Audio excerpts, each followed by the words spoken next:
see I'm restreaming the Soul Calibur story because I had some technical difficulties with the internet. In the midst of the own stream. So, it's the restream. Chronicles of Souls 1, Prologue. Soul Edge, its story reaches far back into the darkest depths of history. In the 16th century, the legend tried to rear its ugly head again. Oh, that's right. Very well, but I have questions. Bring it on, Juan.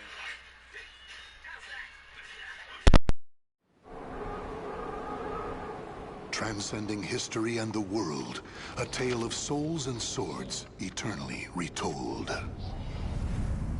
Soul Edge, a legendary sword and devourer of souls.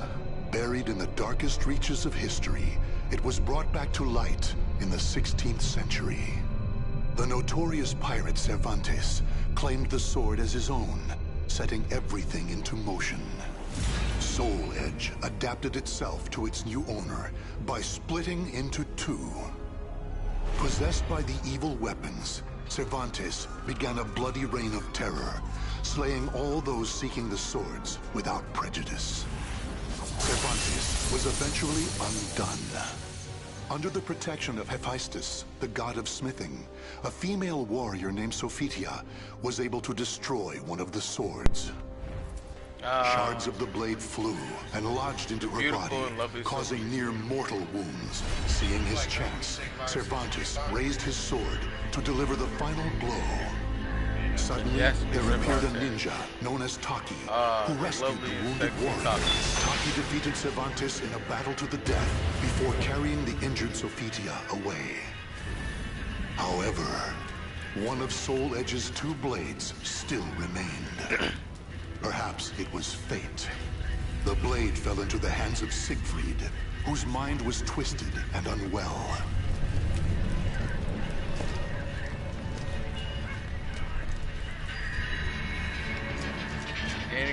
And was the birth of the great, ghastly, and all-powerful nightmare, the Demon Knight.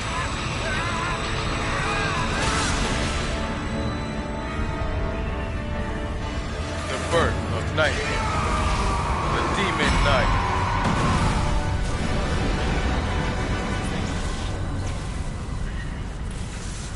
A pillar of light pierced the heavens, the product of rampant evil, the evil seed. No one could have predicted it would become a catalyst for catastrophe across the world. Our story takes place in the 16th century.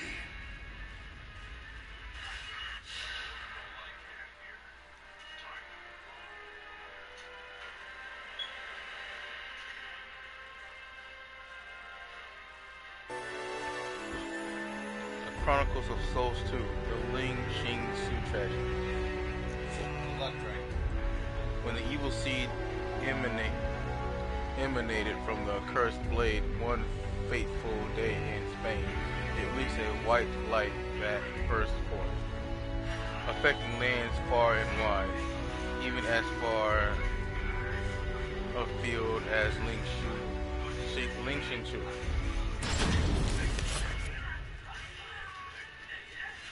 A tragedy befell this place. Most tragic. Lingshan Su Temple was a famous martial arts school in the far reaches of China.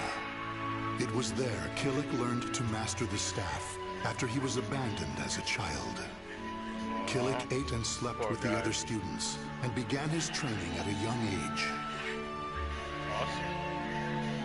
Despite this, he established a family-like bond with just one other student, Shang Len, a young girl who was like an elder sister to him. Dedicated to the way of the sword, she looked after Killick as if they were siblings. So close was their bond that when one felt happy or sad, the other would feel the same. Together they studied and grew as warriors.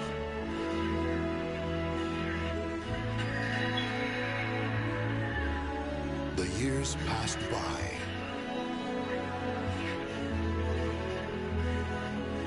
Killick's skill earned him a place as a teacher, an honorable position for one so young. The Throughout the ages, Ling Sheng Su Temple had kept hold of the three sacred treasures, Krita Yuga, Dvapara Yuga, and Kali Yuga. Killick's years of arduous training earned him the title of rightful bearer of the staff, Kali Yuga. Likewise, Shanglen was also designated bearer of Dvapara Yuga, a sacred mirror.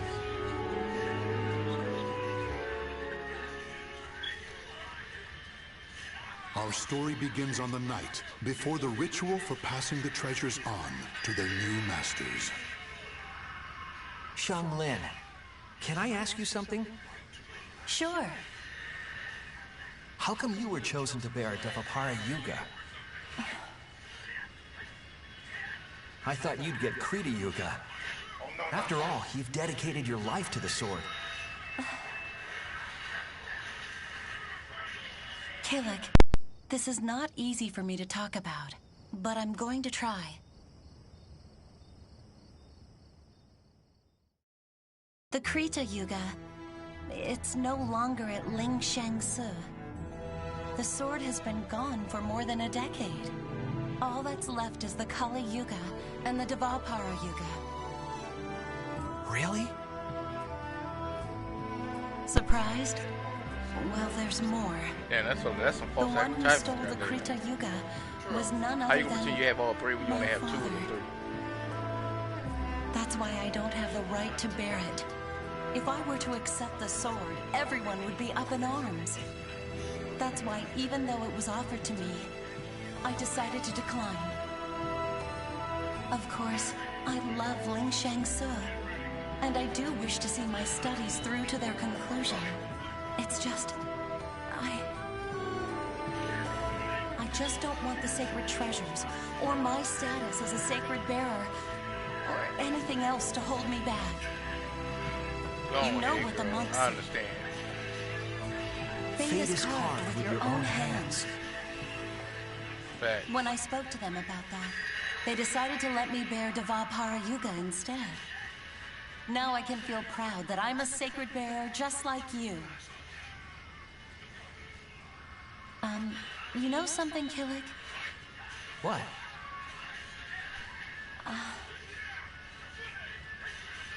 It's okay. Never mind. I'm really looking forward to tomorrow. Me too. And so it was, Killick and Shanglen were set to attend the official ritual for becoming sacred bearers. But the night before the ritual, a terrible calamity plunged everything into chaos. Drawn by the Kali Yuga in Killick's hand, the evil seed came to Ling Sheng Su Temple. The monks, driven insane by the evil force, began slaying each other, turning the temple into hell on earth.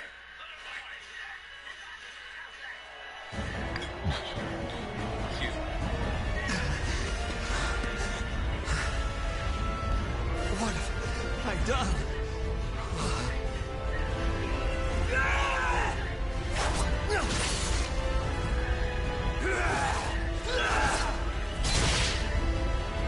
I don't understand. Everyone, stop this madness!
It's kill or be killed.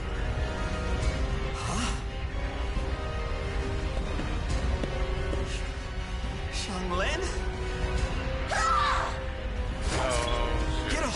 yourself, Xianglin!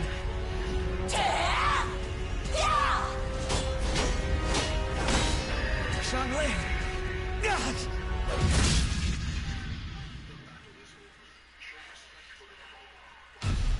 Xianglin? Oh shit.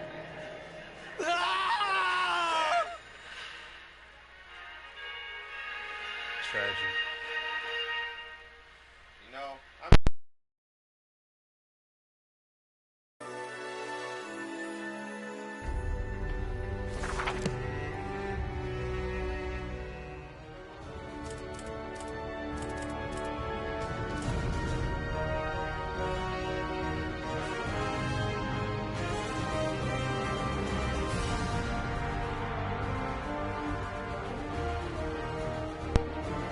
The Azure Knight must die. that guy who's always trying to begin the human race. The Azure Knight must die. Okay. I can't wait. There we go. The Evolve organization is something of a legend. Long ago, the king of a knightly order took up the Spirit Sword to confront the wielder of the Cursed Sword. Lurking in history's shadows, the secret society has persisted through the ages. Their mission has been to find the lost Spirit Sword and bestow it upon their future king, while preventing those that they called outsiders from wreaking havoc upon the world. Grow, a young man blessed with a cool head and magnificent fighting skills, became leader of the organization's punitive force. They sent him on a mission to hunt down and kill the Wreaker of Chaos, the Azure Knight. However, his entire force was destroyed, and he was dealt a nearly mortal wound.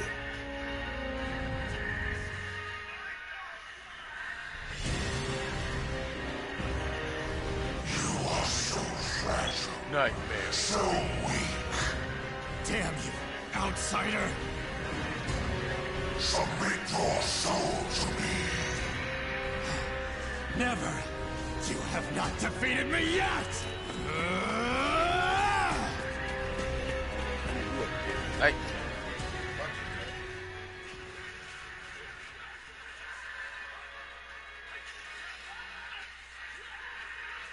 Am I dead?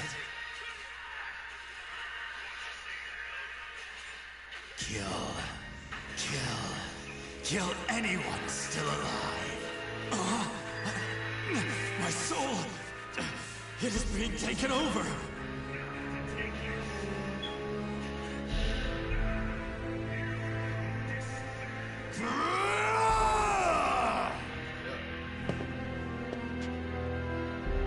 That's him. He's being consumed by an evil force. Aids well. There is no use in letting him live as a hideous monster.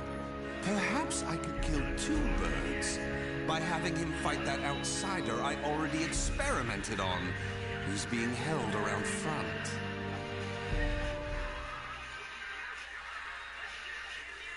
What a bastard. Always trying to begin the human race. That's why. Battle 1. Fight.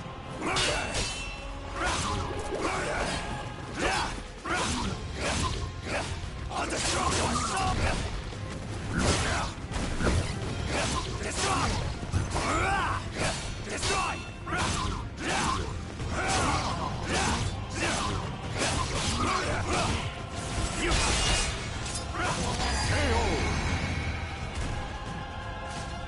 Battle 2. Fight. I'll destroy your soul! Your soul!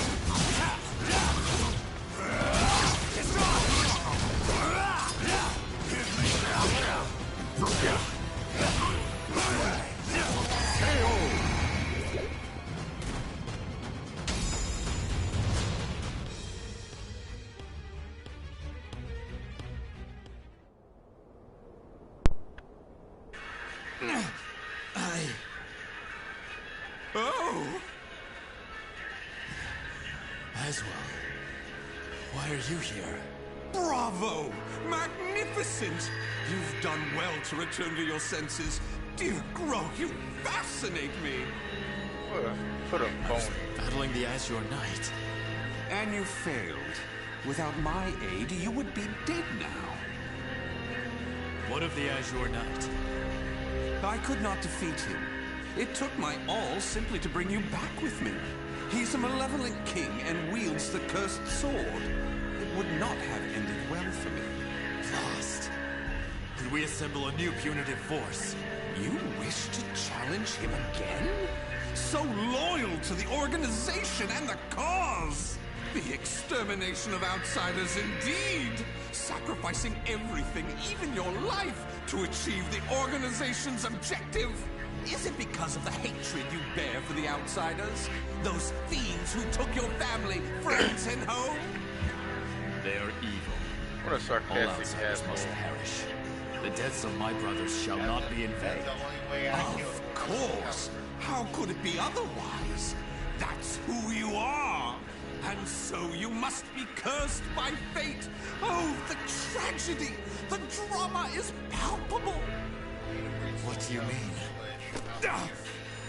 My arm! Have you not realized what has become of you yet? No! It cannot be! It can and it is! Your body is now partly infected by the power of the outsiders you so despise! What? Tell me, how does it feel having within you the very same power that robbed you of all you hold dear? This is the kind of guy you just want to just An punch outsider? in the face. Such despair, yet such hatred too. But fear not. If you had lost your senses and been consumed by the monster within, I'd have disposed of you. But that did not happen. You are not the fiend you think you are. You are still human. For now. You wish to die though your life was saved? Well, that certainly aligns with the organization's belief of eradicating outsiders, those who've rejected humanity, and as such, you should die. But why not see this as an opportunity? The great power you've gained will aid your mission to fulfill that belief. You think I should use this power? Though it is a sin even for me to be alive? What foolishness. Such an act would betray the very organization I serve. But you could use that power to give you the strength you need to defeat the Azure Knight. Is that not so? Nah, I wouldn't say all that. A gift. When mending your armor, I modified it to help suppress the evil within you. It should ease your burden at least a little. Of course, in the end, what you decide to do is up to you. But fear not. I shall not report anything to the organization. You have done too much for me. Not at all. I love humans, especially ones such as yourself who are tossed about by emotion and reason. What an asshole. That's what I've been telling you.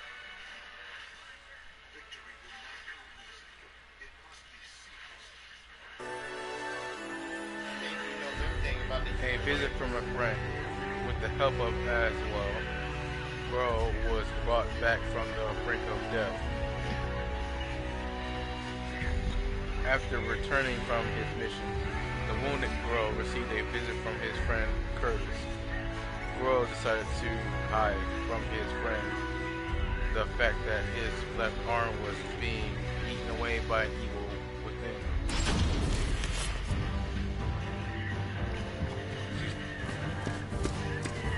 Bro, you made it back alive. Curtis, what do you want? How can you be so cold to a friend coming to check on your well-being? It hardly seems someone in your position would come simply for that. Though I number among the 12, the organization's supreme decision-making body, I can still make time to visit an old friend. Just tell me what you want. Your impatience is unbecoming. Still, you're as shrewd as ever. I have a new mission for you. To defeat the Azure Knight? Unfortunately, a different one of the 12 is in charge of that particular matter. Even you, the strongest of the 12, were unable to defeat the Azure Knight. We need to try other means than brute force. Since I failed my mission, I assume my seat was forfeit. While some among the 12 wish it to be so, this mission is designed to convince them otherwise. In other words, this is a chance to rise from the ashes. I shall accompany you as an observer. Any mission to subdue outsiders, I shall do. I care not for my seat in the 12. Come now. I wish to lead you together with the organization. It's a selfish wish, admittedly, but you must assist me. Stubborn as ever. Well, some have always been too stubborn to respond to anything but greater stubbornness. Do as you please. That I shall. And accordingly, before I reveal more of the mission, I want to make sure you have not gone soft. Let us step outside.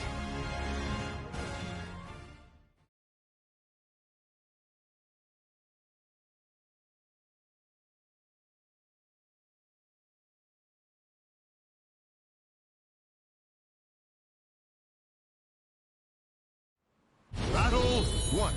Fight! Too predictable. Despair. Charge. Going in. Despair. Leave. No mercy. Going in. Don't move. Battle 2. Fight! Despair.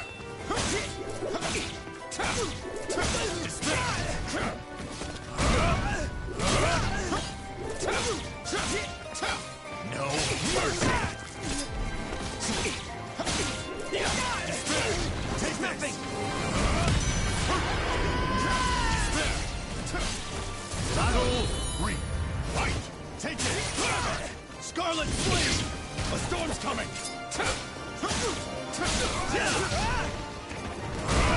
No mercy. No mercy. Take it.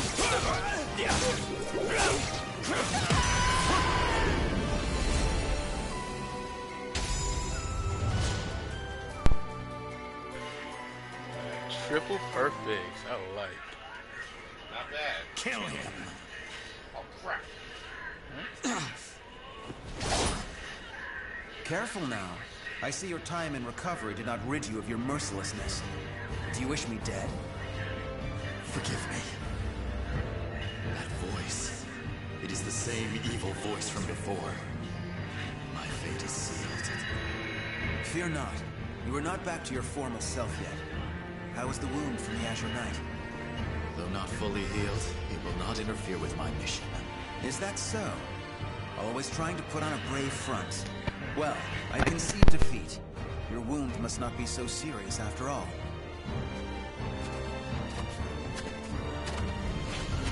Are you done? Yes. Sorry it took so long. And what is the intelligence chief doing here? I would expect you to have better things to do as one of the 12. Crow, do not speak to our master in such a tone. No matter. It is true I am free enough to see my two pupils. Moreover, I have information about the mission. Then say what you have to say, and be quick about it. Very well, I shall be brief. We have located a branch of the ancient outsider group, Feegle Sestimus. Grow, you will initiate a surprise attack and destroy the outsiders quickly. That is all. Understood. No mission I have ever accompanied you on goes smoothly. Indeed, the trouble you find yourself in goes beyond bad luck. Hopefully, this time will be different.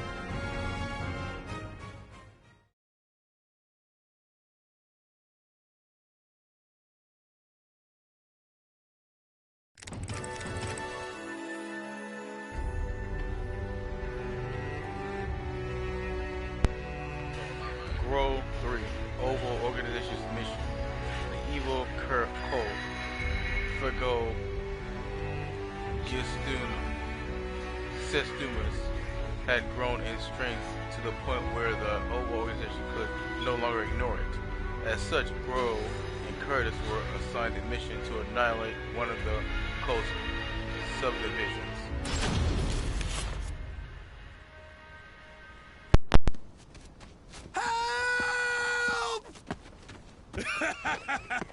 You can't escape me! In a matter of days, there have been floods, landslides, earthquakes, forest fires, and now merchants assailed by bandits. It's a perfect storm of trouble. You really were born under an unlucky star. What should we do? We're on a mission.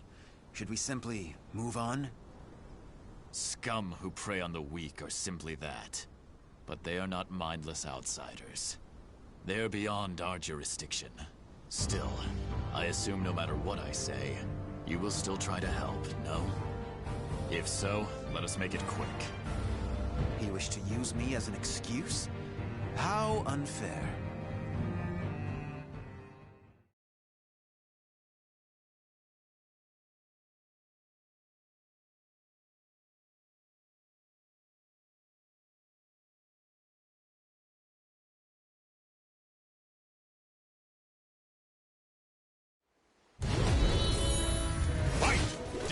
Charge! No mercy! Don't move! No mercy! Is that it? This is gonna hurt! Try again!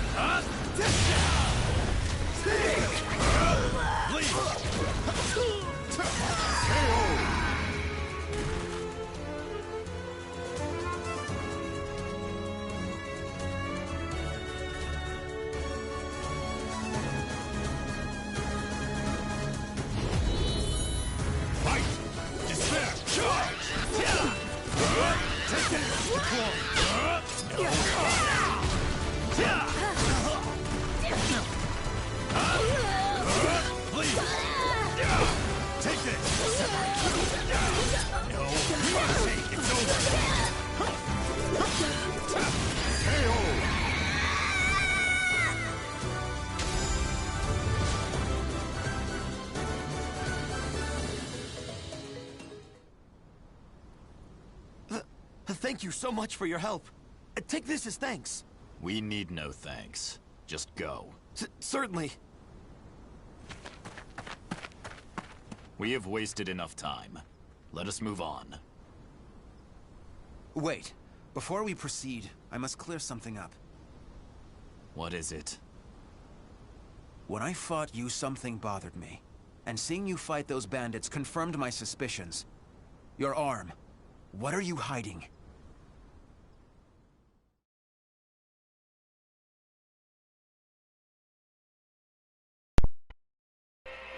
Oh shit, dog. Grow 4.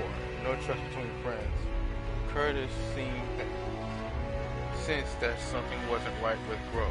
During battle, his friend seemed strangely conscious of his left arm, as if it pained him somehow. However, when Curtis questioned his comrade, Grow declined to reveal anything.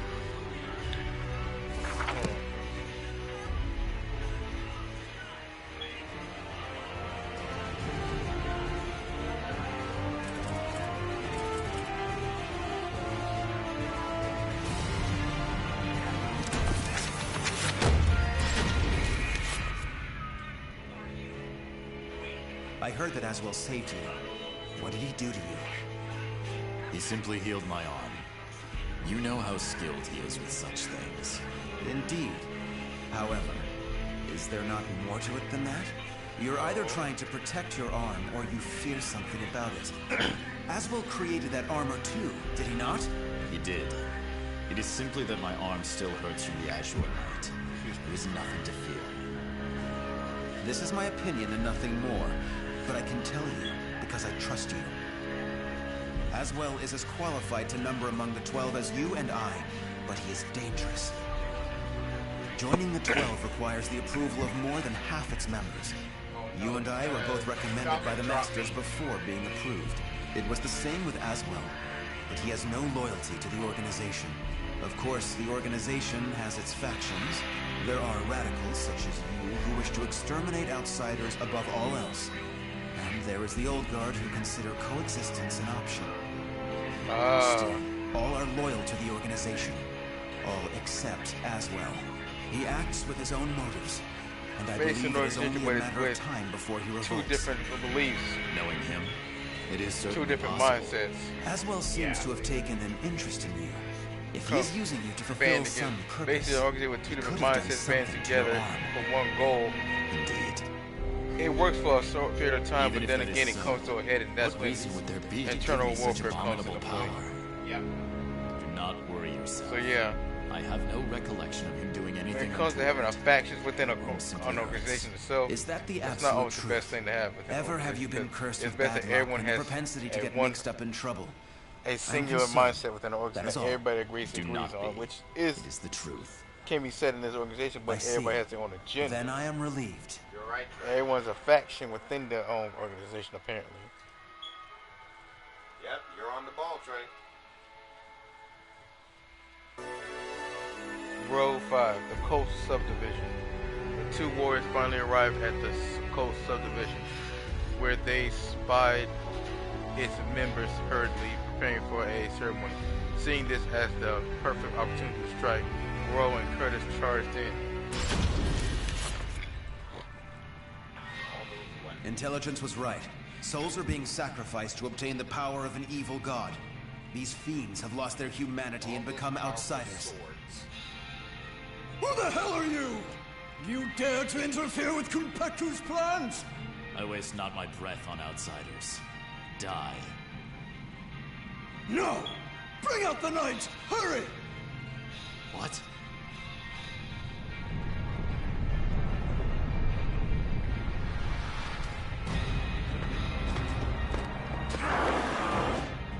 Undead soldiers. What on earth? No, they're skeleton demons. Behold Undead our soldiers. ultimate creation. Undead Ah, soldier dark born priest. of necromancy. It took countless How sacrifices. stereotypical in these type of theme The games Soul Edge fragment to have finally granted us a dark priest of success. some sort. Soul Edge It fragment. makes sense because this is like Cursed sword.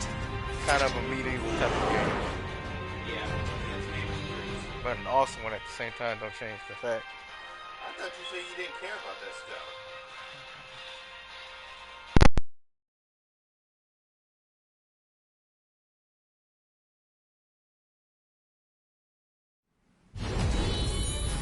Fight! Take this!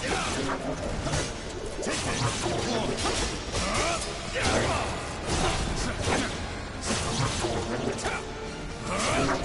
Too predictable! Scarlet Flame! No mercy!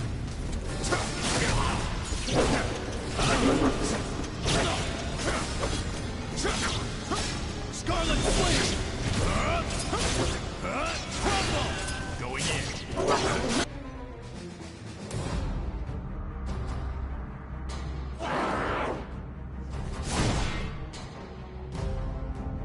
Such strength!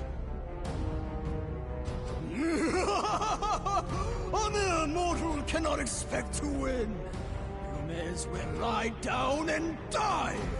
All who dare mock us shall be destroyed!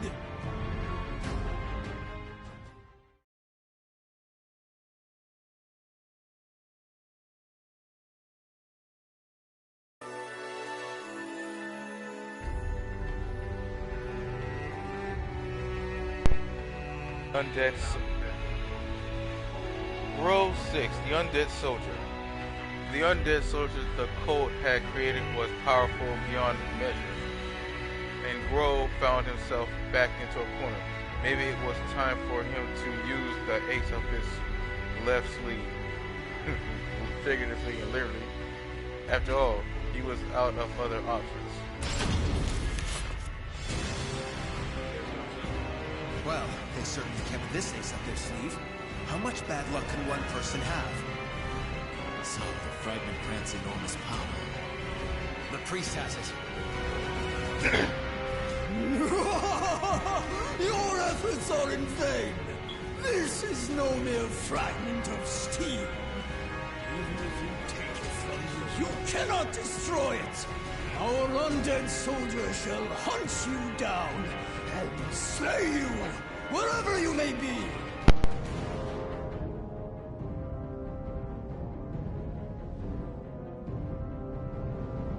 unleash your power. Kill those who defy you. Claim their souls. The evil power they wield lies in my arm too. If I unleashed it, I should be able to defeat that creature. But then Curtis would learn the truth. Grow! Get your head out of the clouds! No!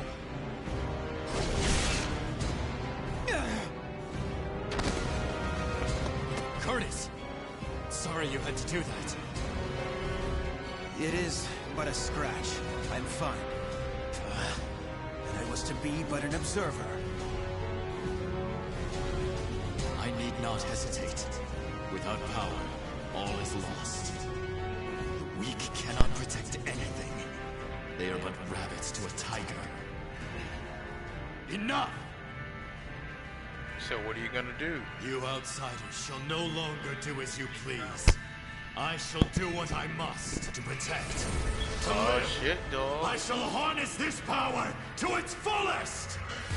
Here we go.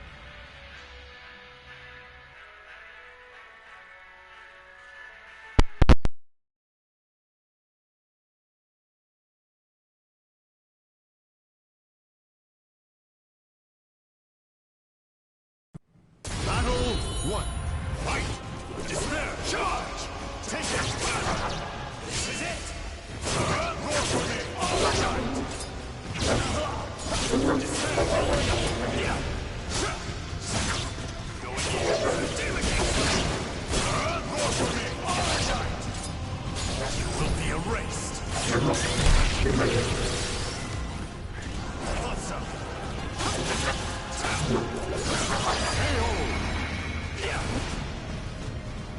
Battle 2.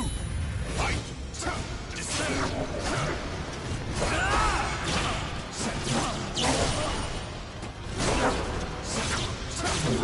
Separate! Calamity collapse! Roar for me! Scarlet Flame! Scarlet Flame! Incident!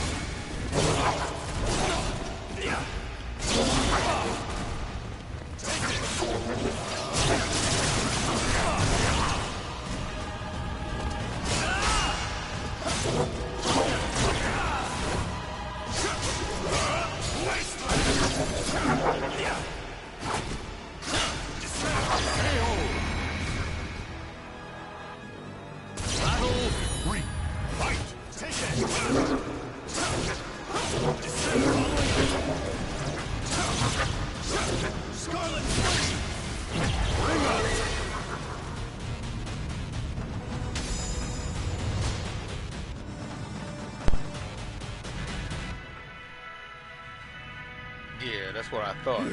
Impossible! Oh, beautiful creation! Gone. Die, outsiders!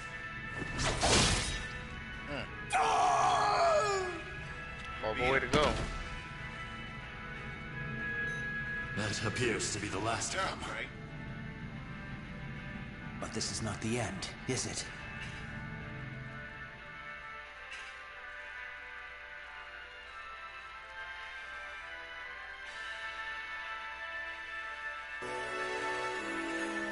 Roll 7. Unavoidable conflict. Thanks to the power in his left arm, Gro managed to survive, but at the cost of revealing his secret to Curtis. Recognizing immediately that the power in his comrade's arm was anything but human in origin, Curtis pressed Gro aggressively for an explanation. None of your damn business, that's what it is, Curtis. Go back to House of Pain.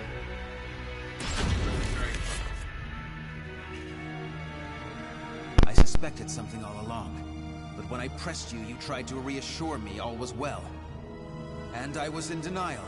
I prayed it was not so. Answer me. Is this Aswell's doing? I know not. But he told me that I was cursed the moment the Azure Knight wounded me. A dark power seethes deep down inside me, making me crave flesh and blood.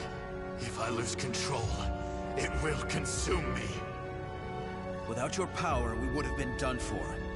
Some within the organization would recognize the value in having someone with the power of the enemy. However, to me, your power is that of the cursed sword.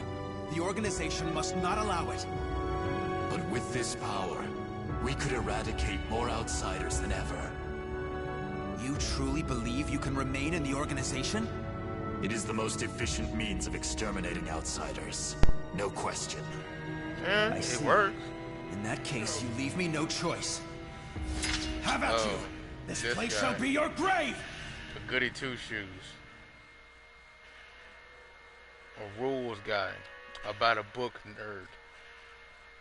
The book nerd? Those type of guys. He's one of those. Curtis basically one of those type of guys. Really?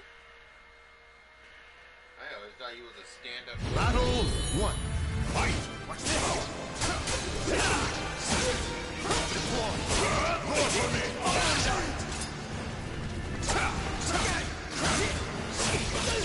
Destructive order! No mercy!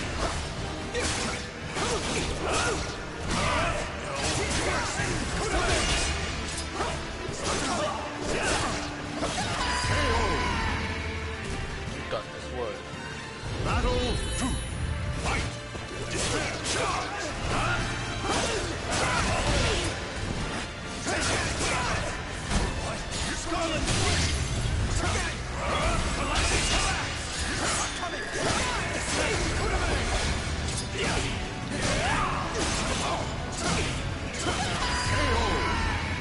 Scarlet Flame! Battle 3. Fight! Take this!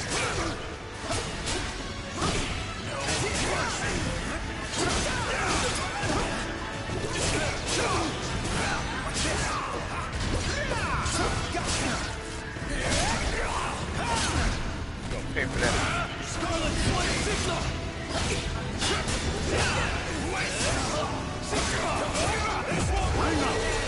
You bitch. Oh, man. Battle Got you. 4. Fight! Now you done done it.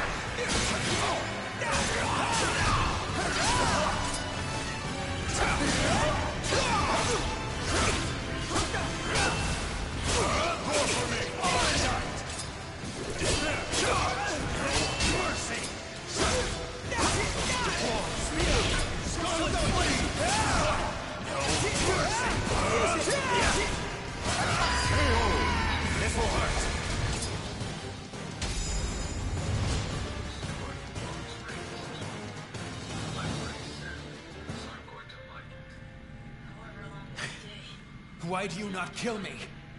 I never intended to do such a thing. Do you really expect me to accept you in that power? It would be a betrayal of our organization. I know. Once all outsiders are eliminated, I shall end my life to pay for my sins. That is why I need you to watch over me. If you're a real I friend, should you have do that. expected as much from someone so unlucky. Your troubles know no bounds. Very well, you win. However, we are both betraying the organization now. When you pay for your sins, I shall too. You need not accompany me. Enough. Now, about that fragment of the Wicked Sword, you... A throwing knife? Who did this? Tut tut, Grow. All witnesses must be disposed of.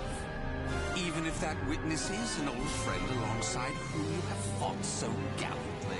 As well.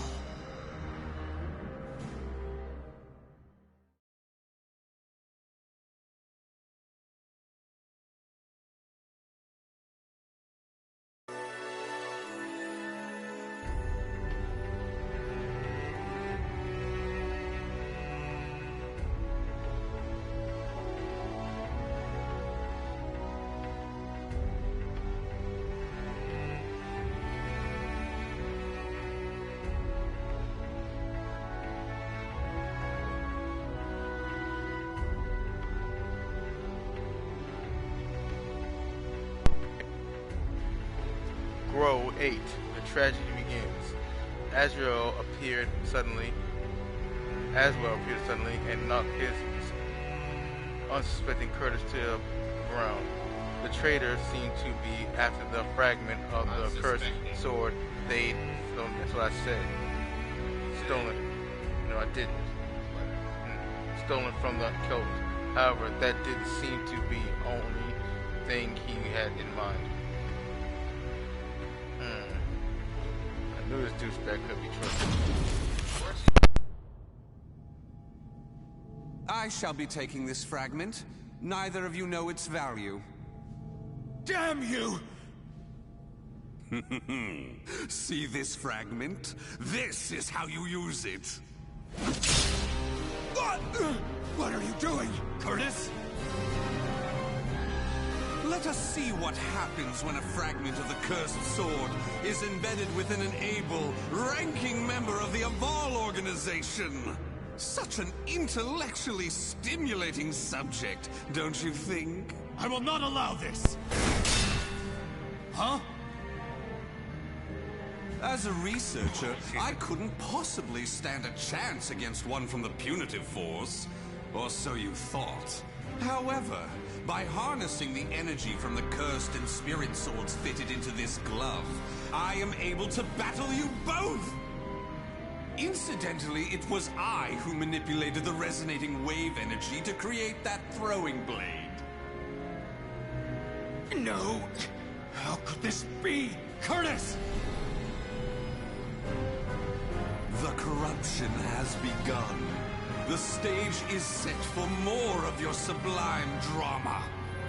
Now, my dear Grow, what will you do? Your beloved friend is turning into a loathsome outsider. Grow! Hesitate not!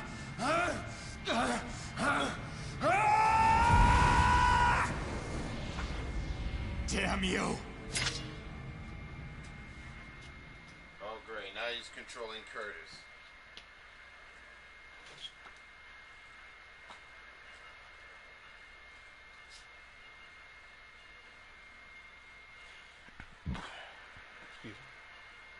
Battle 1. Fight! Now, charge! Take this! Despair! Despair! Charge! No mercy! Don't move! Going in! Roar for me! Armagite! Despair! KO! Charge! Stay down. Battle 2. Fight! Take this! Take this! Scarlet Flame! Assault coming!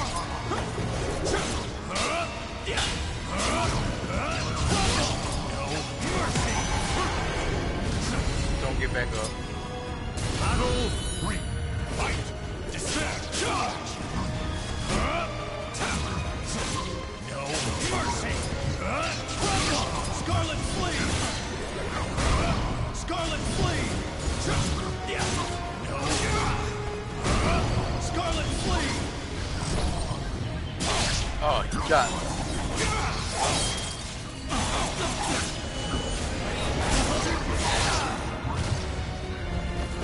Will be erased. It ends here.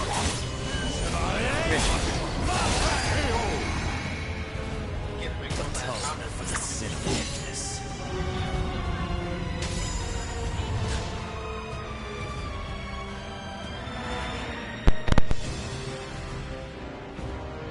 Curtis, awaken from this madness!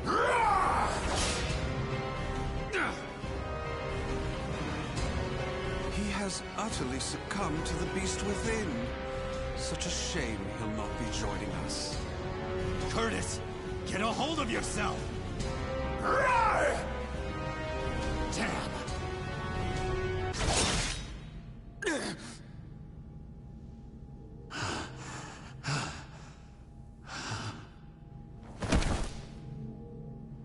Sorry, but it seems you're on your own.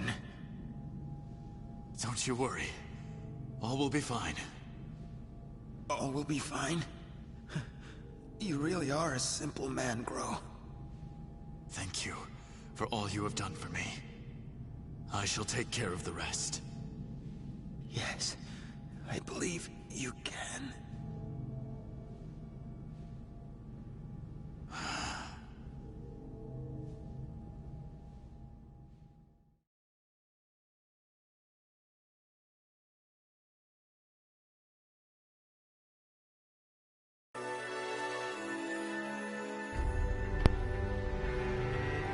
Road number 9, a cold rage. Perhaps as punishment for his crimes, Gro was forced to do battle with his mutated friend. Did it have to end like this? It really shouldn't have, but hey. A quiet rage burned away at his heart from within. Oh, dear me. Another precious life lost. But a monster that has lost all reason has no worth. Oh my, what a wonderful expression! The struggle between sorrow and hatred is simply sublime. Now, piece of shit. Let that sorrow and hatred fill your heart. Come at me. Oh, I will. I shall kill you!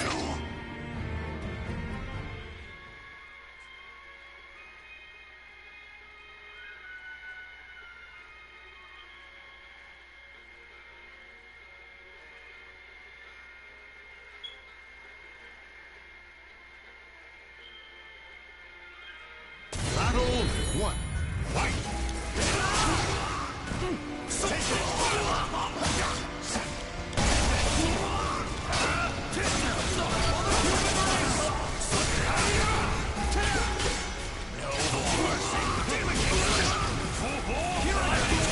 Got you. Got this word. Battle 2. Fight!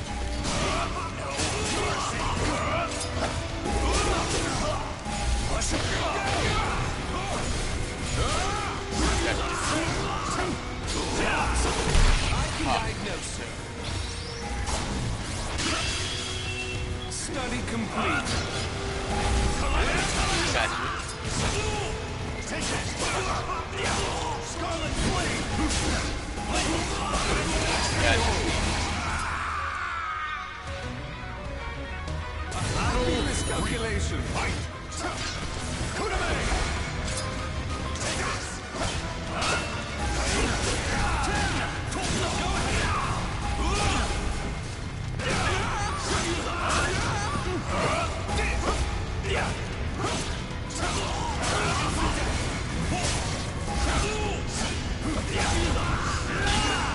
Stick with me.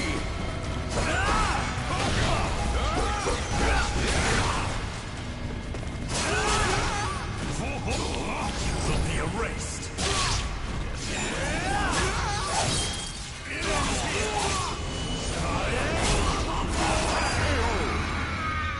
That finishes that. For the sin of weakness.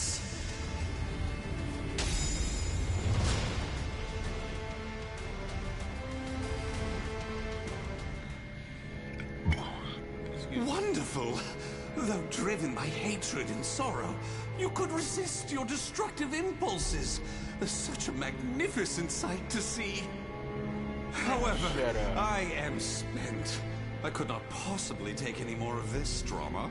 A serious wound would spoil the fun of leaving the organization. What do you mean, the fun? Pursue me. Allow the desire for revenge to permeate your being, but do not lose your senses. I have been moved by your story, and shall never forget it. An earthquake? No, this must be. This place will soon be reduced to rubble. Perhaps we will meet again, should you live. I would like that. Farewell! Wait!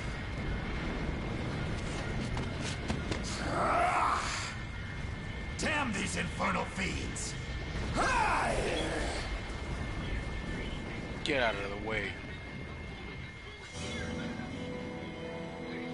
Gro managed to escape from the crumbling temple, but his friend's corpse was lost in the rubble, never to be found.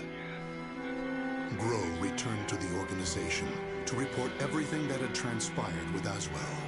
Waiting for him was the news of Orzel's death upon Aswell's defection, as well as a new mission. Aswell had double-crossed the organization in the hope of unleashing the evil seed again to save humanity. Or so he claimed. Grow's new mission was to kill the outsider Aswell before that could happen. I shall never forgive you. Your intentions matter not. You took my friend from me. Mark my words. You shall pay.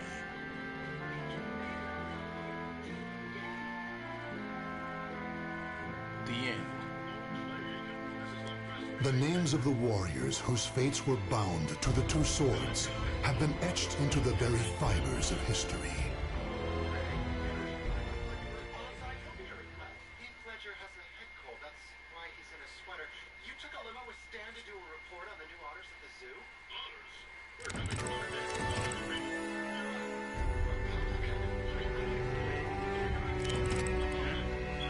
We are community. Besides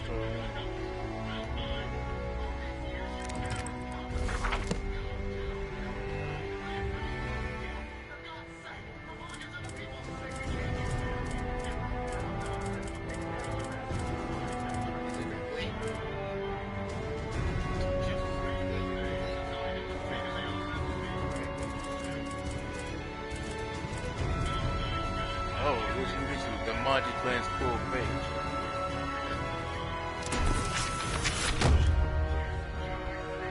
Magic Clan's full fate. Yoshimitsu won.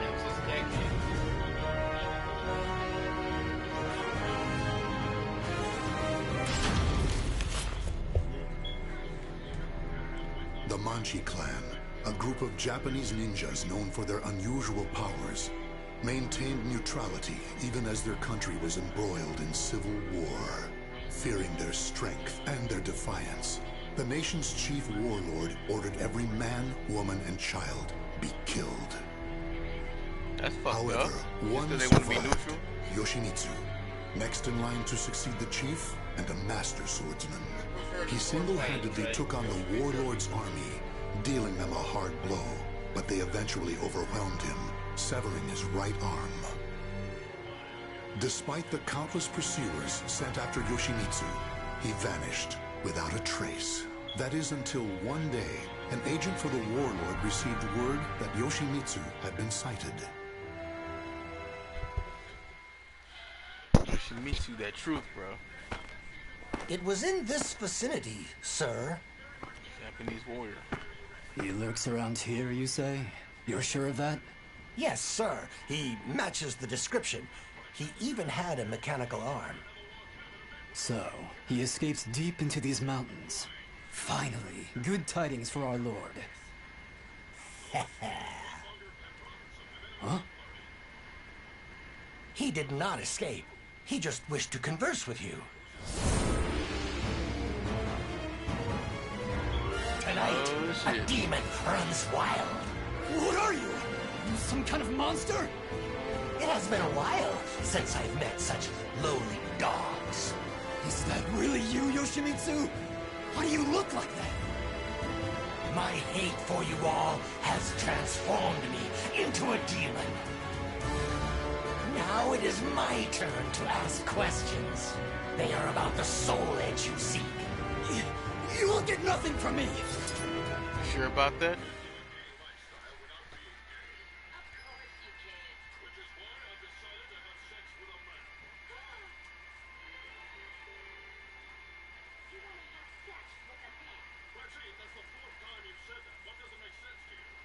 Battle 1. Fight! Quiet! Now!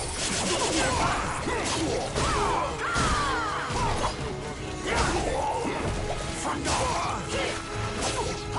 Been years to play Yoshimitsu in Soul Calibur. I'm used to him in Tekken, but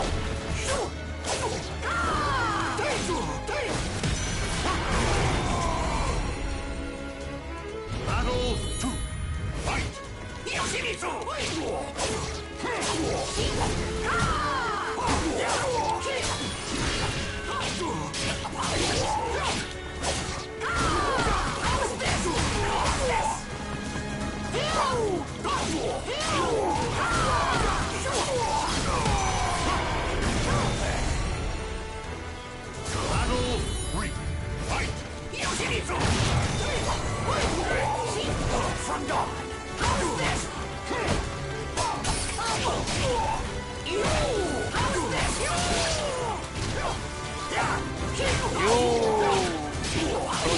Soldier boy.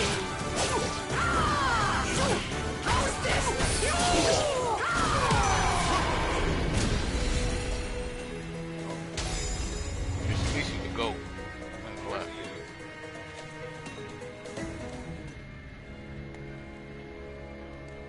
Gaze upon yourself in my blade and recall what you can about Soul Edge. But know this, you cannot lie to a Manji. Mind reading.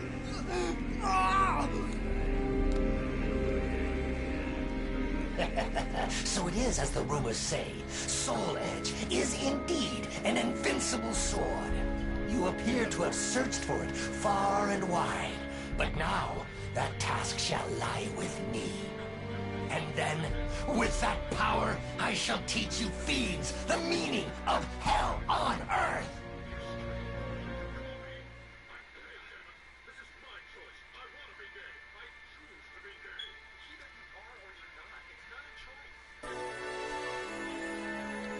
Yoshimitsu 2, rumors of Soul Edge. Hearing rumors that Soul Edge was to be sold at auctions, Yoshimitsu headed to a Southeast Asian port. Once again there, however, his plans to steal the sword were thwarted by a man wielding a strange weapon. Convinced there was some sort of plot afoot, he paid a visit to the auction's organizer.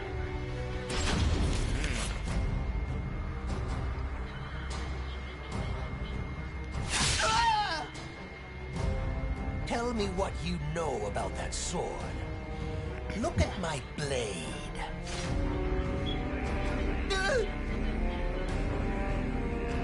The sword was a fake designed to draw out and kill my lady's competitors. Enough.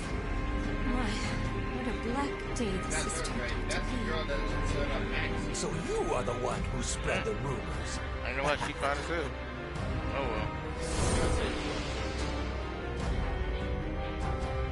Tell me everything you know about the real Soul Edge. What is this monstrous transformation? Deal with him at once.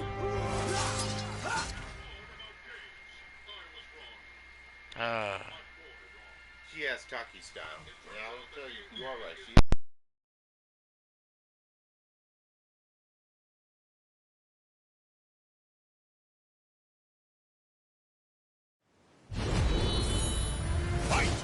Quiet! What? Quiet! Quiet! Poison! Now! Quiet!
That is everything I know.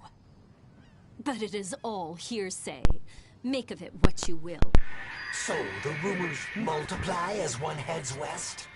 If you doubt me, use that strange power of yours. By the way, are you having money troubles? Oh no, there If she goes so, again with that. I have something that might interest you. Do not be absurd. Even as a demon, I'd never strike a bargain with a scoundrel such as you. Succubus. Get out of my sight. Get out of my sight.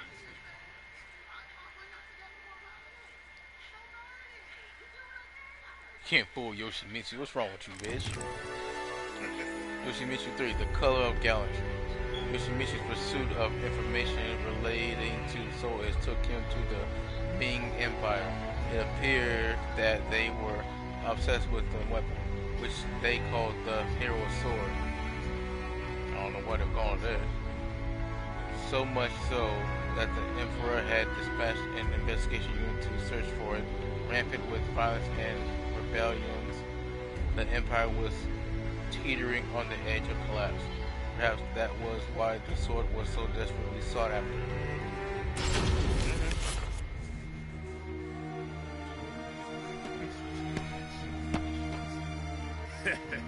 That looks like quite a burden, brother. How about taking a load off? This is the sacred sutra of Buddha himself. A full heart fills not one's belly. Buddha, you say? Ha! There are neither demons nor Buddhas in this world. If he's real, let's see him save your life right now! No! What the? Where'd you come from? From hell!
Thank you kindly for your help.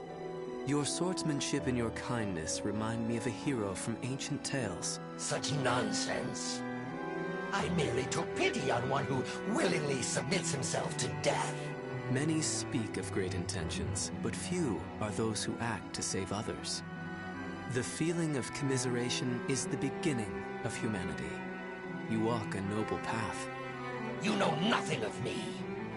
The path I walk is strewn with corpses. Though you now walk a different path, your destination may remain the same. Shiki sokuze kukuso kuze shiki jusogyo shiki yakubu nyoze. I pray your deliverance from doubt is swift.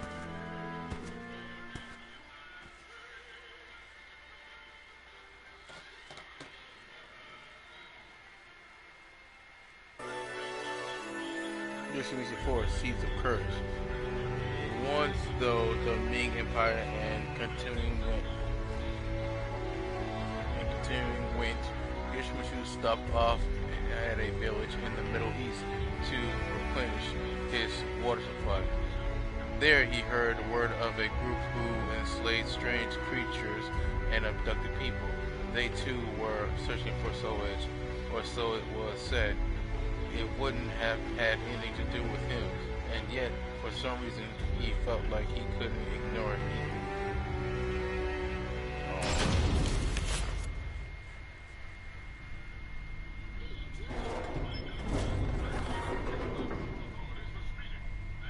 You had best leave now. You are the last one. Thank you. What am I doing? None of this will help me achieve my aim. You! So, you are the one who freed our experiments. Ah, there you are. I have been waiting. Your lizard man knew nothing that could aid me, so... Are you? Well, we have you surrounded. Happy now?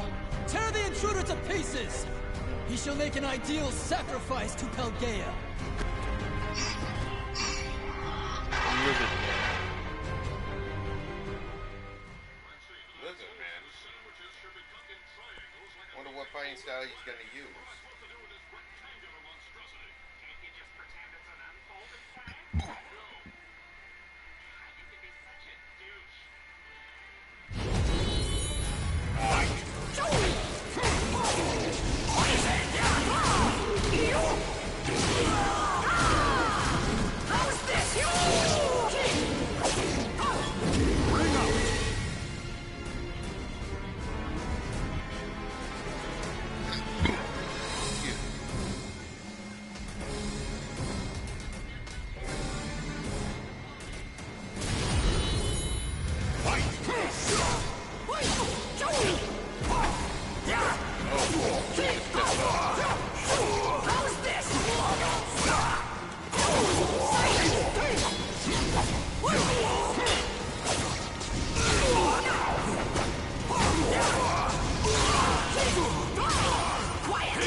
Tell me, who has Soul Edge?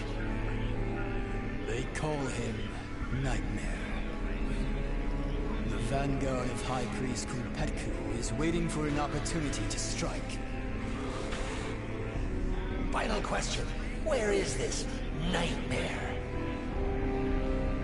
In Europe.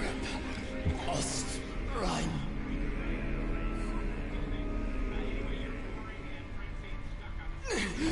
What have you done to me? What? My powers! I have failed! Pelgaea! I offer you my body! Death shall be sweet release! My blade is clouded by the evil it has absorbed. Have I overused its power? Yes, you have.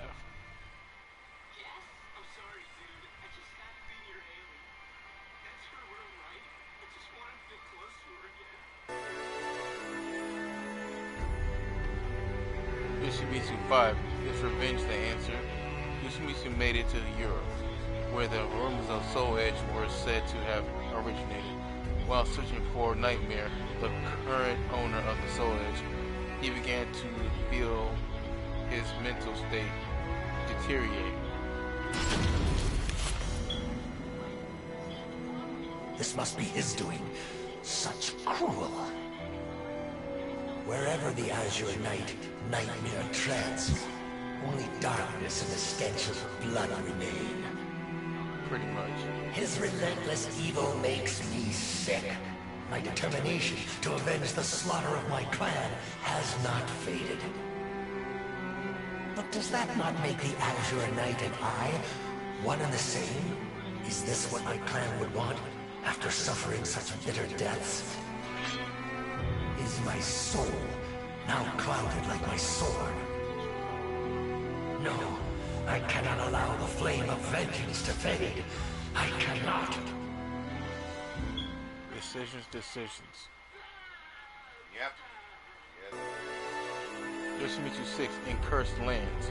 Yoshimitsu's long journey finally saw him reach Nightmare's castle, and I ain't gonna spell all that. However, Nightmare had already been defeated, and Yoshimitsu instead found himself face to face with a young female warrior boasting a power clear and pure. Sophitia.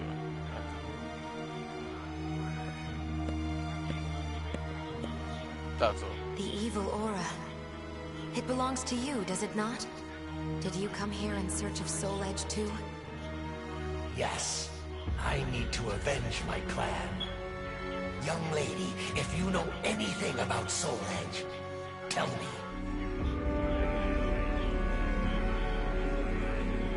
You bear a strange power. But it has no effect on me.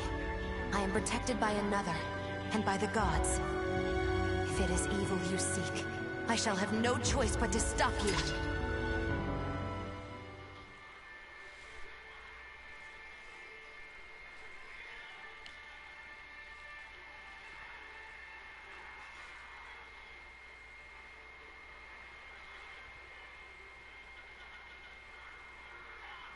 Battle 1. Fight!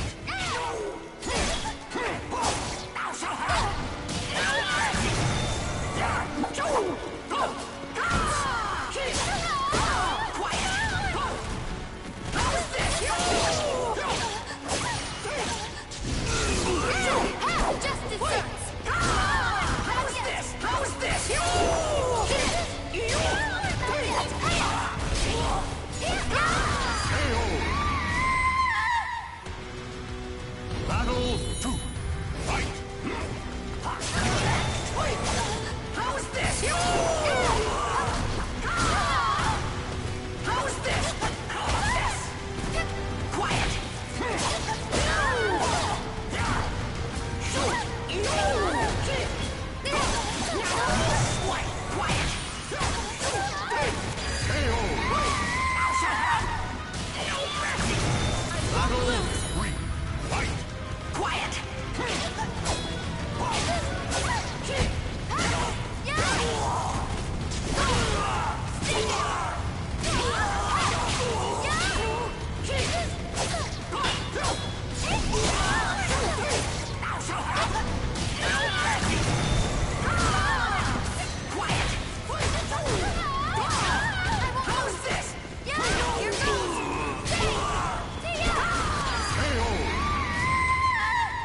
Quiet!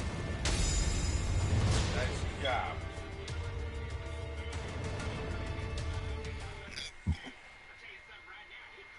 Such power. However, I sense more to your sword than just anger. There is sadness and confusion. You know how to read minds, too? Even without such power, you can tell much by someone's eyes and their voice. Revenge. Is that what you truly desire? What is it to you? Can you not answer? I am speaking to your soul.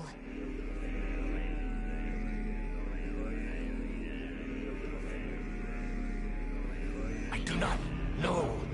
I do not know anymore. No! Cast your sword aside!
Clouded Blade. Yoshimitsu's seventh Clouded Blade. The evil inside Yoshimitsu's sword reacted with the evil energy in Osteinsberg. His blade was transformed into a siphon of pure malevolence which began to eat away at Yoshimitsu's soul.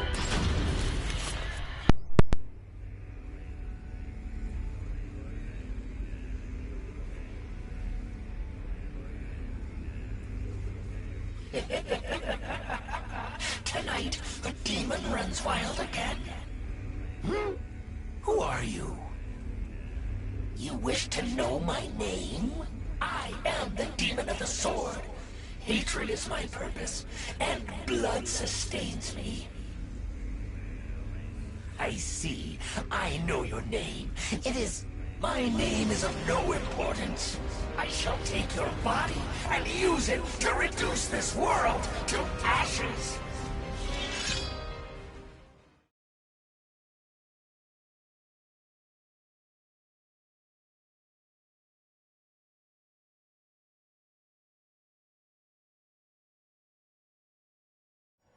Battle 1.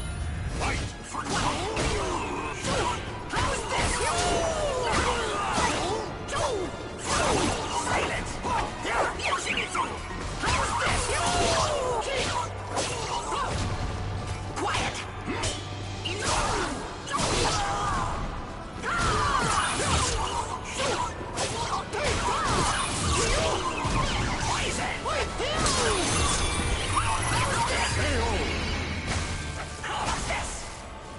Battle 2. Fight!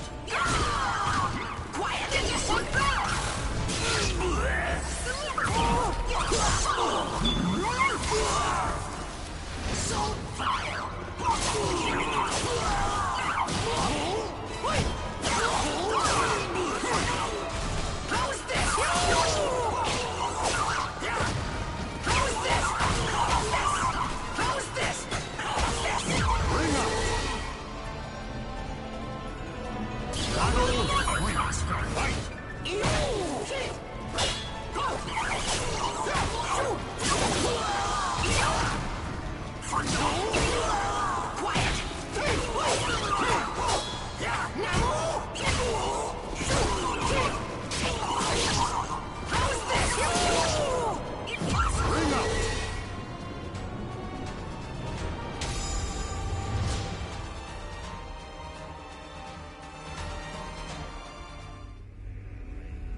Why do you resist?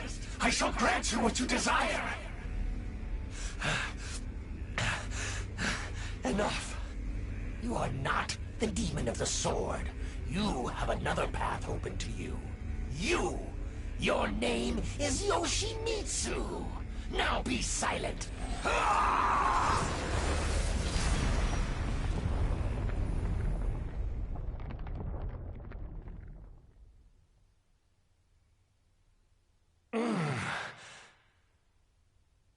Good. You finally come to. Where am I? Oh, you. I'm in your debt. Do not reproach yourself. No. I was weak. I lost my way. Only the thought of another's death kept me going. But never did I discern what I was becoming. I must walk the path of benevolence and justice. If I protect the weak and crush evil, none shall ever again walk that wicked path I took. That is how I shall avenge my clan.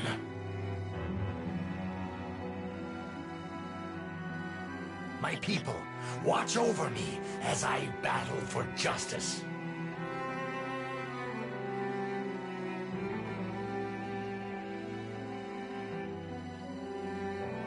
The names of the warriors whose fates were bound to the two swords have been etched into the very fibers of history.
As well, surveillance mission interim report 1. Sorry I've been gone so long, yo. Food. What you put in? Interim report on the Aswell surveillance mission. The subject was born into a family of doctors who conducted research on plagues. As well as modern medicine, he pursues knowledge in numerous other fields, including history, martial arts, fine arts, literature, and human culture. His broad knowledge and intellectual pursuits gained him entry into the organization. He contributes greatly to our group, including his research on ecological theory and artifacts, particularly those who've lost their humanity. In recognition of his deeds, he was rewarded with a seat among the 12, the organization's supreme decision-making body. Currently, the subject is assigned to our branch in Northern Europe, researching the evil seed phenomenon, which occurred yesterday. This ends the report. The following document contains an interaction with the subject.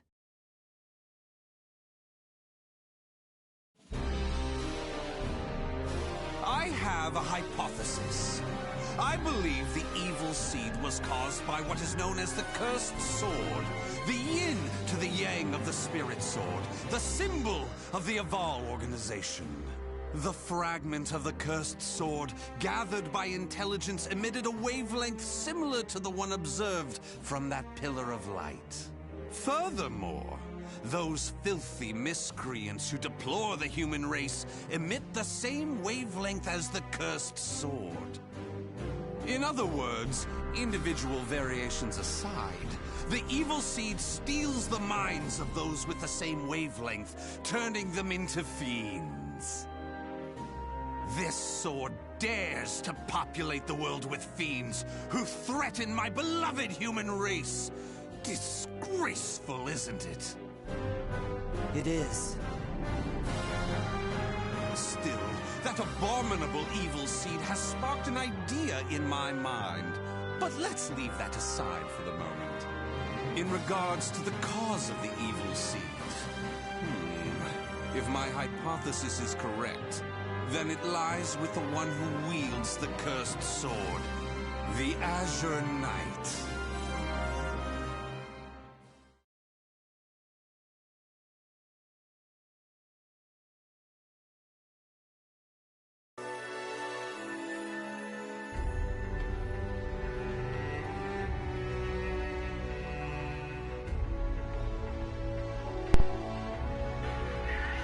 Oswald Surveillance Mission Interim Report 2. Based on my observations, the hypothesis made by the subject may hold water. Nightmare, the Azure Knight, is a cruel leader, and our number one priority should be exterminating him. He's a bad mofo. That ends the report. The following document contains an interaction with the subject. At long last, it is complete! I've created a prototype of a device that will be the key to freeing the human race from its shackles! That glove, you mean? This is no mere glove. Fitted with replicated fragments of the Spirit Sword and the Cursed Sword, it utilizes their wavelengths to unleash a power capable of annihilating the fiends! But... Fear not. As I stated, I'm using but replicas of fragments from the Cursed and Spirit Swords. I have not violated the organization's cause as espoused by the oath. Death to outsiders, they who reject humanity, and to those who would wreak havoc with their power. On to the testing! First, let's go outside and see what this device can do. What an asshole.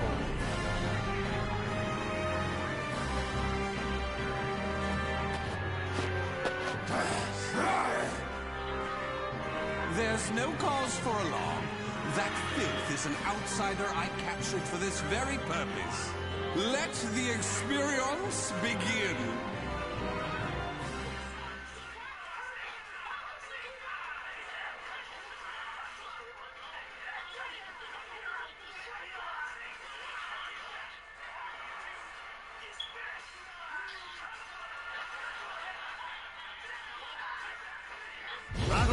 one, fight!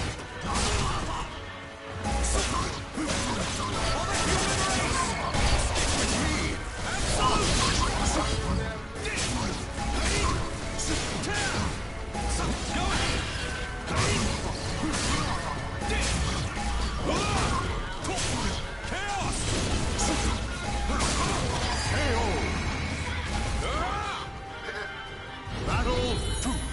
Fight! Go ahead! Stick with me! Yeah!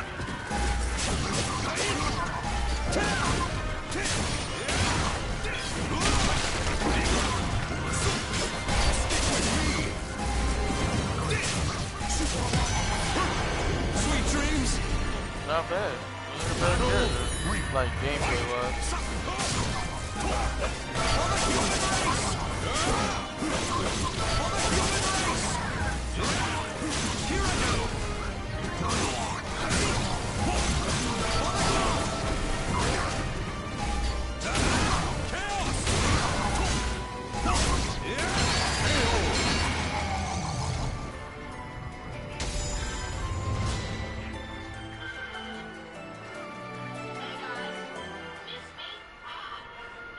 Everything seems to have worked perfectly. However, more power is needed to produce the key. What is this key? Why, it's the key to my plan to save the human race, of course. In time, this glove will produce it. But, alas, that moment isn't now. I need to find a way to increase its output. Ideally, I would create a wavelength close to that of the evil seed. But using fiends like those we encountered does not generate enough power. But no matter. We can worry about the methods later. That aside, I think it's time you knew about my plan to save humanity. It has no doubt been on your mind, correct?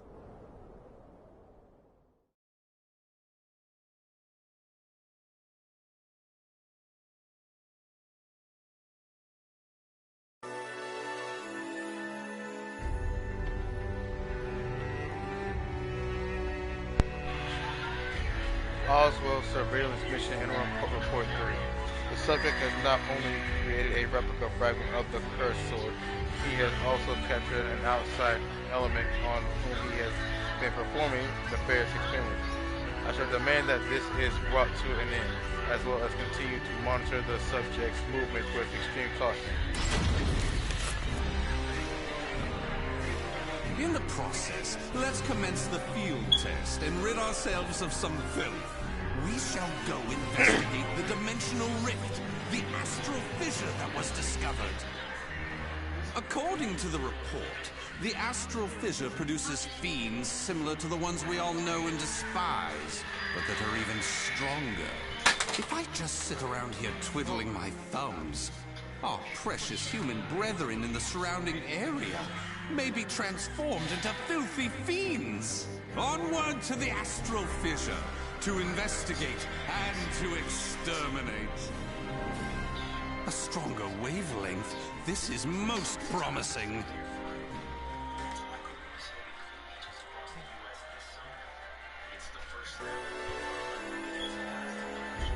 Aswell Surveillance Mission Interim Report 4. I accompanied the subject to the astral fissure's location. On our way, we were attacked by miscreants claiming to rule the area, but the subject dealt with them in a shockingly extreme manner. Are you surprised?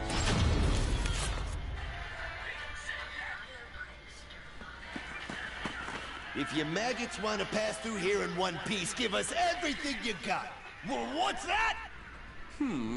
Though their low intelligence concerns me, they still deserve love. I shall accept the love they have to give.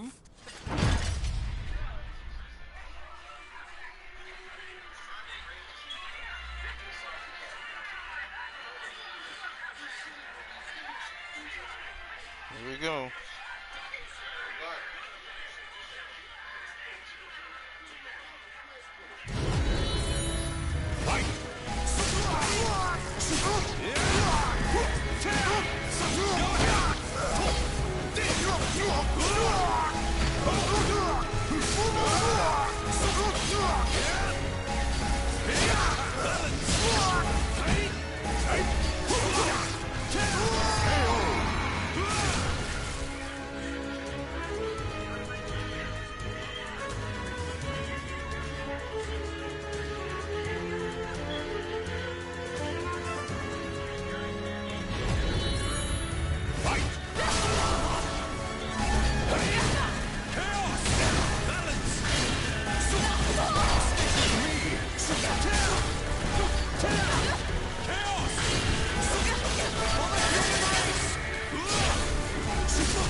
dear. Why is your tail between your legs all of a sudden?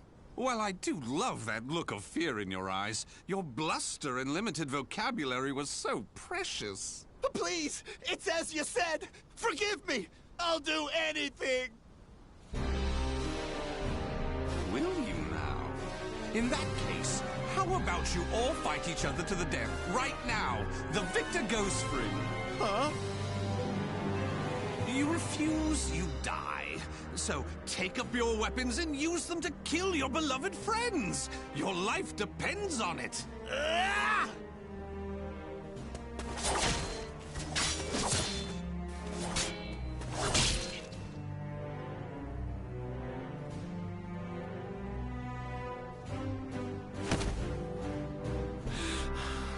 I did it! I did it! Wonderful!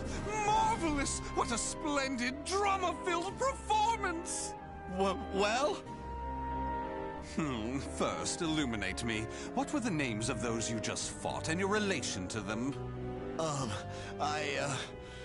Don't test my patience. The one collapsed right there's John. Known him since our group started. Oh my! And who's that over there? He's me younger brother, and I... Such a fine expression! Finally, you realize what you have done! Do continue and be quick about it. Oh, what is the matter? Tell me how you feel! Lament to me! Are you done? Well, fair enough. You put on a spectacular performance, so it would be unkind of me to be angry. Why so furious? Do not misunderstand my intentions. I adore the human race. Indeed, to me, humans are worthy of love like no other. The way they are always so delicately balanced between joy and despair, love and hate, reason and emotion. It gives me the strength to forge on. And so, I must give them my all in return. Be a shining ray of light that saves them. Let's proceed. If my estimates are correct, the astral fissure is the foundation of that shining ray of light.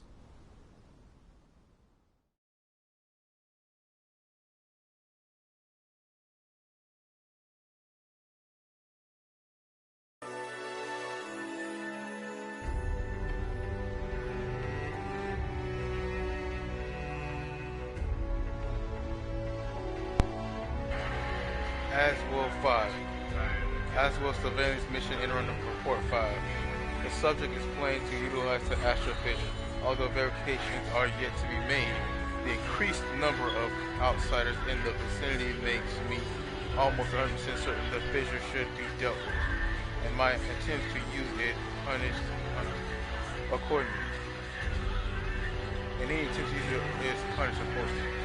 Once I have fully ascertained the nature of the subject's plans, I have no doubt he will be deserving of swift execution. As if he's not deserving of it already. Come on now.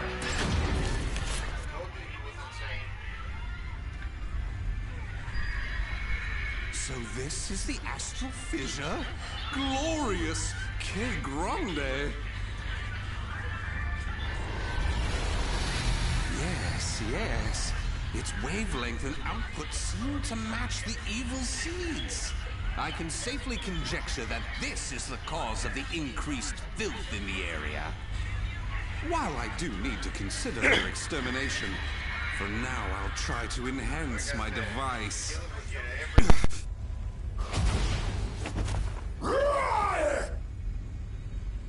Well, it goes without saying that the astral fissure would be filled with powerful waves. This explains the filth appearing. How deplorable. It enrages me to think that such abominations could breathe the same air.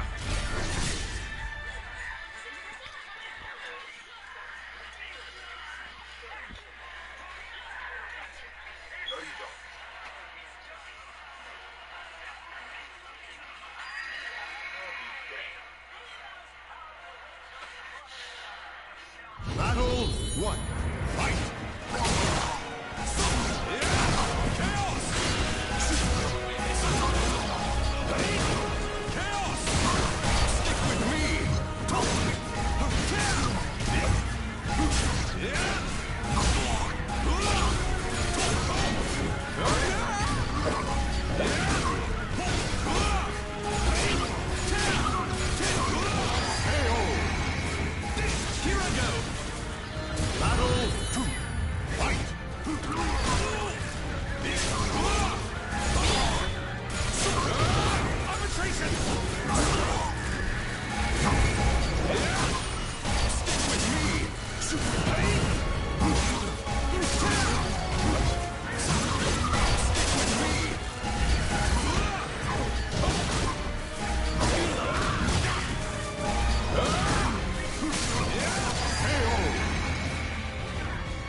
wonder why I chose not to seize them?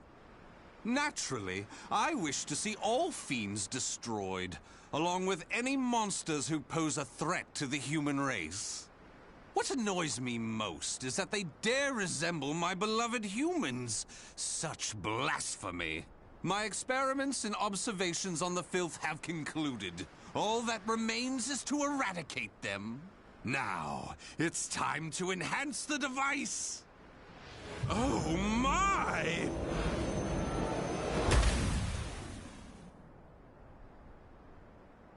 Do you see? Do you see? The fragment's waves and its output have increased! What's more, the astral fissure is gone! Is this assimilation? Absorption? Interesting. This is a remarkable discovery. With this, my plan can proceed! What? The fragment? It shattered! The replica must have been too weak to handle the increase in power. So, it has to be the genuine article or nothing.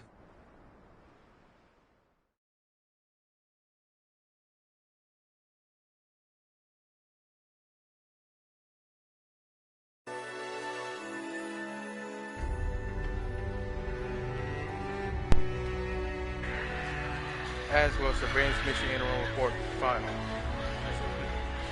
The subject is secretly attempting to get his hands on both the fragment of the cursed sword obtained by intelligence as well as the spirit sword fragment that has long been in our possession. In order to carry out his plan, he needs to steal both fragments and will attempt to do so 2 days from now at noon. The moment he attempts to take them, we kill him. Should have been just that.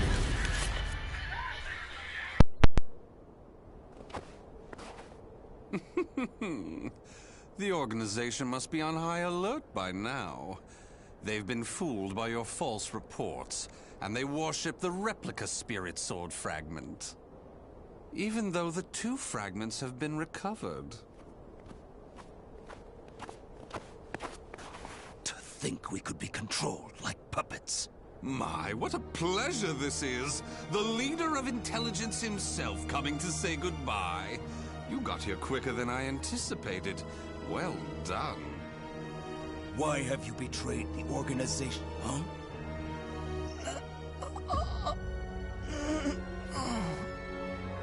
What have you done? Him? Well, I realized I was being observed, but when I asked him to stop, he refused. So I did what needed to be done. Fret not. His life is not in danger. While my plan for saving humanity is important, I do not take pleasure in killing a beloved human. Regardless, you really didn't suspect a thing, did you? Were you not even slightly suspicious about only receiving written reports from your observer? An evil apostate such as you could never save the human race. Your words cut me deep. I have a vision, a plan to save humanity, which I'm attempting to put into effect. Have you gone mad? Let me speak frankly. The evil seed was imperfect, for it was released merely as a result of the cursed sword. But by combining the powers of the spirit sword and the cursed sword, the evil seed can achieve perfection. When that happens, the world will be rid of fiends, elevating humanity to its rightful place and freeing them from their twisted fate. So that is why you needed a fragment of the spirit sword. Precisely. My research has laid the foundation for the model to produce a perfect evil seed. The ultimate seed. I no longer require the organization. I sympathize with your cause, and I have learned much about the spirit in cursed swords. But it is that cause which shackles me. My research has concluded, and with my plan to save humanity complete, you have all become shackles about my legs. I can see there is no reasoning with you. You leave me no choice but to slay you, here and now. Do you think you can? You may be Gro's sword master, but you can't expect to defeat me. As thanks for your coming here personally, allow me to show you what happens when you combine the spirit and cursed swords. Well, let's see the results then. Good luck.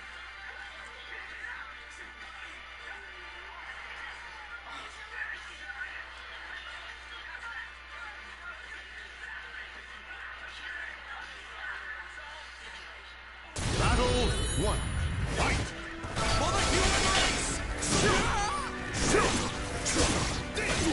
For the human race!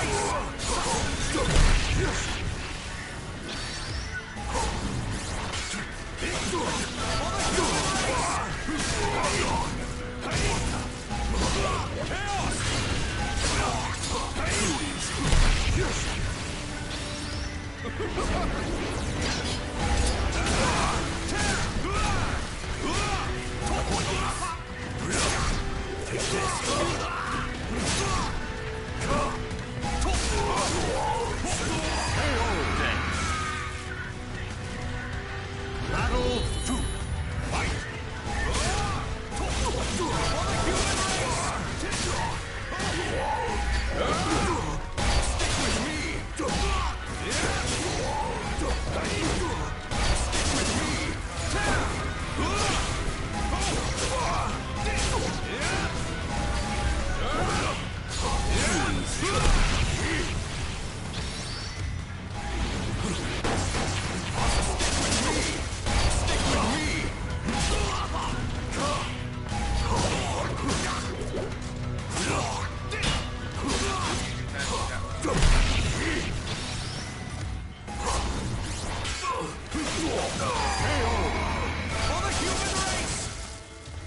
Battle 3. Fight! Stick with me!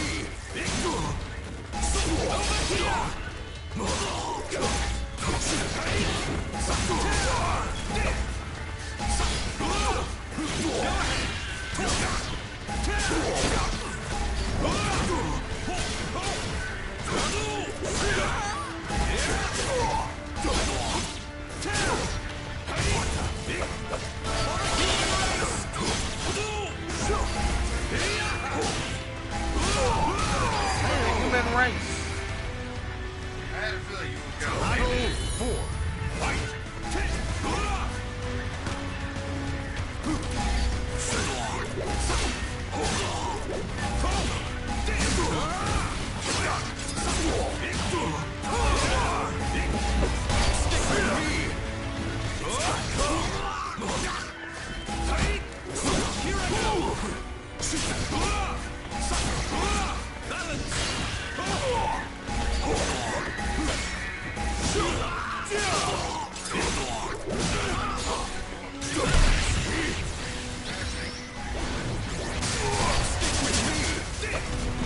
Can you stand the test? Oh, God, man.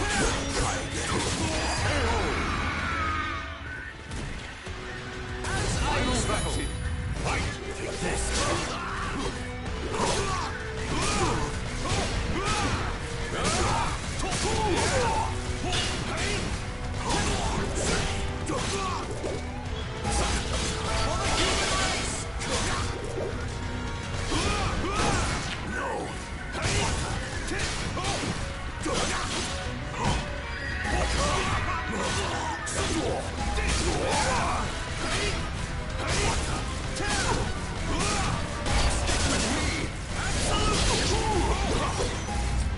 Can you stand the test?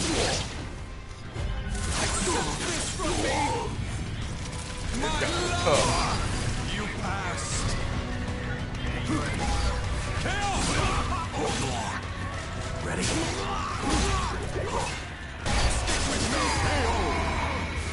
That was close.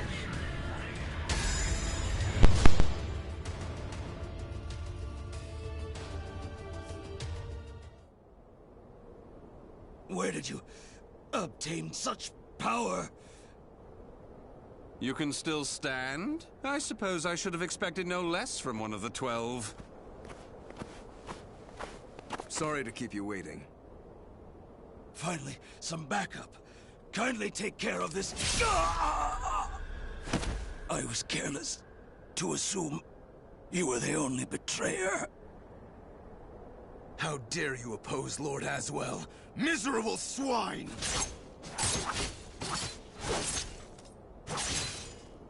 Let's leave it at that. Yes, Master. All your pursuers have been taken care of. Well done. The time for research, experiments, and observations is at an end. We now enter the implementation phase. My beloved human darlings, I shall show you a shining ray of light that will free you all from suffering and sorrow.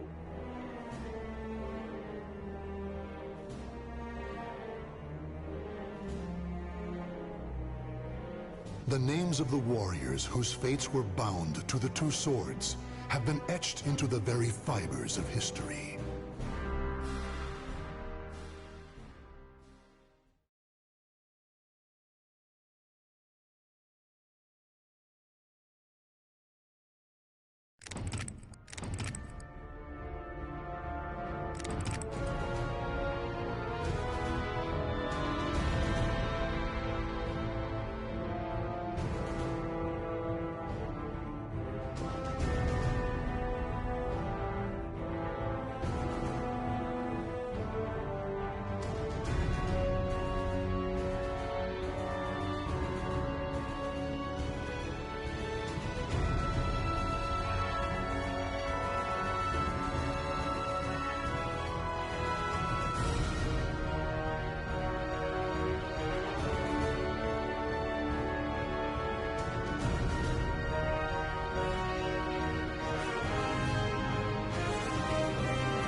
Where am I?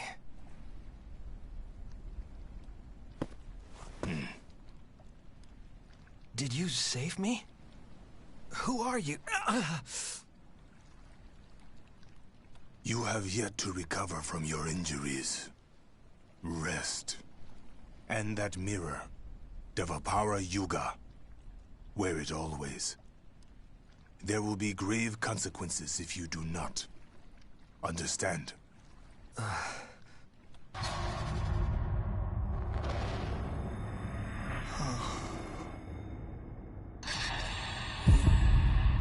Xianglin.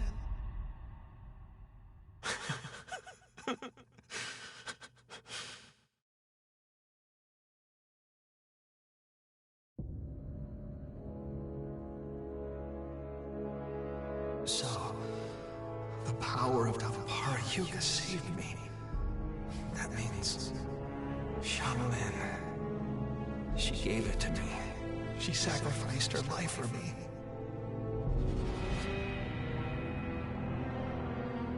And then I, with my bare hands. Why? Tell me, Xianglin. Why am I still alive?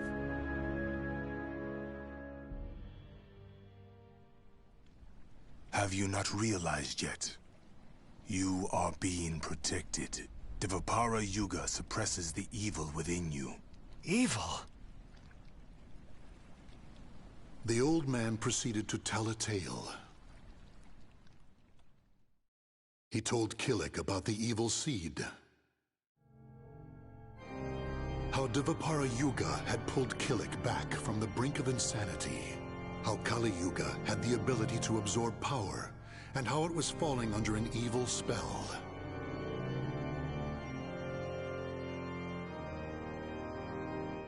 And finally, he told Killik about Soul Edge. Your fate will be set in stone the moment you lose your will to live. Your soul will be swallowed whole by your destiny, leaving behind but a rotten corpse. That is but one path you may take. But perhaps it is the path you wish to take.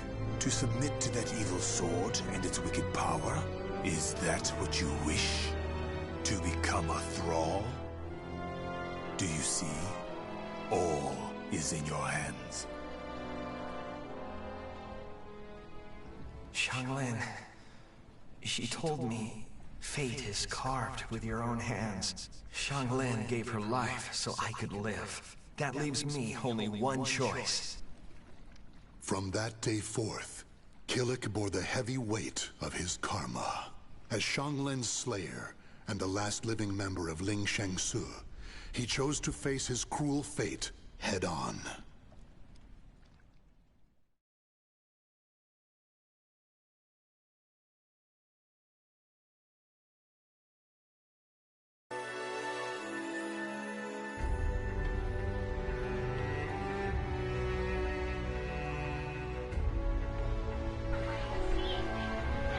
Chronicle of Souls 4, a mysterious visitor. Killik chose to fight against his fate, and as such began a period of intense training under the guidance of the old man, Edge Master. If you continue upon this path, the evil within you will create a second Soul Edge out of Kali Yuga. The only reason you and Kali Yuga have yet to succumb is because of Divapara Yuga's power. However, all is not lost. You can learn to control the evil within. Yes, Master.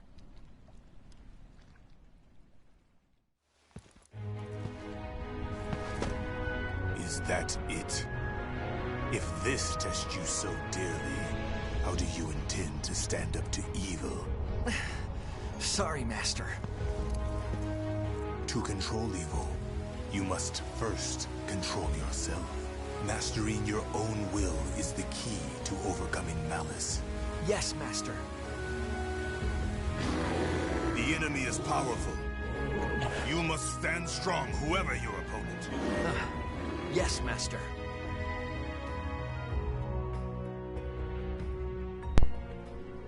If that was me, I'd be like, I don't know, Master. Your next opponent awaits. Like, if you got me fighting against a bear, I'd be like, who? I guess, Master. Sometimes things reveal themselves when you fight. I understand, Master. I mean, you got me up against a bear, so yeah.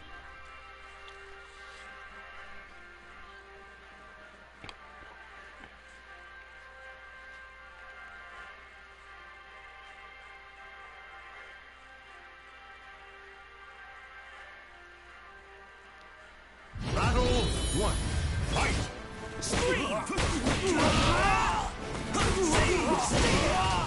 Gotcha!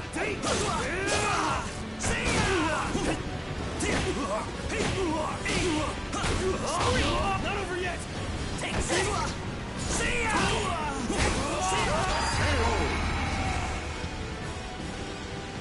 Battle 2. Fight! Gotcha!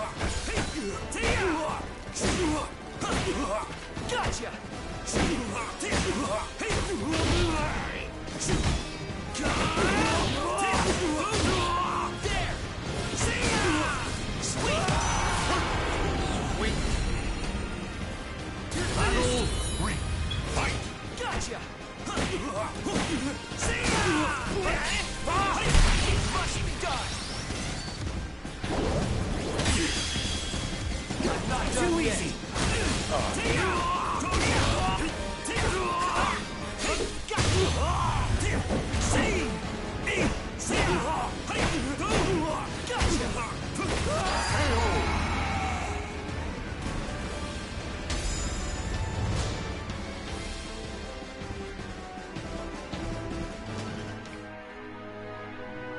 So, did you learn something?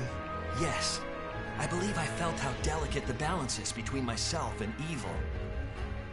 I see. Then the time has almost come. Master? It is nothing. What are you doing? You have yet to finish your training for the day.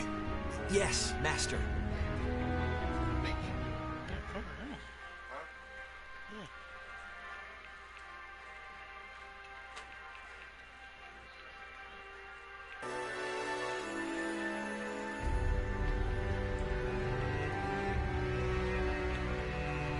Chronicle of Souls 5, the final test. Though the arduous training lasted 3 years, it seemed to pass by in the blink of an eye. The evil, however, heard within Kilik and Calibur was being kept at bay by Devara Yuga. However, with it threatening to spill over at any moment, the only time he was able to feel anything approaching peace was during intense training.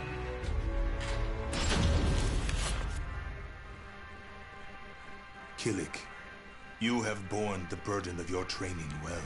Yes, Master. Now yes, we Sensei. shall see how you fare against me. Yes, Sensei. An actual fight with you? It would be an honor. Okay, Sensei. Why do you hold back? Come at me. Yes, Master. Yeah! Yes, Sensei. Yeah!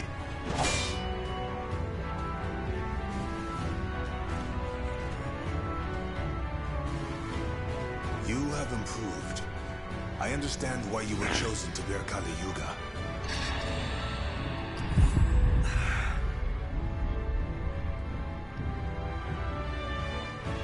Kilik, a shadow lies upon your soul. Take heed. If it envelops you completely, the evil within you will stir, and in time, tear at your soul until there is nothing left. You need to banish that shadow. I have shown you how to control evil. The rest is up to you. Yes, Master. Kilik, this will be your final test. Yes, you must Sensei. seal away Soul Edge, the cause of all this madness, and cleanse yourself of evil. Yes, Master. Head west. Keep going to where the wielder of Soul Edge awaits in the heart of a great maelstrom.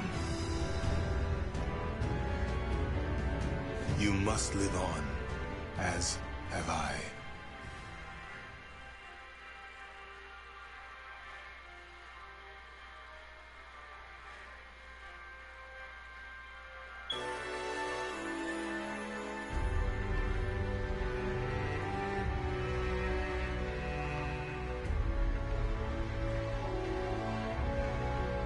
Chronicle of Soul 6.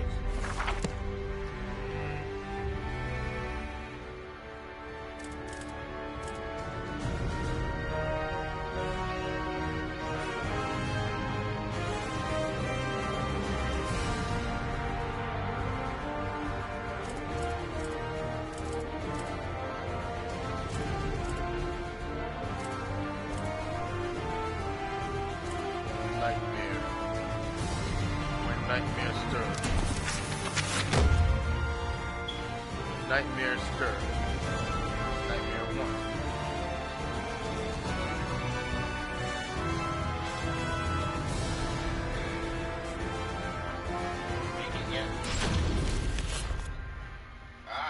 Nightmare. The Azure Knight appeared in Europe out of nowhere. Bound to no state, his endless, indiscriminate slaughter earned him the title Nightmare. Every night, Nightmare appeared, committing acts so heinous, he soon became a symbol of fear. Still, despite rumors about him spreading like nigga wildfire, Nightmare. his true identity remained a mystery.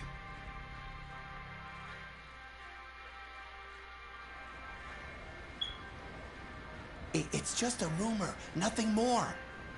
I don't get it. If he kills everyone, who's there to spread the word about him? Sounds fishy to me. I never heard any of these rumors when the war was in full swing, or when the plague hit town. Who's that at this hour? It's always something.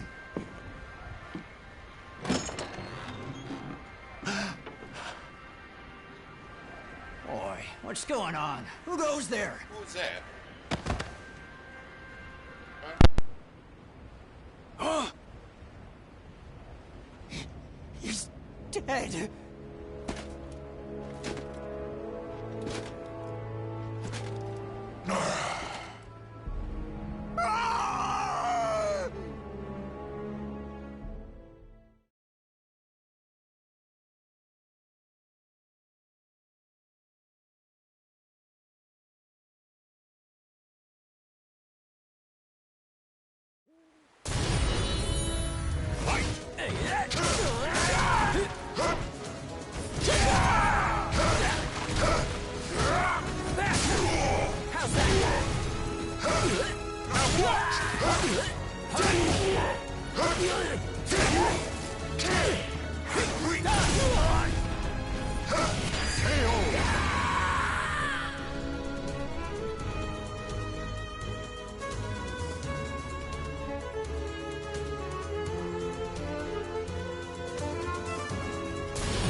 I thirst.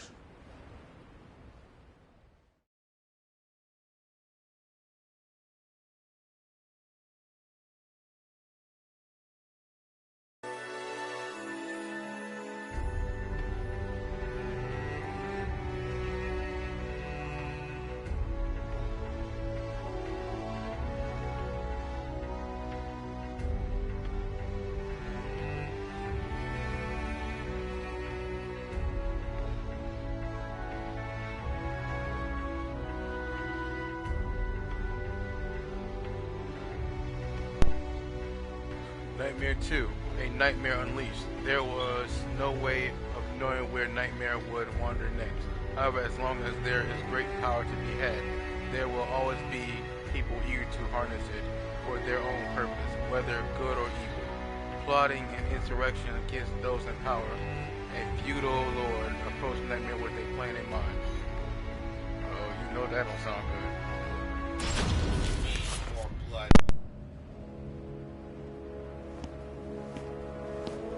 So you are Nightmare. Could you perhaps lend us your power? Please, our tyrannical ruler must be stopped. Wait. What is it you seek? Money? Glory?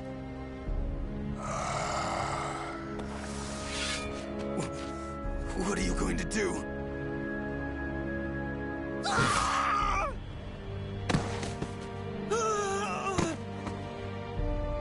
Stand strong. Protect the Lord.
Foolish feudal lord. Did you honestly think that you can make a deal with Nightmare? You thought you can control Nightmare? Fuck out of here. Confronting Wolfcrone. Anyone who thought the Azure Knight would listen to their pleas was very much mistaken. Entire Nightmare chose Ostheimberg Castle as his base. From there, he began killing all and sundry indiscriminately, eventually sparking conflict with the neighboring kingdom in the process.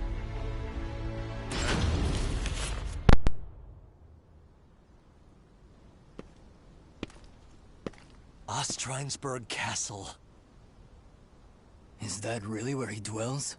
Bandits likely ransacked the place. Probably nothing of value left.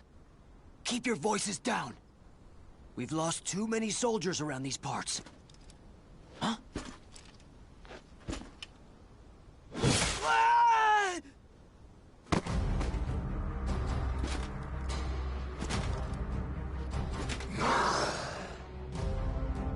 Oh, it's him!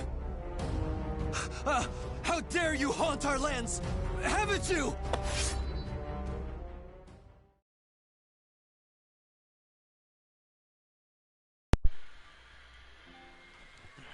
Foolish mortals, you will soon feel and fear the power of that is Nightmare.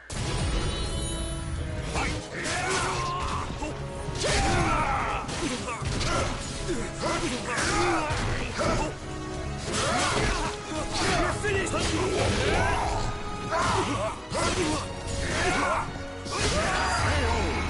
This is it.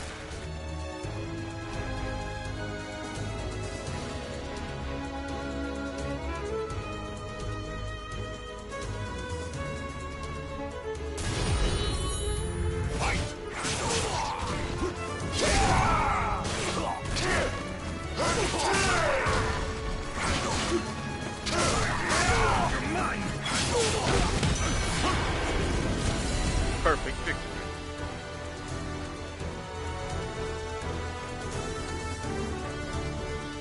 You hear everything coming out of Nightmare's mouth?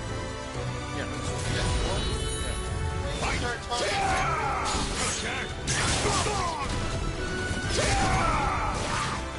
wait a minute. That's not really good. That's something in that one. I know that. That's the voice you've been This is gonna hurt. Yes, I know.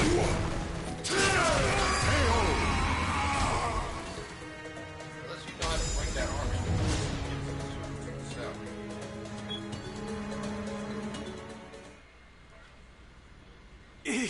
He's too strong. Retreat! Retreat! More! Give me your souls!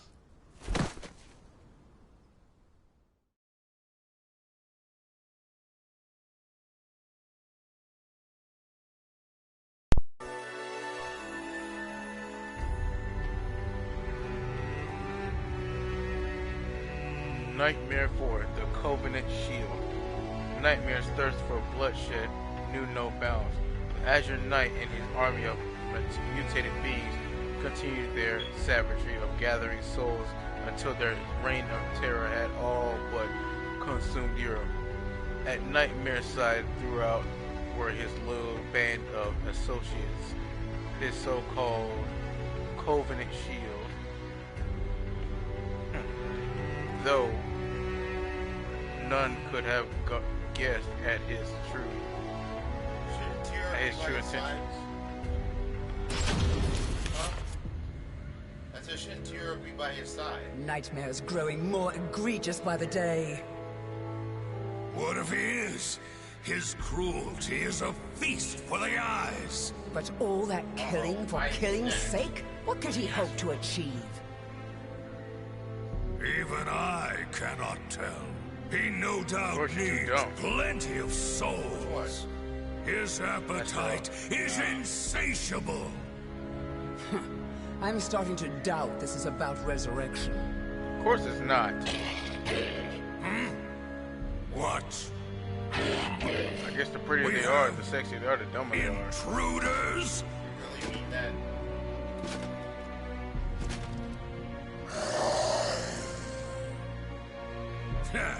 The leader steps onto the stage.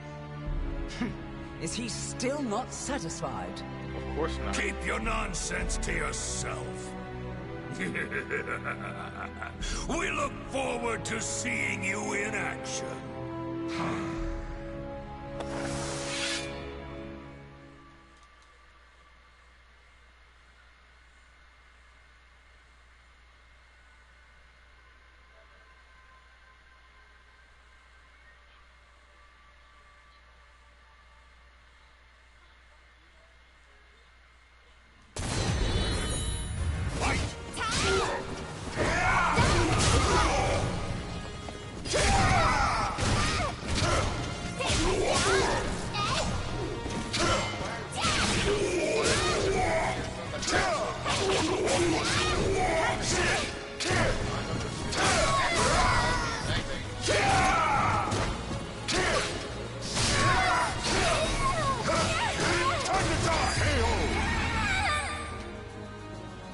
Know your place, grunt. Worm. Insect. Flea. Really? Fight!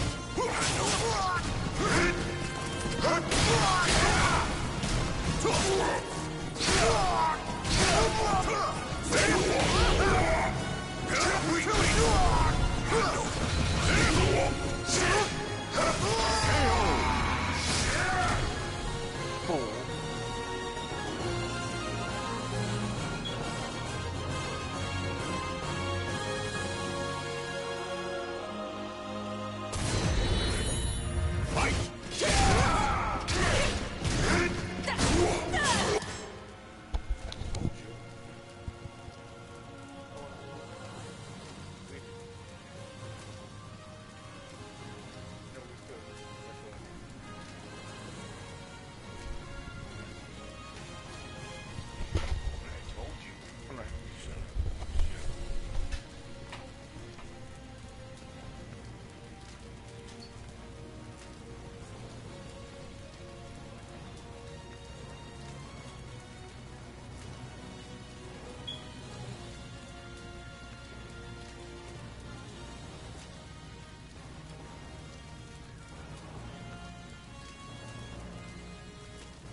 Your souls are mine. Still not enough.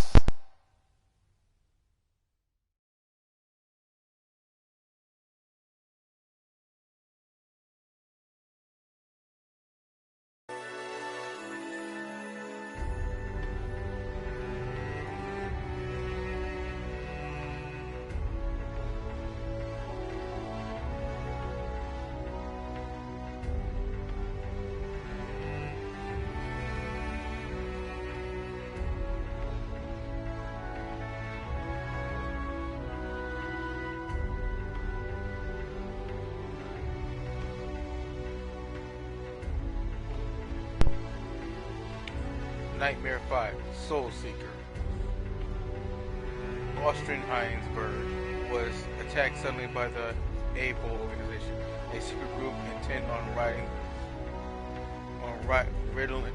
ridding the world of demons. So powerful was Nightmare's strength by this point that the organization now considered him their utmost priority.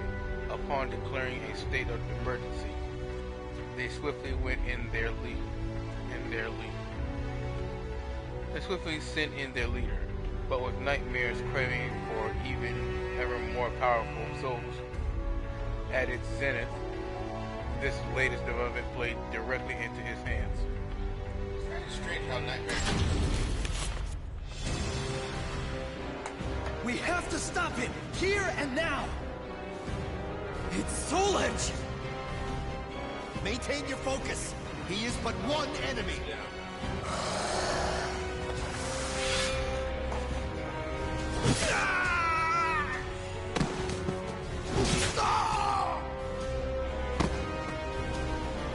Deliver me your soul! You monster! We cannot lose! Go!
That is why you need souls.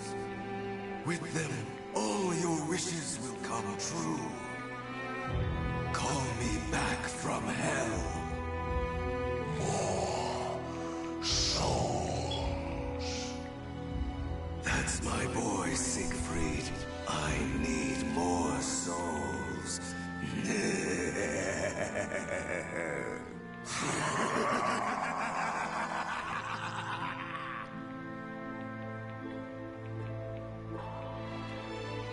Azure Nightmare was none other than a young man whose mind was warped by the sweet words of the sword.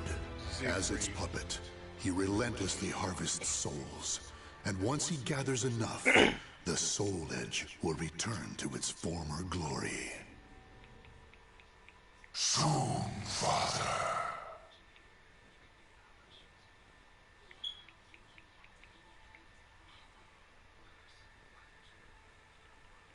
The names of the warriors whose fates were bound to the two swords have been etched into the very fibers of history.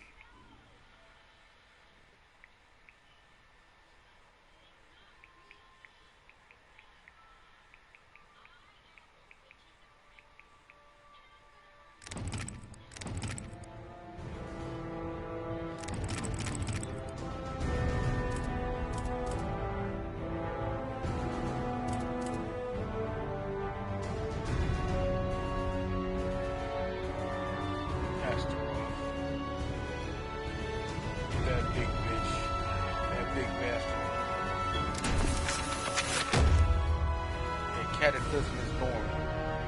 Astaroth 1.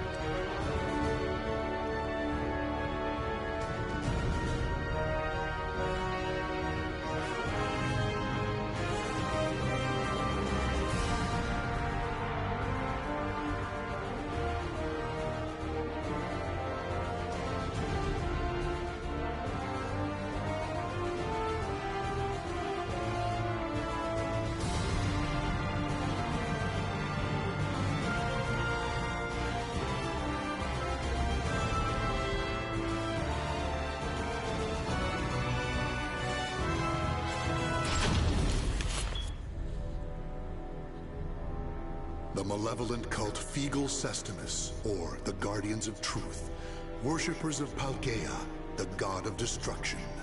In preparation for the day when all will be cleansed, the group performed horrific ceremonies and experiments in underground shrines across the globe. In 1583, which the group calls the Year of Saturn's Crimson Serpent, they were able to make contact for the first time with Paldea the Executioner. Deliver the Sword of Judgment, Soul Edge, to my altar. Only then can the purification begin. Upon hearing this revelation, High Priest Kumpetku devoted himself to the nefarious forbidden arts in order to create a golem of fearsome power. Now, Astaroth, a warrior forged by human hands for the sake of claiming Soul Edge, is nearing his awakening.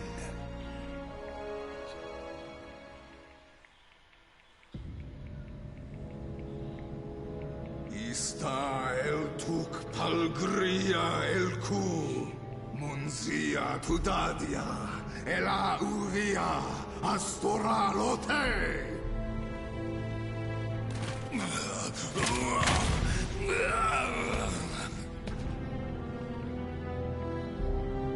Are you certain this is a good idea, Your Grace? Do not fear. This Golem of Astaroth is embedded with the special core bestowed upon us by the Great One himself. It will bring Soul Edge to Fegal Sestimus.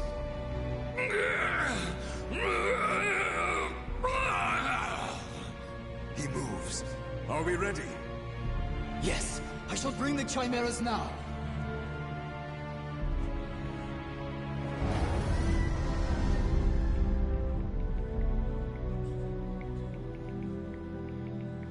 Can you hear it, puppet? The voice of care. Where is I? Feel rage! Quite good physicality for a human experiment. But your mind is still crude. Even if you do obtain Soul Edge, it will enslave you. On Ares' request, I shall grant you aid this once.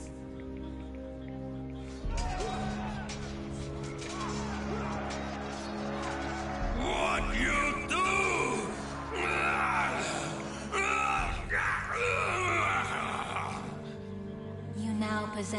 memories of various fallen warriors. Enemies approach. Show me you can destroy all who challenge you. Do that. Ah, shoot.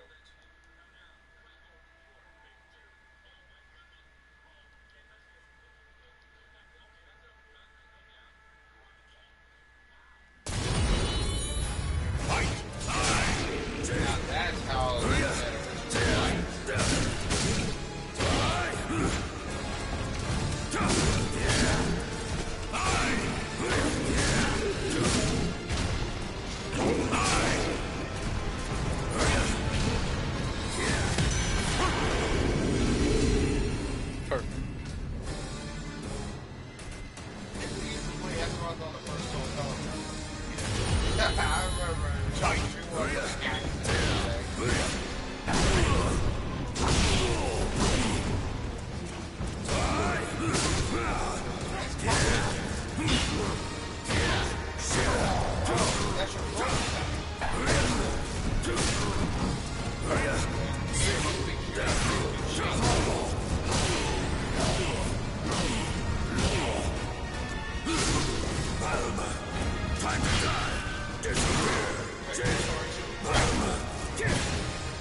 don't scream, worm.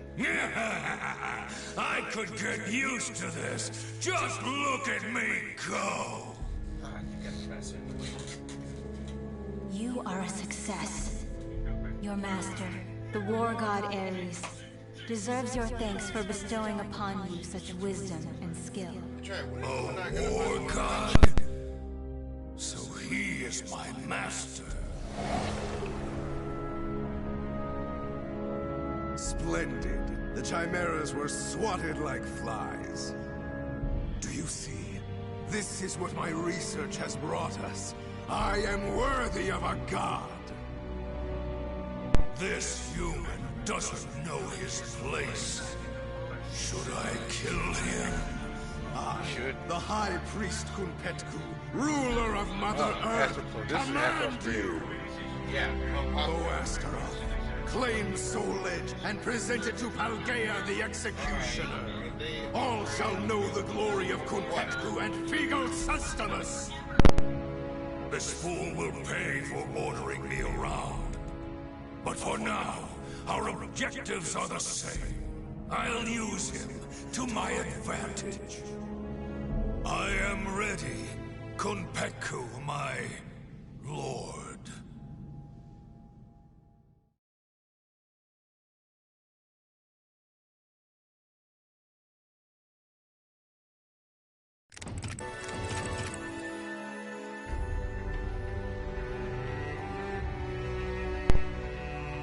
Astaroth 2, Revolt of the Heretic.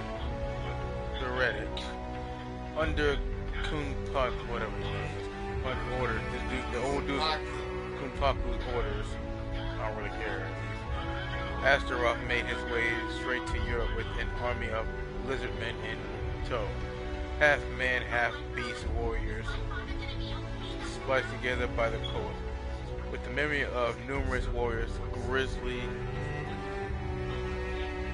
face bestowed upon him by Kerr, the agent of death, Astaroth found it easy to follow the scent of death expelled by Soul Edge.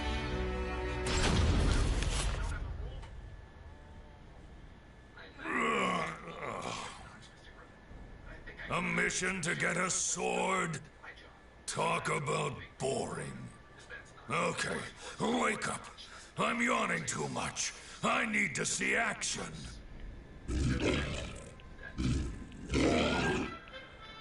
You too, huh? Your blood must be pumping hard from keeping all those lizards in line. Hmm?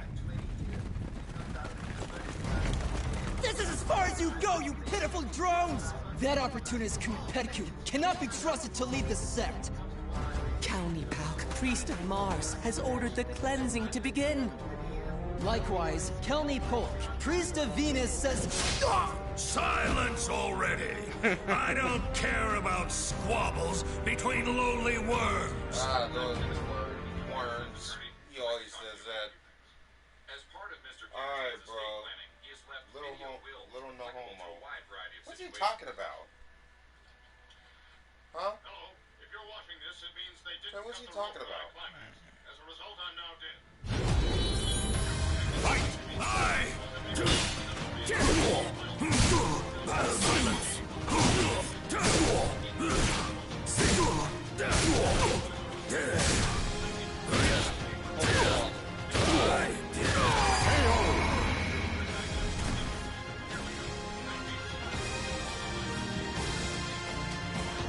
Right, ask your friends if you want a challenge.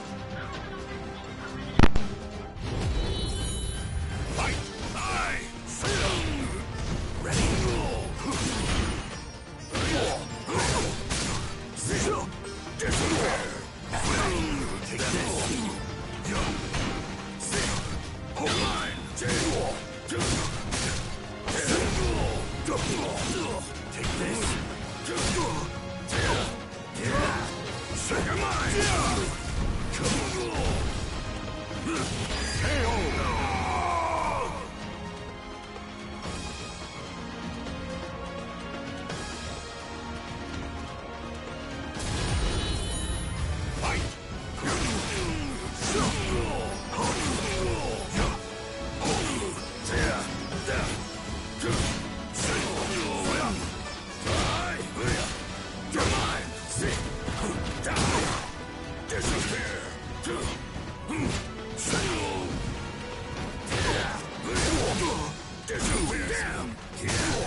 Take this.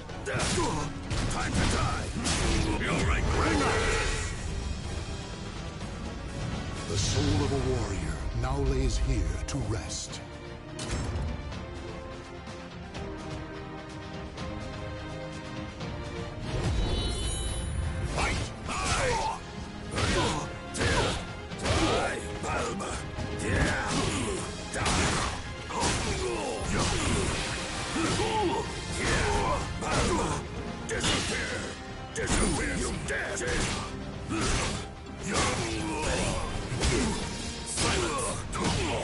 Take this!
Damn Kunpetku!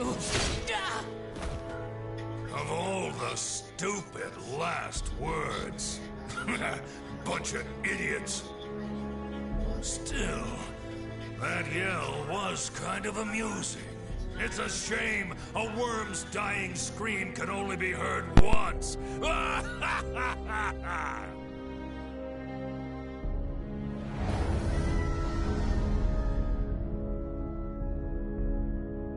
Tell me this, Kerr. Is Ares obsessed with cleaning? Even amongst the gods, he is renowned for his cleanliness. You could learn a lot from him. However, you should focus on your goal. I like this one. Straight to the point. I shall take care of all the rubbish you collect. It should have its uses.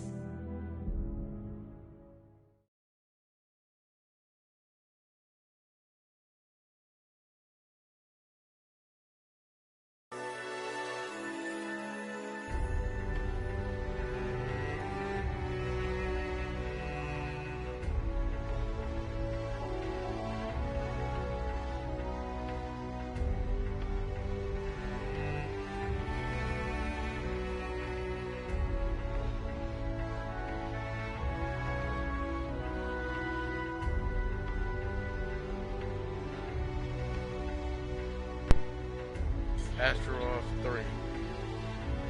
The Will of the Gods. Cleansing whatever dudes from the enemies without mercy as he went. I don't care. Astaroth continued on his way, the scent of death growing stronger all the time. Upon reaching Europe, he discovered that the genesis of all the chaos was a being by the name of Nightmare.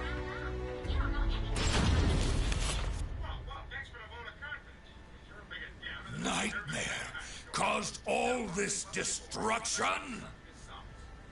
How dare he go so far? How dare he?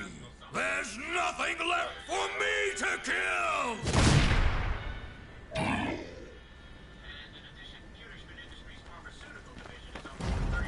We have you now, you abominations!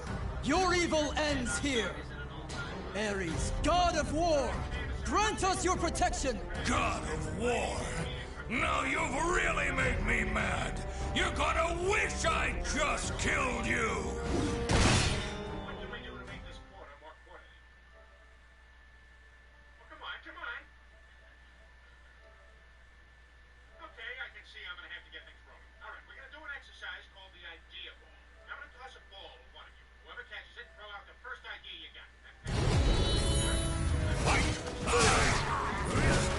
You're no match!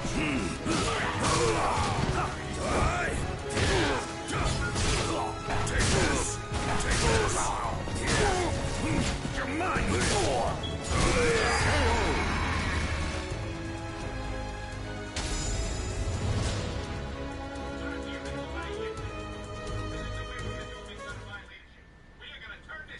Their weapons and moves remind me of yours. Not that it matters.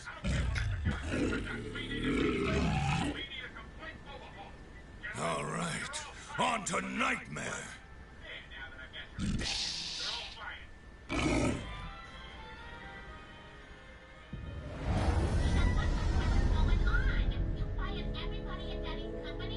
Kerr, you know what I'm going to say, don't you?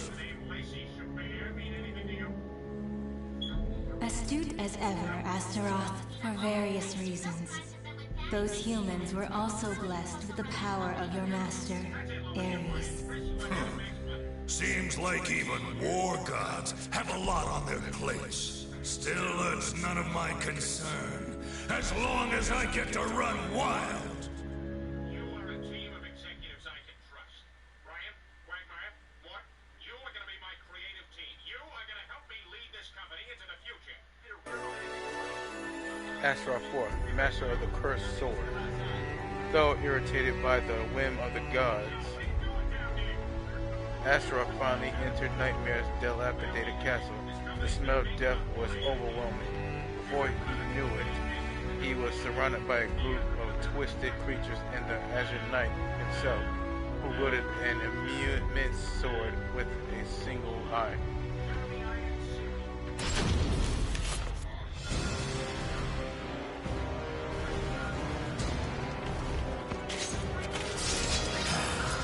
You've nowhere to run, so kindly just offer your soul to our leader. So this is why rumors surrounding the castle don't spread, despite the endless massacres. Correct. Dead men tell no tales. However, if you were to join up...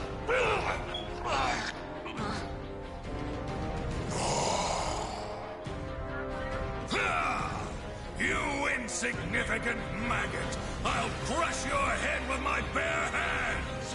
Hey, lizard brains, hold off!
Wait a minute, you pull that mess on the first Soul Calibur.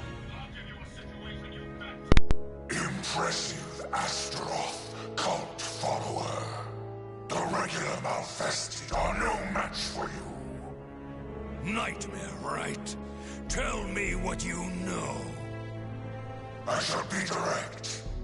I wish to use your power to resurrect Soul Edge. Should you agree to cooperate, you can kill as your heart desires. An attractive offer, no?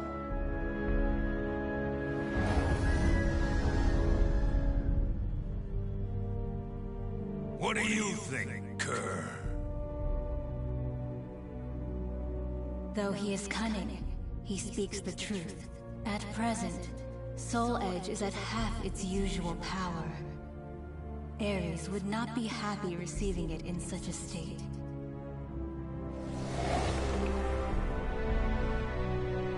Okay. I'll play your game. As a token of my gratitude, I shall bestow upon each of you a title.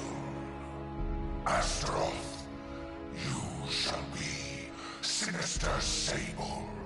Lizardman, you shall be Base Vert. What? Thanks?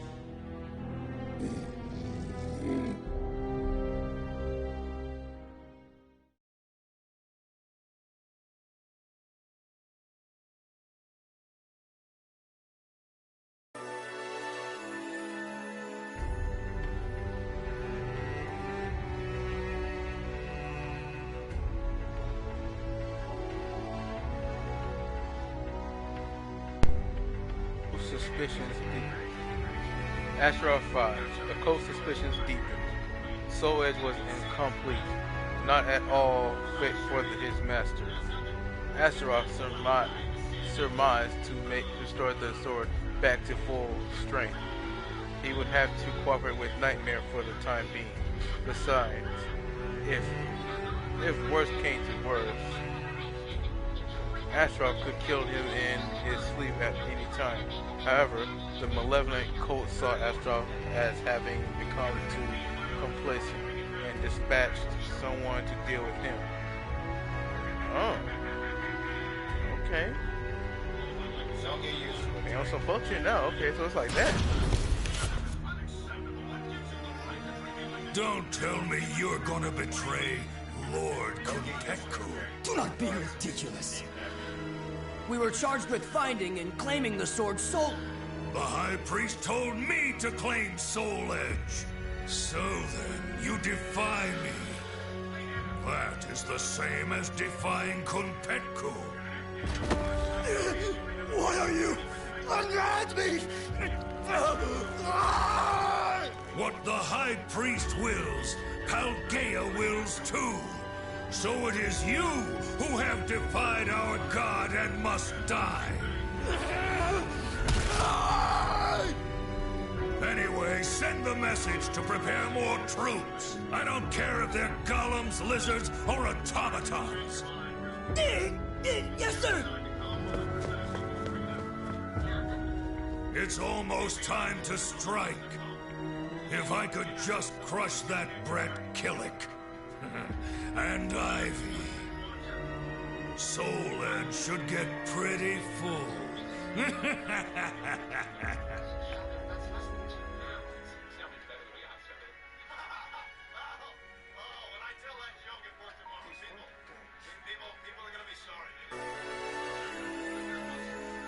Astaroth 6, Banquet of Blood. Sensing Soul Edge was near completion, Astaroth prepared for his rebellion. While lying in wait to Austenburg Castle for a high-quality soul to lead, he sensed a teeny slither of death aura, so slight as to be imperceivable to human.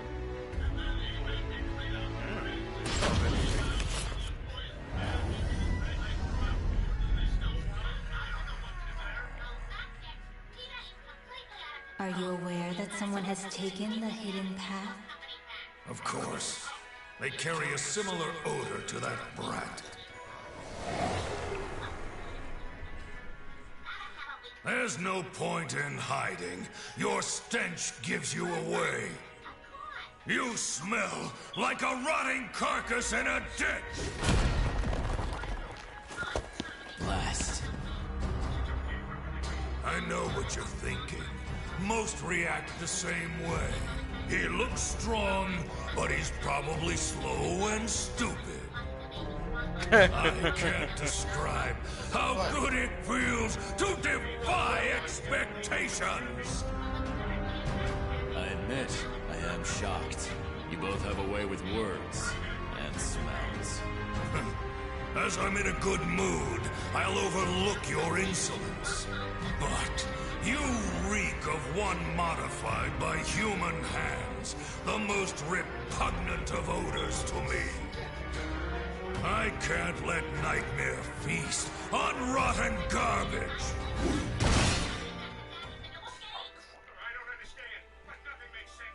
Hey Trey, aren't there any charges on this online thing? I don't understand why I haven't met.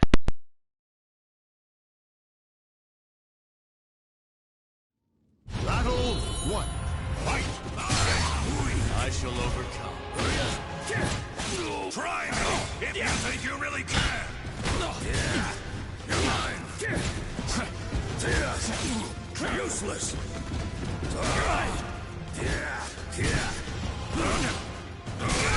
Time to die!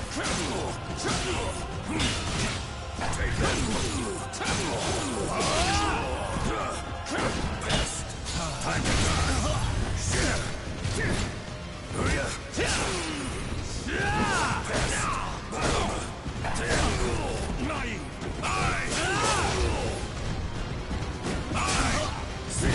Take this! This too is my mission, Gage!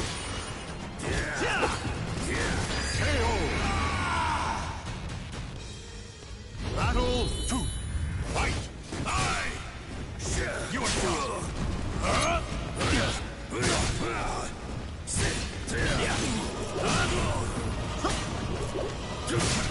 Take this!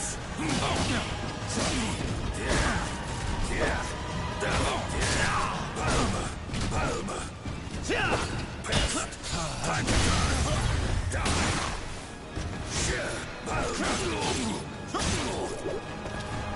Time to die!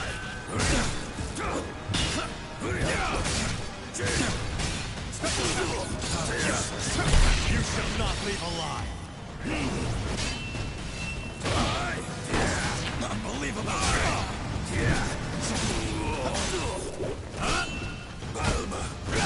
Take this!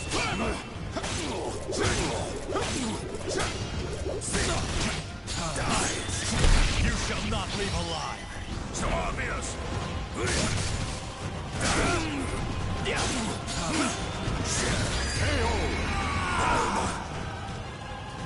I see you are a threat. Fight!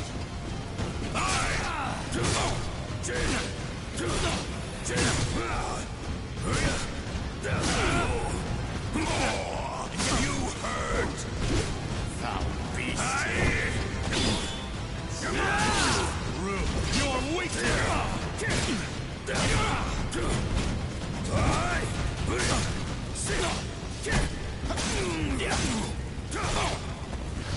Shut up!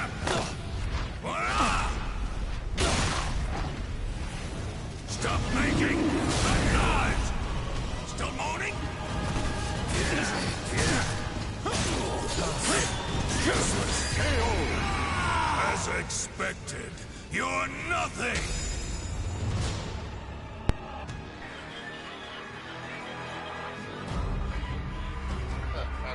Stop making so much noise. Okay.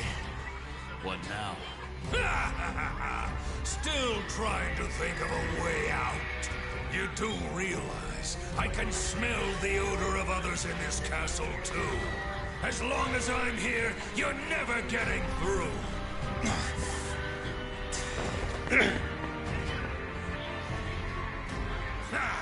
Wriggle, you worm! As long as the god of war protects me, I'm indestructible! All who defy me shall feel his divine wrath! This day can't get any better! I'm gonna kill both Nightmare and that loathsome woman! Then I will present Ares with the fully resurrected Soul Edge! And once that's over, I'll... Something wrong? You appear quite rattled. Enough! It's nothing. First, I'm gonna deal with Ivy. Damn it! Now my day's utterly ruined!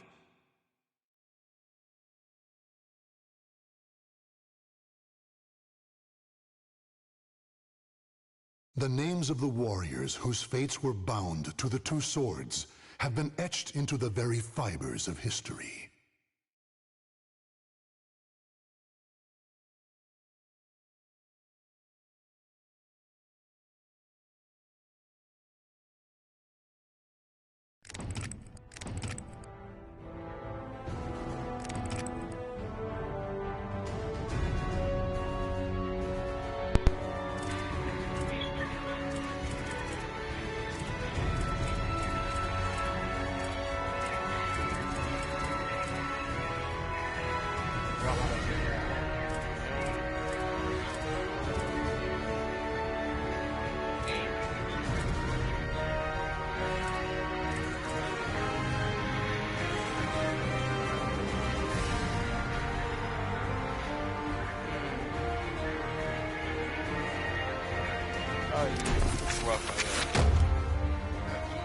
Family's betrayal.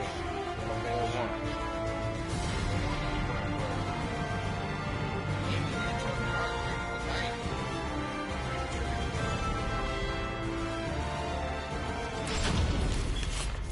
Let's start. Raphael, the cold, cruel head of the Sorel family, is known for his fencing prowess and deep knowledge of medical science. Though still young, he has survived numerous plots and venomous political strife to establish his family as part of the ruling elite. However, when the evil seed occurred, a noble that he had backed went violently insane and attempted to kill the king. Seeing this as the perfect opportunity to strike, Raphael's political enemies blamed him for the incident and attacked his Paris home. Betrayed one by those around him, Raphael fled to his birthplace, Rowan, in order to mount a counterattack.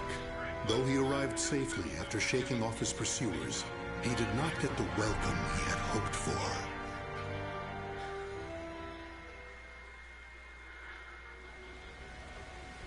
Nicola, why are you fraternizing with the enemy? Dear Uncle, it is you who has driven me to this. How could you support a traitor who sought to slay His Highness? You have nowhere left to run, Lord Raphael, former head of the House of Sorel. So even my own flesh and blood would debase themselves to save their own skin. You think by selling me out, the same won't happen to you? We are simply doing what you have taught us. Trust no one. Those of no worth must be cast aside, even one's own parents. Such callous teachings are worthy of your fearsome reputation. But no matter. In a few days, what you teach, man. Your head will be paraded about the streets of Paris. Teach real knowledge. No, please. The only love he has is for Amy that he adopted. And you can see this man's own advice and creeds being used against him. Let there be a lesson. Be careful what you teach. Words are powerful.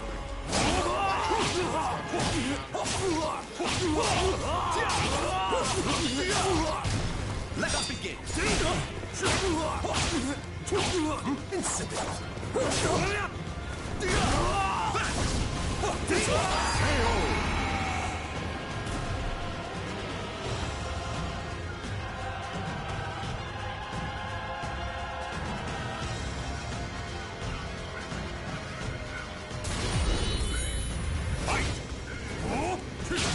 Damn you!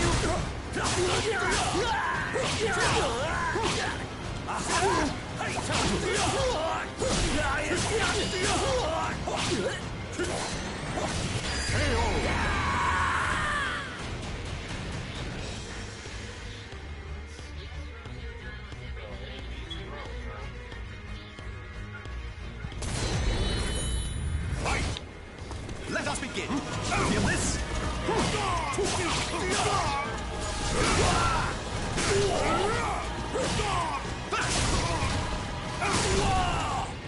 Aha! Let us begin.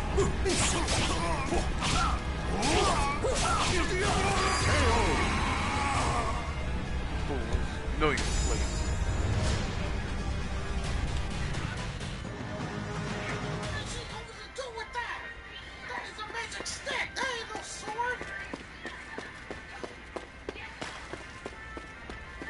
Damn it all. Everything started going wrong that day. The day that great beam of light pierced the sky.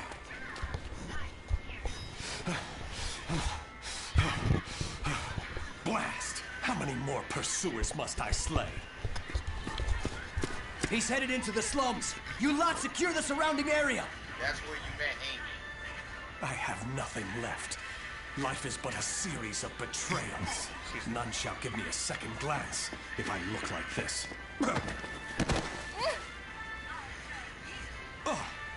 A pauper's daughter?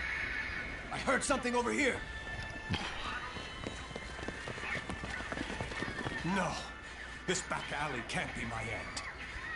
You, child. A strange noble passed through here, didn't he? Tell me where he went. Okay. Is this how my life is to end? Betrayed by a child? Not Run exactly. over there and head behind the horse cart. The coward! After him! He should still be nearby! That was like that on Soul Calibur What? too. She pointed in the wrong direction while you did. They're gone now. Indeed. You saved me. No, I just wanted to annoy them. Still, I'm glad. So, tell me your name. Amy? Amy. Amy. You're silly. Why cry when you're safe?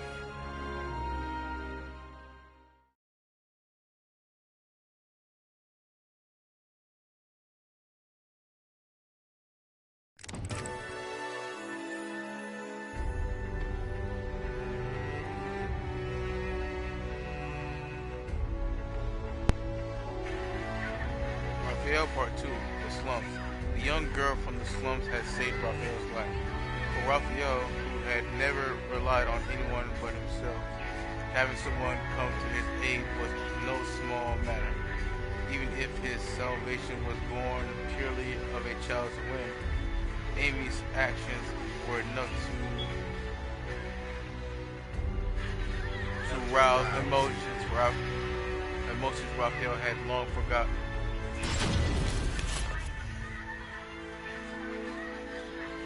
This should do it. Just don't touch the wound. Thanks. Us poor folk never get to see a doctor.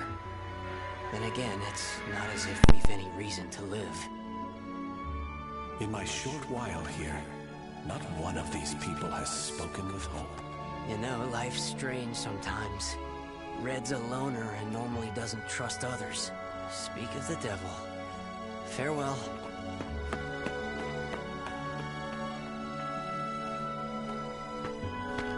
Hi, Raphael.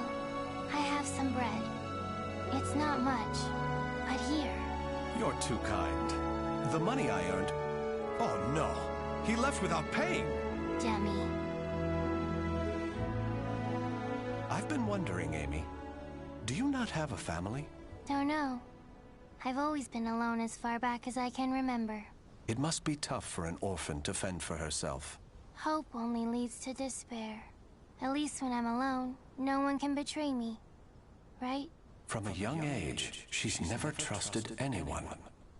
Just like me. Whether one is rich or poor, life is equally twisted and corrupt. Someone's coming. Hi. That is true, complete and total facts. Whether you're rich or poor, you gotta be careful who you trust, regardless. Why, hello, Red. You're a slave. That is real life. That's a life lesson right Everyone there. around here has paid their protection money. Except you. What is it? Have you found yourself another bodyguard? Don't be stupid. I know you've got some vagabond looking after you. How dare you bring trouble to my territory? First, your left leg. Then... Filthy vermin! Unhand her now! Nothing worse than a grown man beating on a little girl. Come on now. That's cruel. Extorting and beating on a child. Now I see why. Now I gotta cut your ass for that. Now I see why Amy's always a stoic.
Amy, are you all right? Show me your leg. You didn't need to come out. Getting hit's no big deal. It's normal. No, Amy. It's not. It really is not. That's not the way the world is. Really? You've given me a future. In return, I must give you the same. Go ahead, if that's what you want.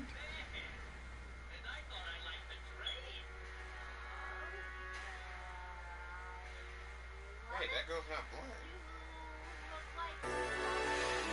Raphael 3, On the Run. With the aristocracy continuing to fight their petty battles, ordinary people had all but surrendered their spirit and given up on life, like animated corpses. Their lives were drained of all meaning and joy. Instead, Raphael decided it best to seek refuge with Amy in the land where the sun never sets, Spain. That's spicy.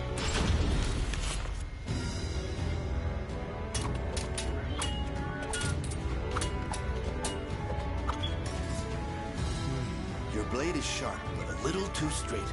That's the brilliance of a French sword, and it's failing. Indeed. However, there is someone whose life I must protect. That's why I must learn the best techniques Spanish swordsmanship has to offer. Very good. A sword is indeed for protection. You must move with rhythm and swing your sword with passion. On guard!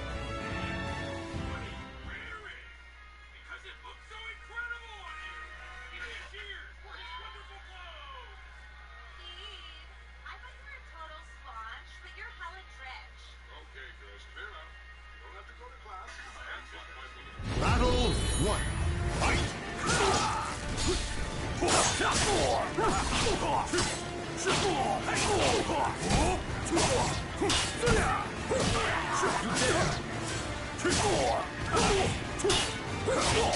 You're worthless! Stop this! Let's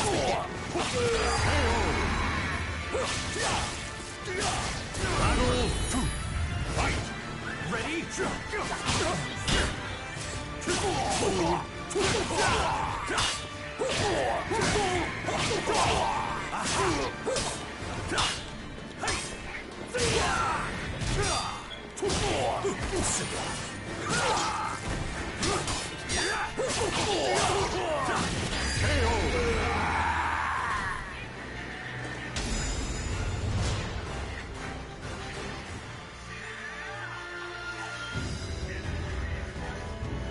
Excellent. All movement must come from the heart. You appear to have grasped that concept well. I'm grateful for your instruction. Actually, I have one more request. This girl. I'd like her to learn to protect herself. Such a sense of caution. It's difficult to teach one who keeps a lock on their heart. However, I may know someone who can be of assistance. Really? Please introduce us at once. Raphael, you're such a dummy.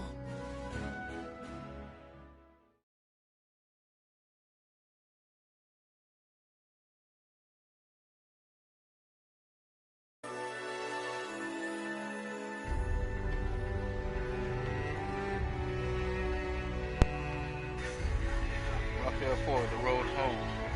As they wandered through Spain like nomads, Raphael sharpened his blade skills while also teaching Amy some techniques. However, with his enemies a constant threat, he felt his and Amy's nomadic lifestyle would do her more harm than good.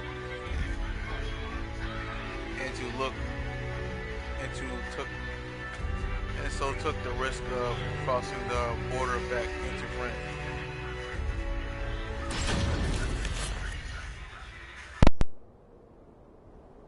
Raphael, I'm cold. Hold my hand. Sorry, Amy. How's this? We must find sanctuary, no matter what it takes. I can't teach you properly if we keep having to escape. Raphael Sorel, I never thought I'd see you on French soil. How unfortunate for you to run into us. I thought we'd be safe over the mountains. Are you sure you all want to come at me without reporting my discovery first? We're not falling for that old trick. We'll only need to send a report of your death. Amy, do you remember what I taught you? Strike the enemy true, one by one. You need only worry about protecting yourself.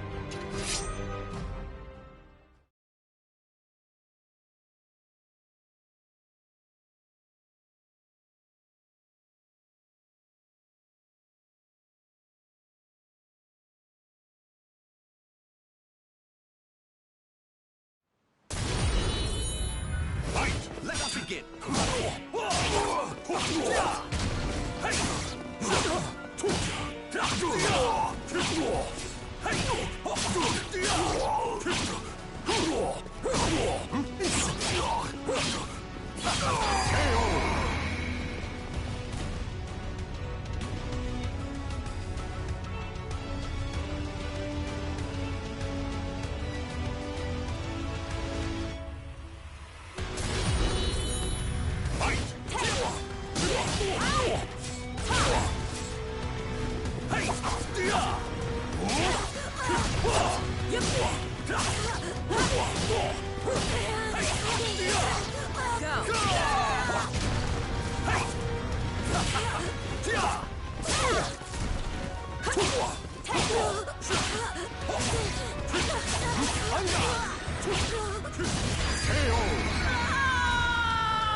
Let us begin!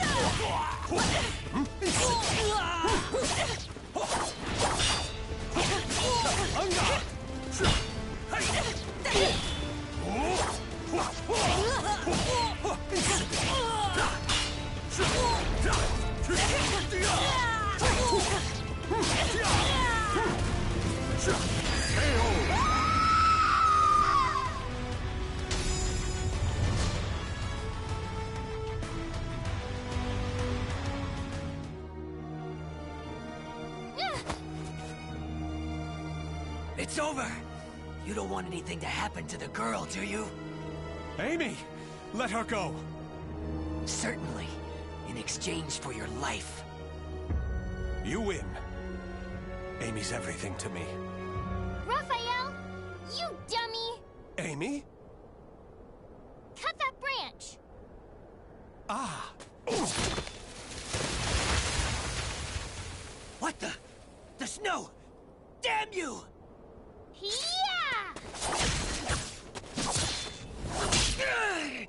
Stupid brat!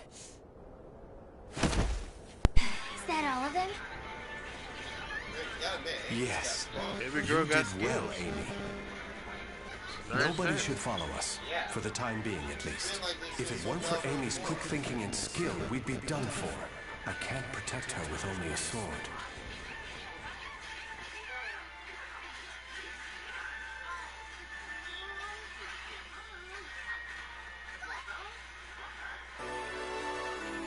Raphael 5, Wealthy Lord Dumas.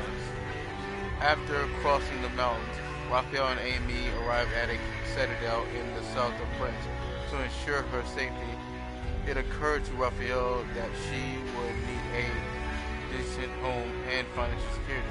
So, disguising his real name, he became a servant to the wealthy Lord Dumas.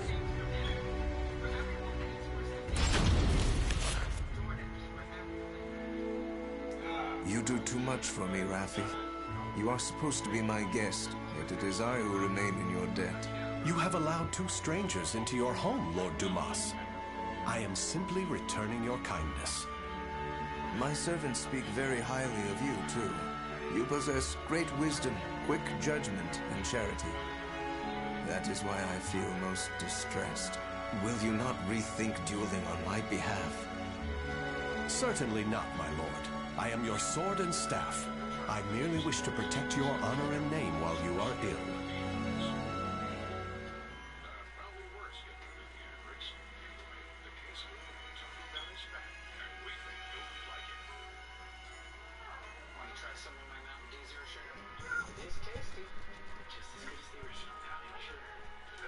Battle 1. Fight!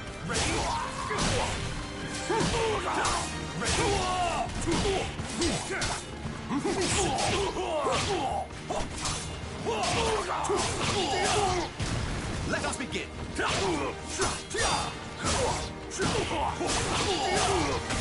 Let us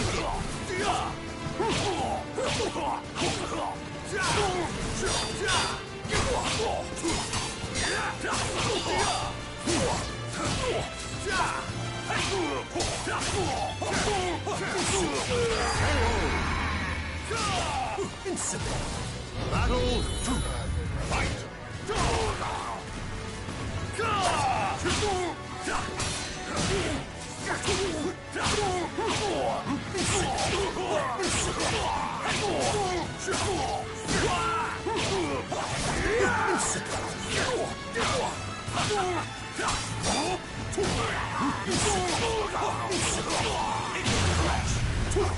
Not over.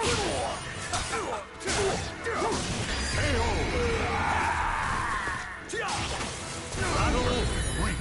Fight.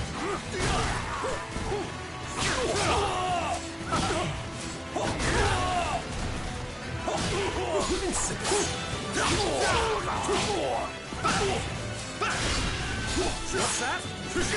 Real power.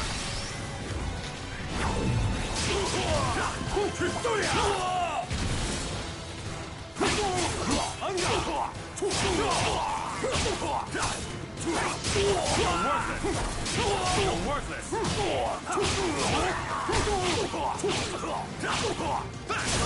You're mine.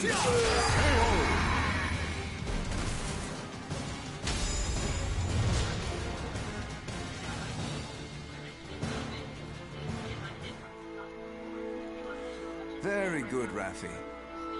Seeing your devotion has made up my mind. What do you mean, my lord? Listen, Raffi. I will soon meet my end, and I have no child of my own. It would make me so happy if you would become the heir to my fortune. However, I have one request. I am overwhelmed by your generosity. What is your request? That girl, Amy, is it? She is not your daughter, correct? If you are to become my son, you should send her away. To an orphanage, perhaps. As I have said before, she seems to be a great weight around your neck. I did not expect you to say such a thing. How about we continue this conversation over some tea? I recently managed to obtain some fine, rare chinaware from the East. Dude done fucked up. He done fucked up. Of course he did. Tell that man to abandon the girl to her orphanage. Yeah, you done fucked up, old man. Raphael 6, a perfect world. I shall toast to the death of those who come between Amy and I. Raphael became Lord Dumas's adopted son, declaring that his relatives had gone on a long journey. His previous efforts to gain everybody's trust had paid off, as not one soul doubted him.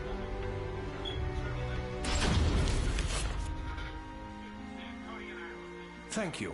How are the lessons going? Very good, young master. The girl will grow into a fine lady. On his return, my lord will be struck dumb in disbelief.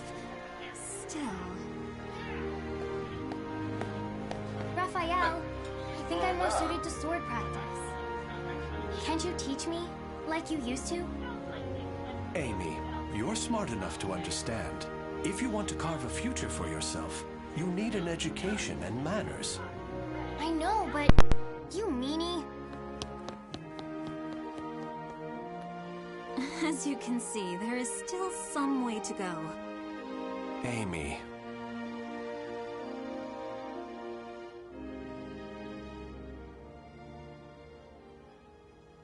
Can I really offer Amy a bright future like this? I came to this reading room looking for answers, but I'm coming up empty-handed. Ample finances, a safe place, a fine education. Despite the freedom this lifestyle offers, it's not enough. This letter. Report on the evil seed. Could it be? There's no mistaking it. This is research on that abominable evil seed.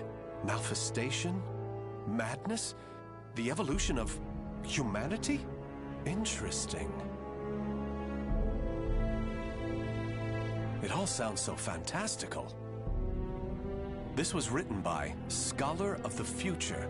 Who could that be? Soul Edge. A cursed sword that feeds on souls?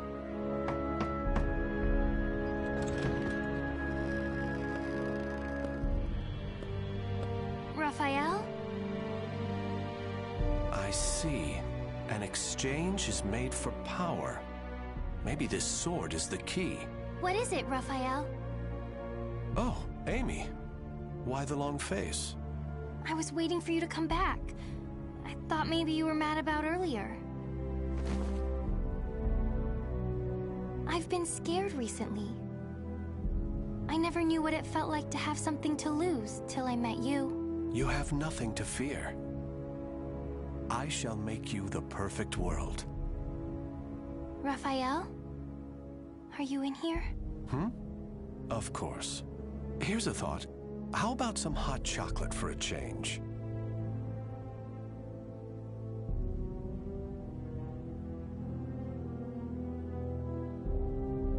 The names of the warriors whose fates were bound to the two swords have been etched into the very fibers of history.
The streets of the French colonial empire ran red with blood as nobles waged their ceaseless feuds.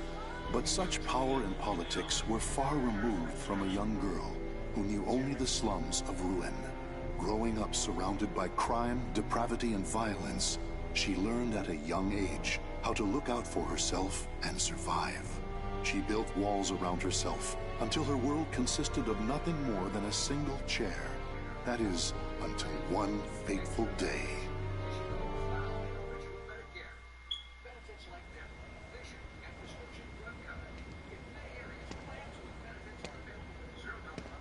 There.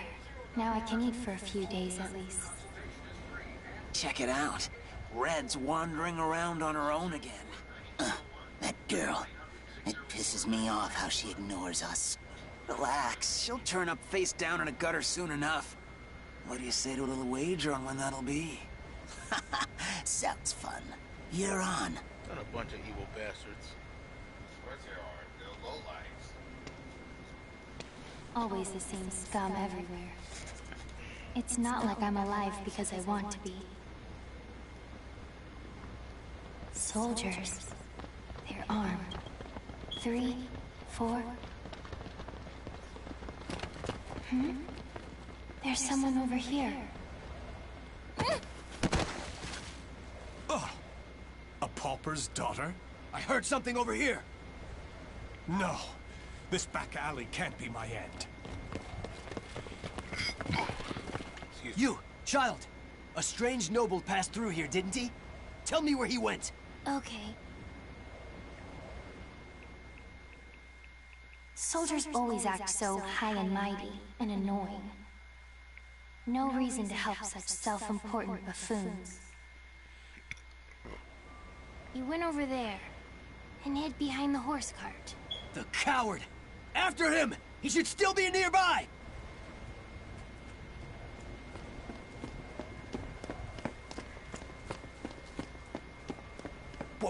What? They're gone now. Indeed. You saved me. Nah, I just wanted to annoy them. Still, I'm glad. So, tell me your name.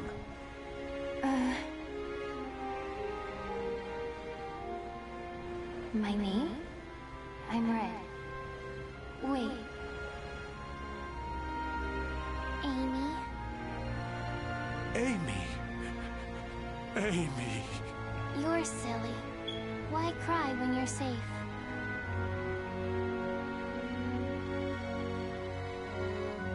Raphael. That's what he called himself. I don't know why I decided to go with him, but I did. It was pure chance I was there when those soldiers came, and I only lied to annoy them. And yet, Raphael wanted to give me a better future. But hope only leads to disappointment. I've learned that by now. Yeah, to some extent it does. Yep. Kind of reminds you of Naruto. But in most cases, it's best to believe in hope. Yeah. Amy 2, The Changing of Seasons. Was their meeting really mere chance? After Amy saved Raphael's life, the Sorrel family's former patriarch in turn brought her with him out of the slums. The two spent years dodging, arriving in a provincial city in southern France. There, Lord Dumas appointed Raphael to his right hand in recognition of his talent, and Amy became Raphael's daughter. She was raised as a noble and trained in the art of swordplay.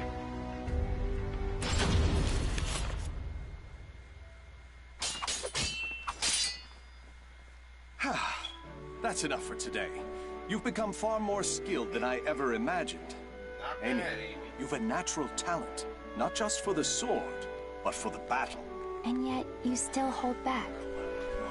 Agility, awareness, intuition. These are your strengths. However, you still favor your left leg, albeit unconsciously, and this limits your movements. You must come to grips with that incurable wound of yours. And you've one other great fault. Care to know what it is? I'm all ears. Let's hear it. You forget you are my daughter here. You should refer to me as father or lord. It is unseemly for a noble to disrespect her father. Dummy. Never mind. Very well. A lesson for another time, perhaps. Now, I must be off to patrol the region and speak to some indolent wolf catchers. I would hate to displease our master of the moment, Lord Dumas. I presume you can return to the mansion on your own. You needn't worry. As long as we're hiding out here, we should be safe from the Bird of Passage's assassins. It doesn't really matter to me where we are.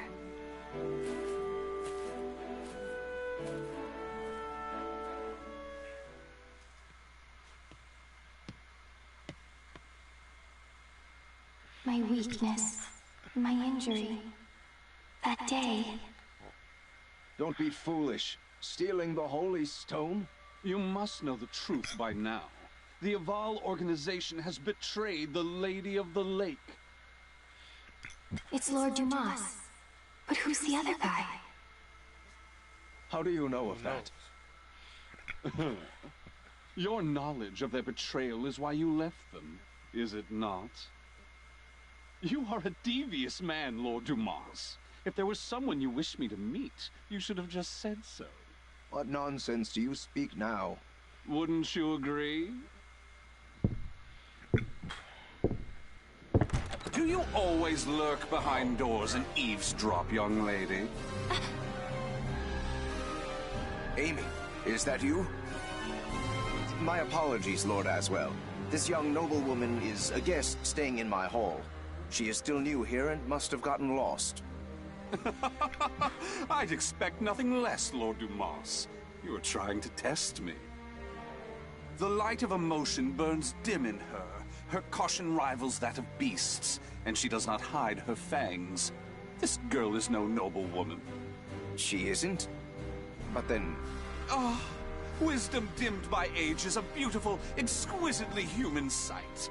My business here is finished. My thanks in advance for your support of the qualifiers, Lord Dumas. What a douchebag. Thank you, little lady. You have made this visit a delight. Those who seek stasis must never cease their step. Cover yourself with the veil of refinement, young lady. Or perhaps I should say, young Amy.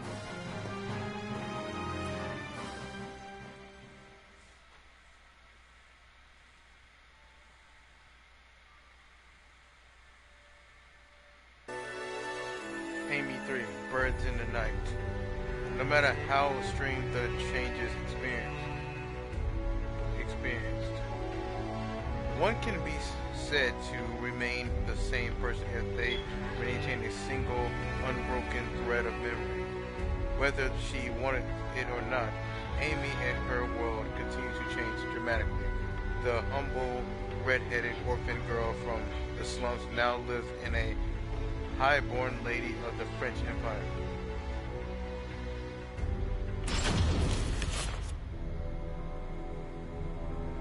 Three years have passed since Lord Dumas left his fortress city in the south of France on a pilgrimage. Raphael, having been named Lord Dumas's heir, officially adopted Amy as his daughter.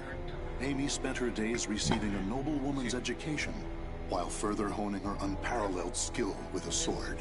However, it was unlikely she would ever use those skills in actual combat, or it would have been had her keen eyes and cautious nature not caught wind of the danger threatening her land.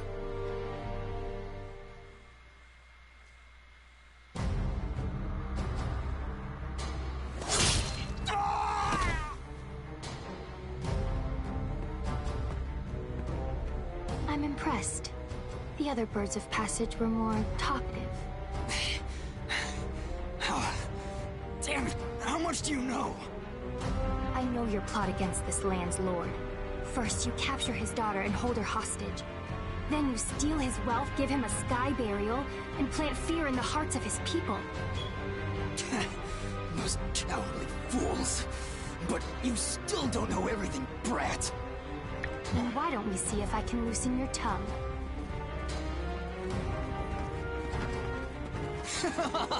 Stupid brat! I was just buying time for our main forces to get here. Positions and terrain, both fine. 5 of them, no backup. You think we'll capture you alive? Ha! It's a sky burial for you. We'll flay your skin, pluck out your eyes, then send your defiled corpse to your father. Finally, you're all here. Huh? Hunting down the wolves of these forests is my father's job, but I'm happy to dispose of a few unwelcome birds.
Good luck.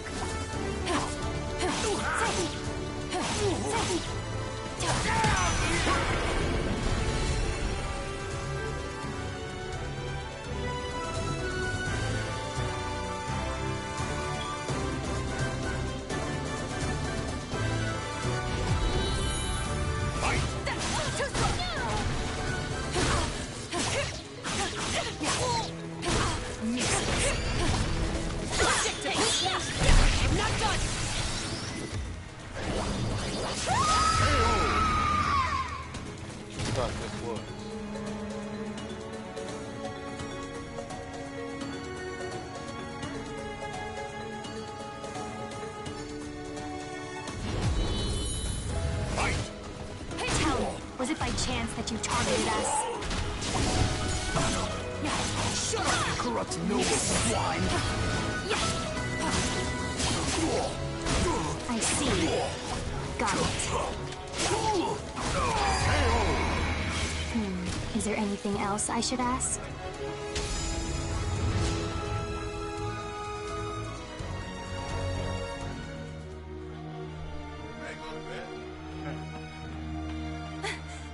Milady! Malis, you're late. My sincerest apologies, but that's not the issue here. Why must you insist on putting yourself in danger? And what happened here? Bird of Passage assassins. I doubt they can still move, but be careful. These louts have caused trouble time and again in town. To think they would dare violate the very lands of Lord Dumas's estate.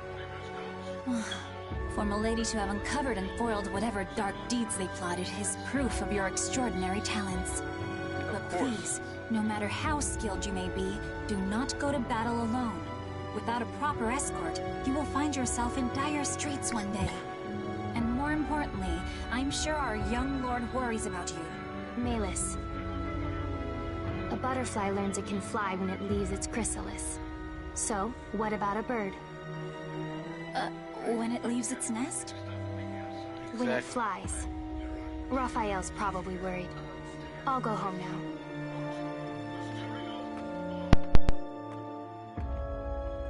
Milady, you must learn to refer to the young master with more respect. Such an incorrigible girl. Well, I must clean this awful mess up.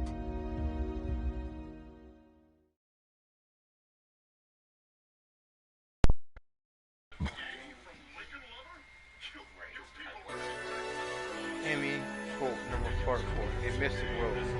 When did the wise young Lord Raphael begin to haul himself up in his library? He feverishly pored over his books as if possessed, and prohibited all entry to the library's annex.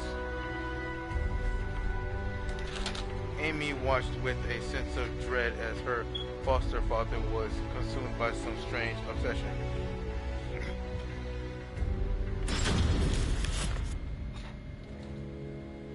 Malis, where is the key to the annex? I'm sorry, milady. I know where it is, but I cannot tell you. None may enter the library unless a problem has arisen. That is the rule. And you think this isn't a problem? It is true he does nothing but deal with dubious folks and broods over strange works all day. If he were his old self, these acts would be unthinkable. But I trust him. He must have a good cause. I see. In that case, how many fingers must I lose before it becomes a problem? Milady, do not jest. Still, your point is made. I shall trust your intuition. Here is what I propose.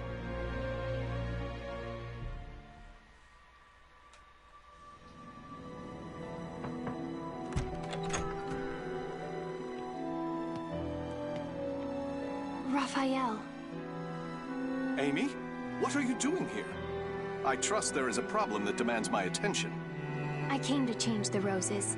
It would be a problem if nobles such as us let our flowers rot. It seems finding a shrewd maid to attend you was worth the trouble. I also brought you some hot chocolate. Here. I suppose I have given you both cause to worry. But I ask you wait just a while longer. Soon, I shall have a way to create for you that shining world I promised. Raphael, I'm happy with the way things are now. Those who seek stasis must never cease their step. Fine. But can I visit you here again? Please understand, Amy. I need focus to finish this as quickly as possible. But, very well. Will you come to change the flowers again? Bring roses, bright and beautiful red, to remind me of your hair.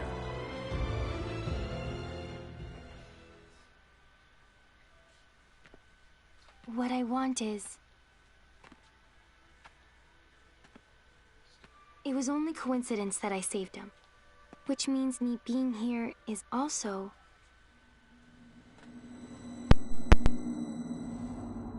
Who's there?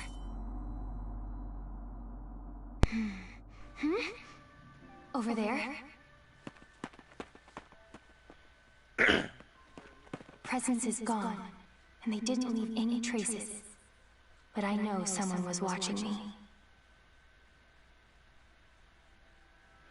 Good instincts. Yep. It's been like that since she was an orphan. Amy Part 5. Crossroads of Promise.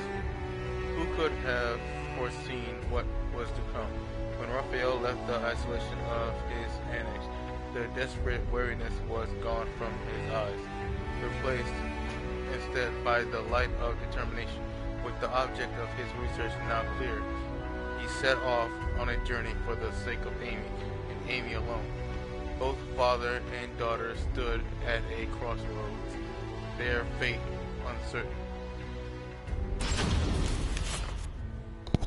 It's been a long time since we trained together, Amy.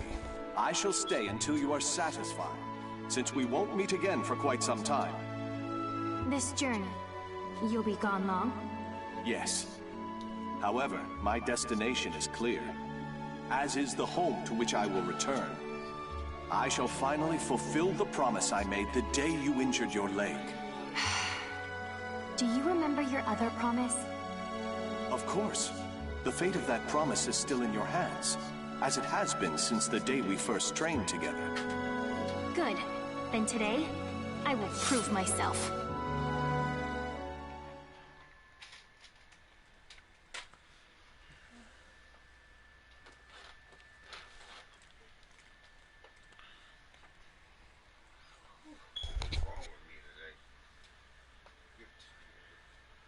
Battle 1. Fight!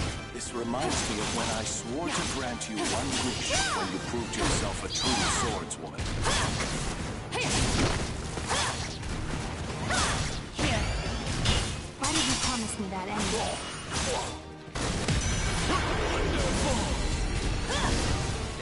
Battle 2.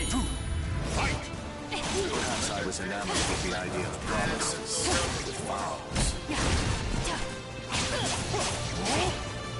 That's not an answer. Not that I really care.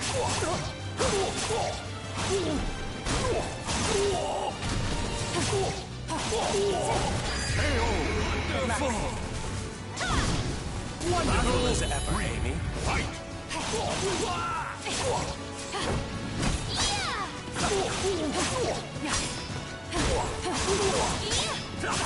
Low. It's my turn now. Good luck.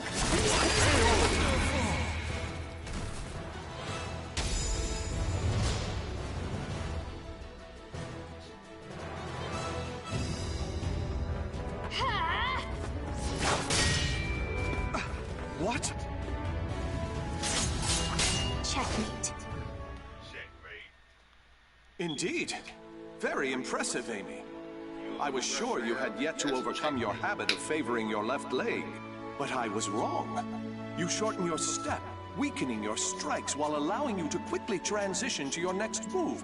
A stunning adaptation of La Rapière de Sorel. Very well. I acknowledge you as a true swordswoman. What is your wish? Well...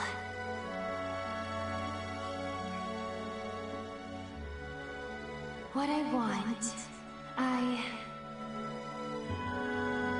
Hurry back as fast as you can. I'll make my request then. Are you sure that returning as fast as I can is not your true desire? Very well. I shall take those words as a command from my one and only queen. I, Raphael Sorel, swear it upon my life. I look forward to hearing the request you come up with. I also have something for you. Will you accept it? What's this? Albion, the Radiant One. I sent word to various contacts in spare moments during my research to have it made especially for you. It is a difficult blade to wield, but I'm sure you have the skill to master it.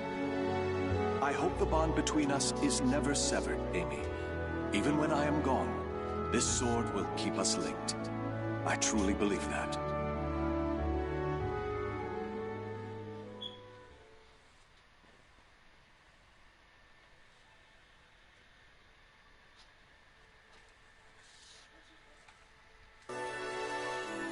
Amy 6, A Fleeting Wish.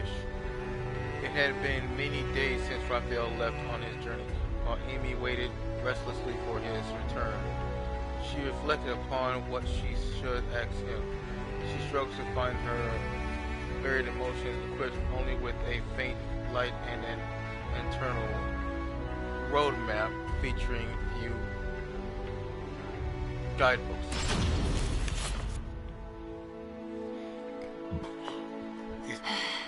Checkmate. Oh, a stunning victory, milady. Despite a number of blunders, a solid strategy saw you through. Still, it is unusual for you to take so long to make your moves. Malus, have you ever held back against me? If I may be frank, yes. On several occasions, but all long ago. Oh, that's fine then. You have a habit of bottling up your feelings, milady. You may find that voicing your thoughts will lessen their burden. If it is the young master you are worried about, I've no doubt he will return safely. Perhaps he has gone to fetch the perpetually delayed old master. Now, it is late. I must prepare your bed. While I do, perhaps you would like to step outside and commune with the cool night breeze.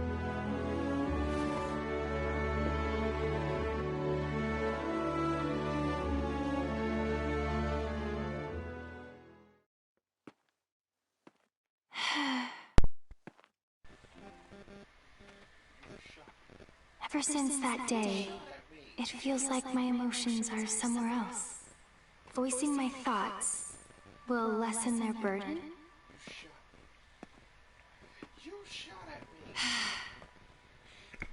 I don't know. I hurt. Holy crap, it's 12:54. Raphael, don't leave me. What? Is that what I truly feel? My wish, the thing I want from him. I was lying to myself.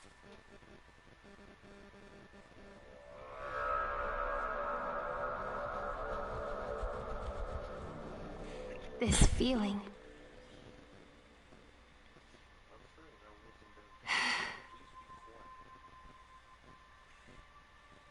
This time they left a trail, on purpose, as if inviting me to follow. Is that a light in the library?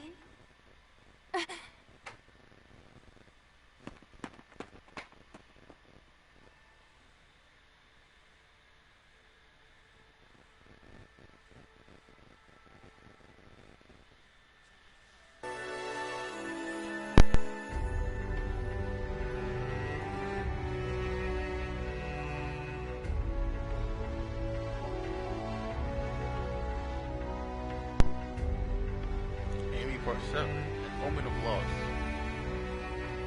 How far did the wind carry her words as it blew across the twilight sky? A violent light twinkled in the distance as if to illuminate the crackle in a heart ready to crumble. That dangerous flicker beaconed to a lost butterfly.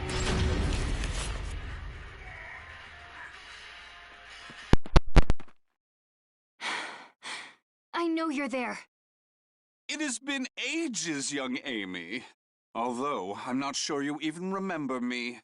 I am the Scholar of the Future, and your dear Raffi is my comrade. Not this guy. As well. Why are you here? Ah, what a wonderful memory. With that in mind, you can surely guess why I came. I'm here to recover the items I sent to Lord Dumas. Nothing more. Now that my comrade Raphael has left the nest, there is no longer need for them here. I hear pain makes people talk. I hardly recognize you from the girl I met so long What's ago. good, New Blitz 74? Bravo! Marvelous! Fantastical! How's it going? Nice to meet you. You know, I maintained a small interest in you. Not only are you the source of my dear Raphael's desperate drive, but I hear intriguing rumors about you.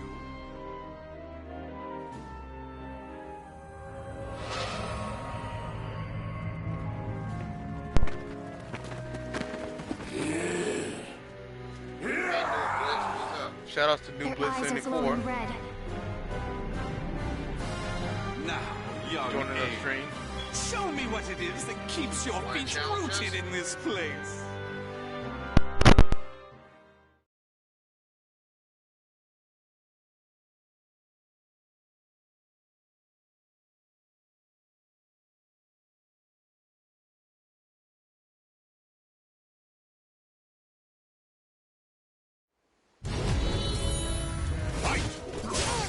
Good luck.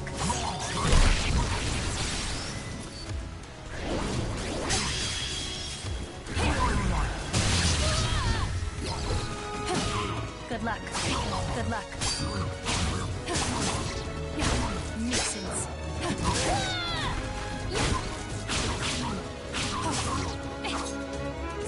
Nuisance.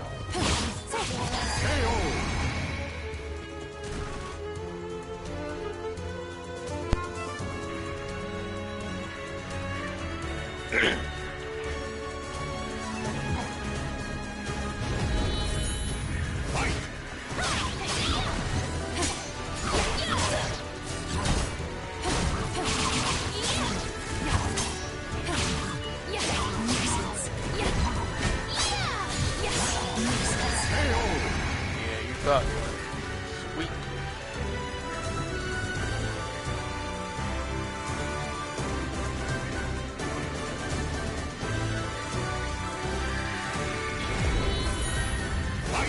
For us, it's almost like their movements are not hard to predict if I think of them as beasts. What are they?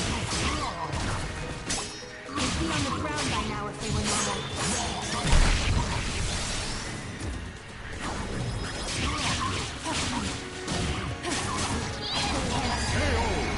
What are they?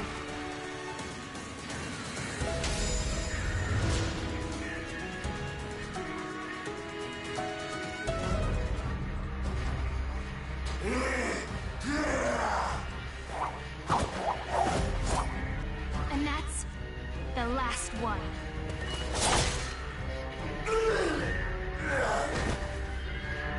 Maybe a beast, bro.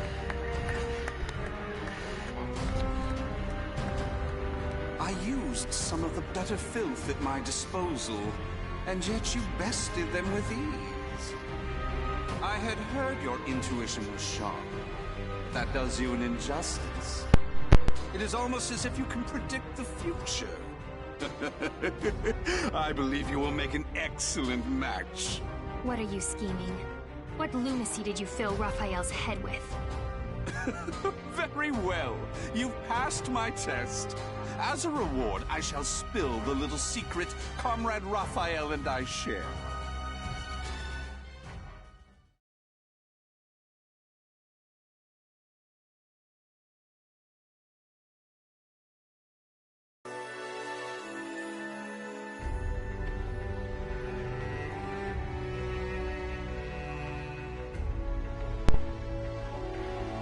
Eyes that pierce the soul. Amy, Part 8. What will fear of an uncertain future bring? As was worse, describe things and entirely of this world. The cursed sword that devours souls. Soul Edge. Its host, Nightmare. Their kin, the Malfested. And Raphael's mad plan to end war by using the cursed sword as bait for the feuding nobles. Oh shit, dog. If Raphael's plan succeeds, this world of strife shall meet its end. It would be but a simple task with the power of the cursed sword in his hands. I understand your suspicion, so let me tell you one more thing. Those monsters you fought, the mindless scum no better than beasts. They are the Malfested. Those who gained but a small fraction of the cursed sword's power. Malfested? From the cursed sword? Raphael is brilliant, and his skill with the sword is marvelous, but his crowning glory is his madness. That is the true key to obtaining the cursed sword, and I am sure he will do it. Now answer me this, young Amy. What will you do if Raphael's mind is lost and he becomes a monster? What's that supposed to mean? It's an ironic twist of fate that those with the abilities to reach Soul Edge are most vulnerable to it. They either end up its meal or its marionette. It follows that your precious father will likely become a ghastly Malfested. Huh? Oh, my sincerest apologies. He is not your father, is he? Nor is he someone important to you, just a man you're with by chance. Correct? Such cruelty! And here I was willing to do so much for Raphael, thinking you cared for each other. If those who strive to lay the foundation of humanity's next step forward are not bound together by their passion, what meaning does any of it have? Or have I misunderstood? Tell me, young Amy. No, I misunderstood. Trying to get you to talk. You already talk plenty. I should have been trying to make you quiet.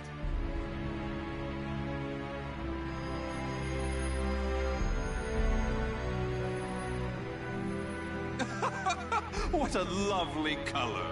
You were once little more than a living doll, but now you are so very human. What a perfect subject! What a dramatic change! You wish me silenced? You wish to save Raphael? Then you'll need to impale me on that sword of yours. Come, young lady, show me your resolve! Show me your soul! Alrighty then, hope you're ready.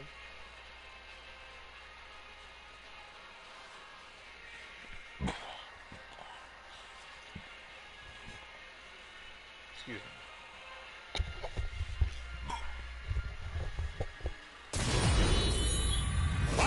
Why am I so weak? Fat. You must try You're mine. harder for that That's why he's going down.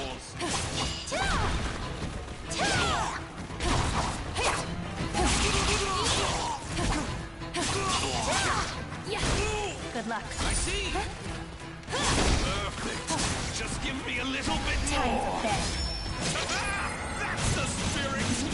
Stop talking. Had enough. Just a bit more. Oh no, I must have lost track of time!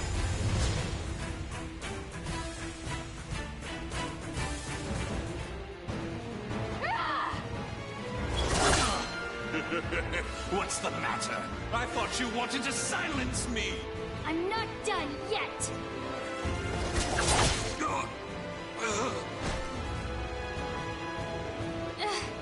What was that light? Finally, he's quiet. He's in silence. What is this? My. You can still move so well after the orb's power affected you? You really are something. You never let down your guard to your surroundings. However... This asshole.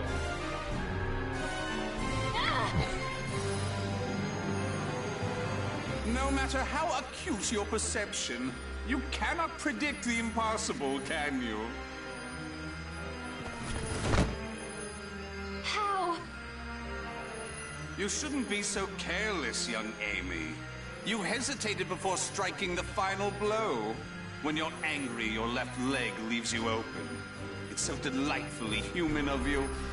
Unfortunately, from now on, I shall make you my little doll. Oh, it won't be all bad.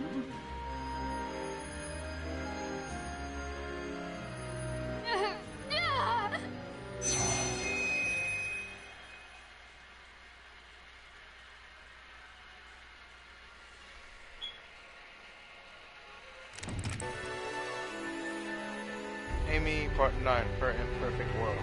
The streets of the French colonial empire ran red with blood as nobles waged their ceaseless feuds, but such power and politics were far removed from a young girl who knew only the slums of ruin. Growing up surrounded by crime, depravity, and violence, she learned at a young age how to look out for herself and survive.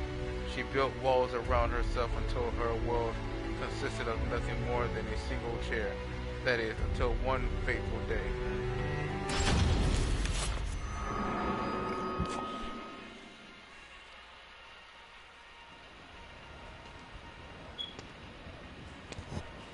This can't be good. I'm in ruined slums? Check it out.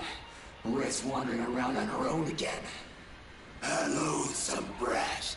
She took everything from us. I'm gonna feast on her torn flesh. Nothing less will satisfy my fury.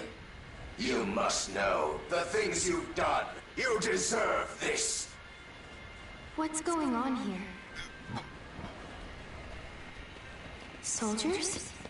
4 of them, with spears. These footsteps. They're...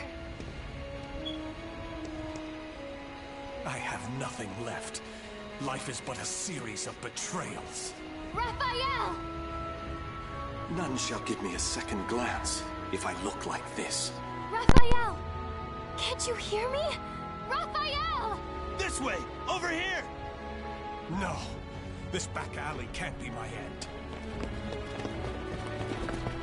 The footsteps lead here. A surprisingly stupid move for him. Surround the alleyway! Search everywhere! Yes, sir! Wait! No! There he is! Kill him if he resists! So this is where it ends. Death to traitors! I die in disgrace. Alone, without so much as a name on my lips. Fate, I curse thee!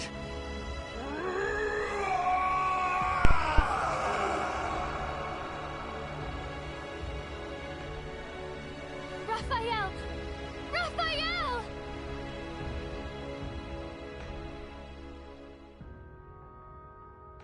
Raphael. Why did I shout his name? I still don't even understand why I decided to follow him. It was mere chance that I saved his life. Nothing more. But from that moment on, Raphael was always there for me, providing me with the future. Hope only brings disappointment. I know this, and yet...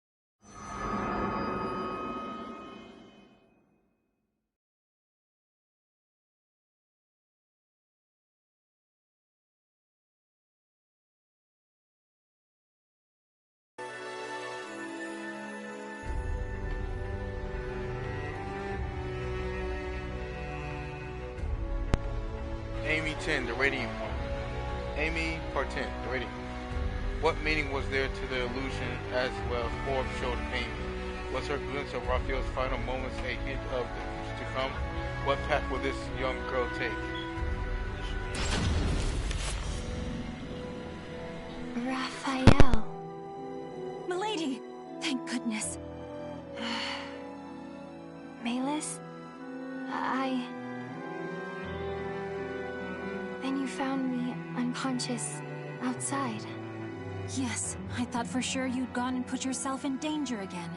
But there was no sign of anything amiss when I found you. Where's Raphael? Calm yourself, milady. The young master left just the other day. It's not good for your constitution to sulk so much over his absence. Right. Raphael's away. Traveling.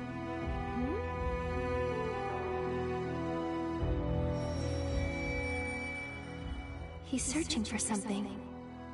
And something bad's going to happen. I just know it. But I can't remember what. Some of my memories are gone. The young master is sure to be back. I believe it's his wish that you remain here and wait patiently for his return. Yes, but...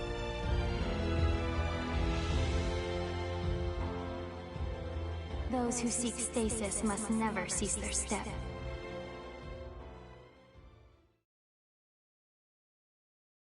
I couldn't remember who it was that first spoke the words that flashed into my mind.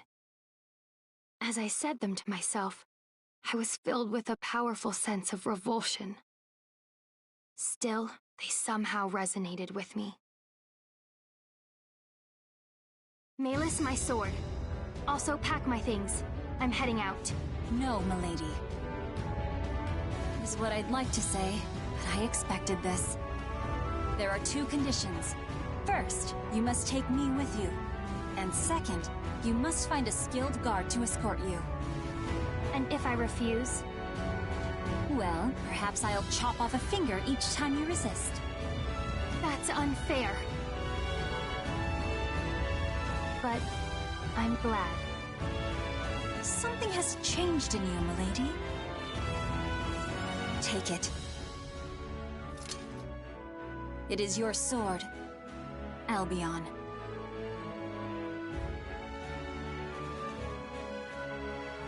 I swear upon the sword that binds us.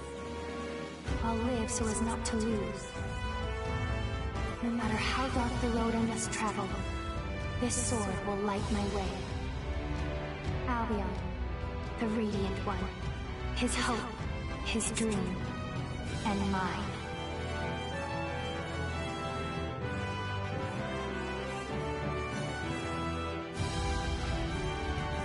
The names of the warriors whose fates were bound to the 2 swords have been etched into the very fibers of history.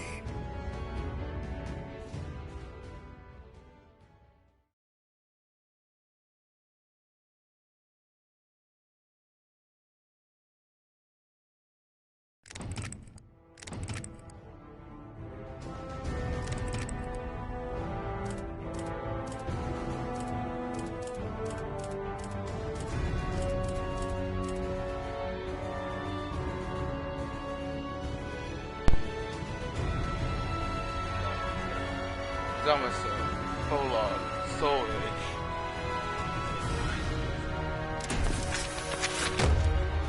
Prologue, Soul Edge.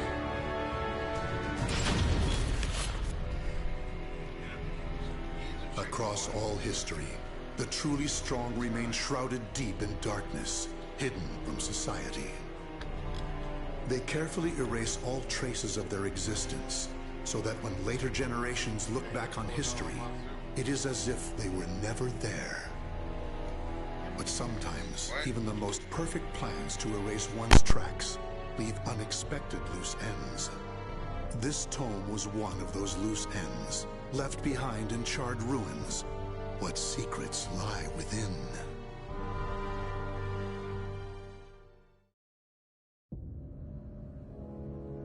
Zasalamel created me. A banal way to begin a tome, but writing down one's own history in a book is strange enough to begin with. I began writing this as an indulgent pastime, so I may as well enjoy myself. Now, about the cursed sword known as Soul Edge. I intend to record its secrets in this very tome.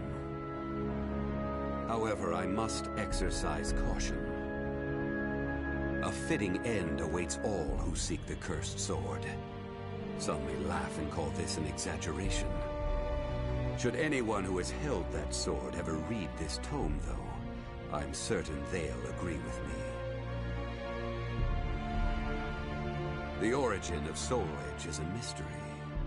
Legend says it was once an ordinary sword, void of any power. But after fighting on countless battlefields, it gathered a great deal of negative power, until a curse fell upon it. That much is true. All who took Soul Edge in their hands became slaves to the blade, murdering until they bled their last drop of blood. That is why so few know of it, despite its appearances time and time again throughout history. Until, that is, an age-long past, when there appeared a man with a mind powerful enough to resist the sword's control. He was known as the Hero King.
Jasalamel 2, Chapter 1, The Hero King. The dominating figures who wielded Soul Edge, the birth of Soul Calibur.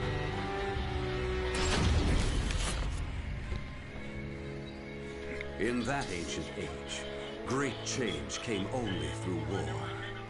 Thus, controlling Soul Edge meant ruling the world. The Hero King. Being the man he was, one could say it was inevitable that he would bring peace to this warring world. I won't record the Hero King's name here.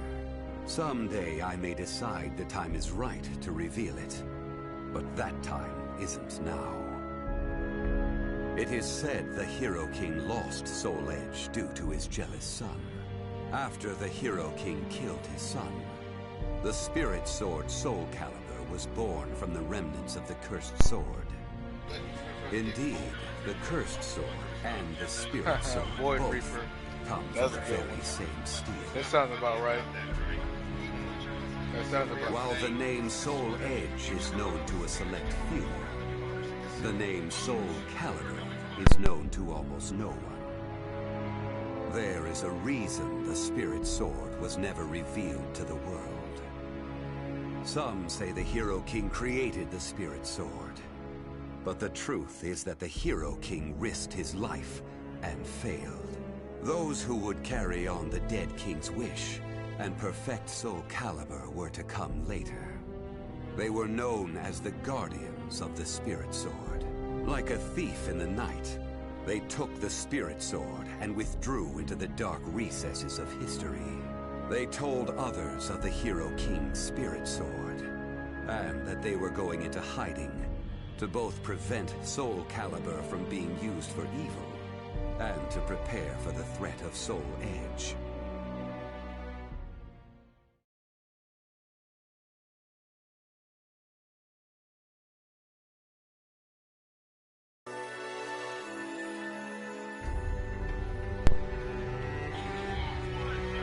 Episode 3, Chapter 2, The Avail Organization. The king who laid his hands on the spirit sword.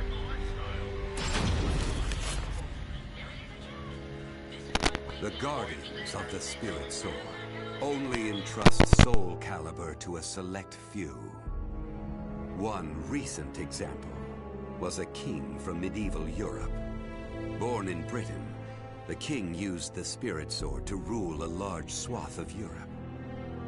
I'm skeptical as to whether the king ever truly existed, but assuming the tales are true, he was somehow connected with the Guardians of the Spirit Sword, from whom he received the blade.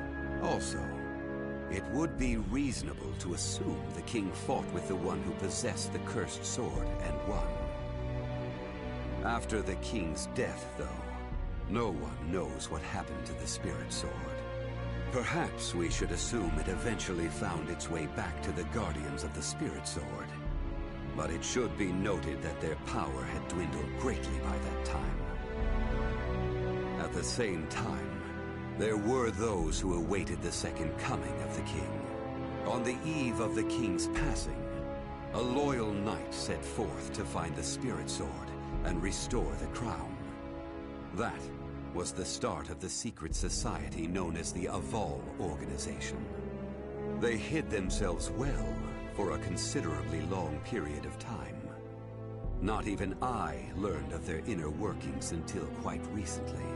Sworn to the late king, the Aval Organization sought the Spirit Sword and secretly assassinated all whom they deemed outsiders, those who were aligned with the Cursed Sword or did harm to humankind.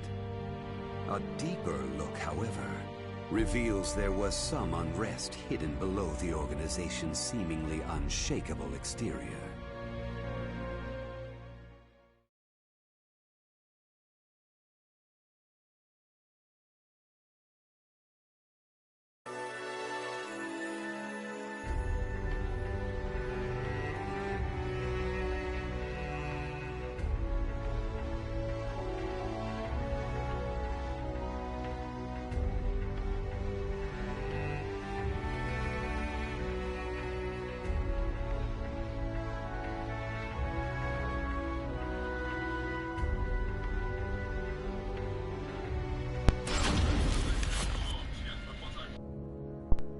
After slumbering in the shadows of history, Soul Edge was awakened by the pirate Cervantes de Leon.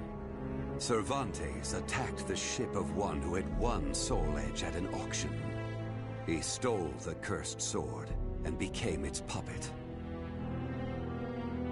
Soul Edge changes its form depending on its wielder. When Cervantes took up the cursed sword, it transformed into 2 blades. And after nearly 30 years of slumber, it caused that terrible catastrophe. Cervantes and the cursed sword were defeated by a female warrior, and one of the blades was destroyed. Shattering without coming in contact with the spirit sword was a first for Soul Edge. Immediately afterwards, the evil seed occurred.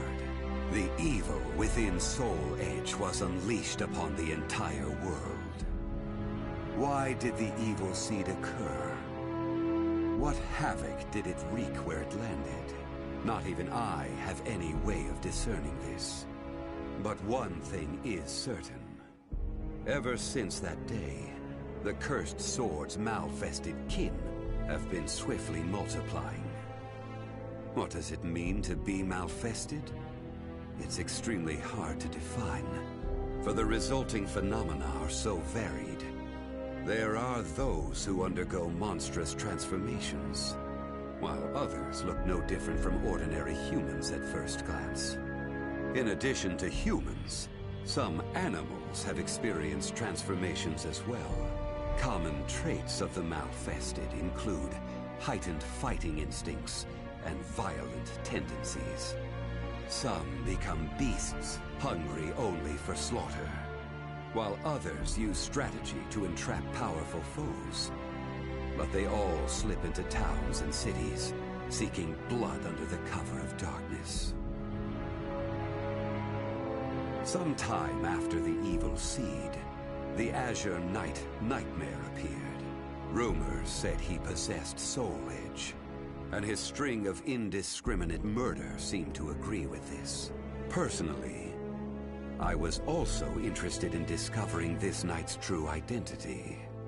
I then received news that the Aval organization had encountered him and were defeated. It intrigued me that there seemed to be someone in their organization deeply interested in the evil seed. I was calling Trey. The power surge is acting up again. The TV came off. I didn't mean to.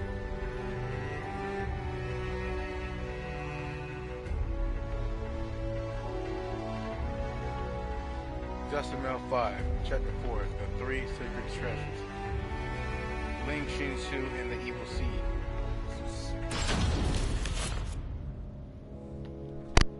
While Soul Edge has appeared constantly throughout history, Soul Calibur's whereabouts are still shrouded in mystery. In time, I lost interest and gave up trying to search for any traces of it.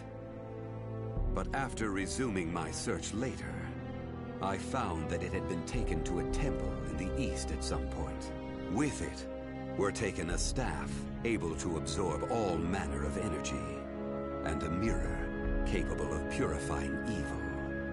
These sacred treasures were used to create Soul Calibur and amplify its power. No one knows what had happened to the Guardians of the Spirit Sword, but they must have met with ruin, losing the Spirit Sword and their other treasures. As for the temple, it later became Ling Sheng-Su, a famous martial arts dojo that worshipped the Spirit Sword and the other weapons as the 3 Sacred Treasures. But now the Spirit Sword is no longer there. The evil seed deeply affected Ling Sheng-Su, and most likely caused it to attract evil energy. Its martial arts students were soon overcome by madness and battle lust, and ended up killing each other. The temple fell in a single night. Therefore, no one knows what happened to the Spirit Sword. Only one student of Ling Sheng-Su survived. While the survivor didn't possess Soul Calibur, There was clearly merit in looking into him. What powers did he possess? What could he accomplish? I was deeply intrigued.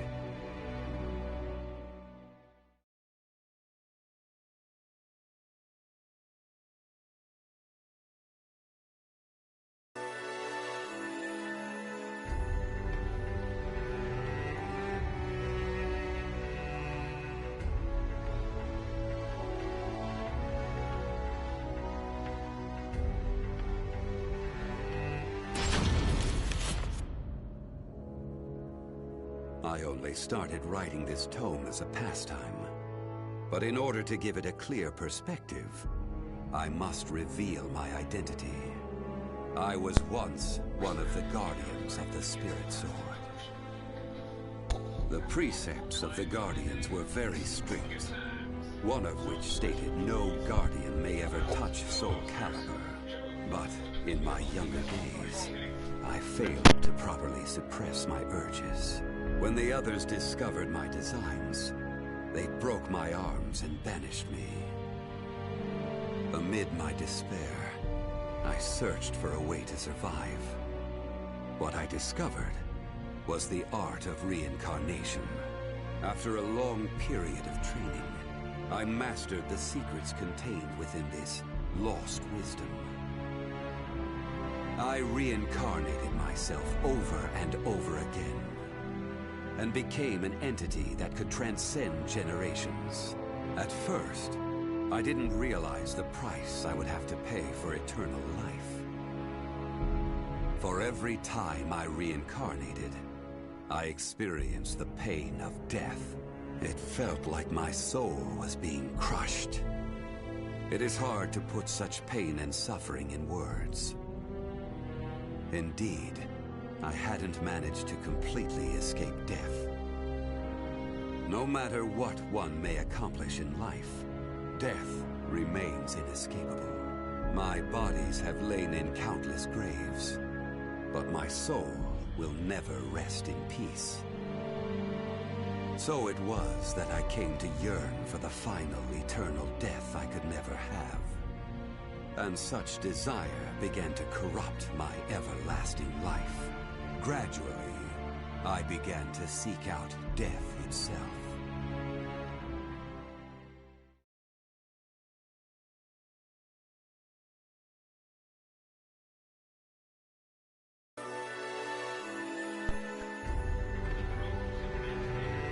Zosamel 7, Chapter 6, The Cursed Sword.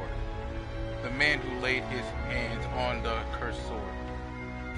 Siegfried. That was 1,000 Killing years interaction with the My void desire reaper. for death was at its peak. That longing for true death I don't know if that happens in the led story or me not. to I think even so. take hold of Soul Edge. Wisdom, power, battle lust. In those days, I felt I could do anything. But when it was over, I was forced to confront just how prideful I had been. As a puppet of the cursed sword, I kept fighting to my last breath. And for what? I fought in an age of endless war that spanned the world, all to establish a certain dynasty. That is all I'll say on the matter. I've lived as every type of person. Old, young, man, woman. But I've never felt as much joy as when I wielded that power. However, not even the cursed sword could free me from the chains of samsara. And so I died, and was born again into this world.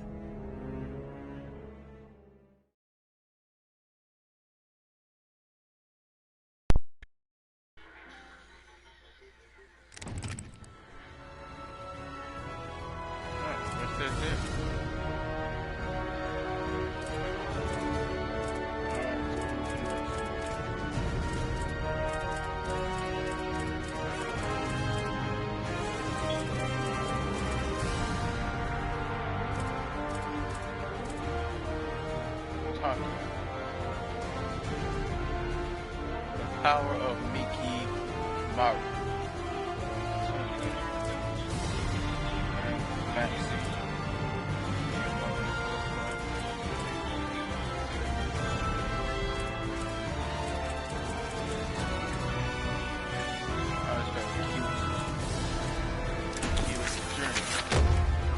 Chronicles of Soul Sage. Keelik's journeys begin.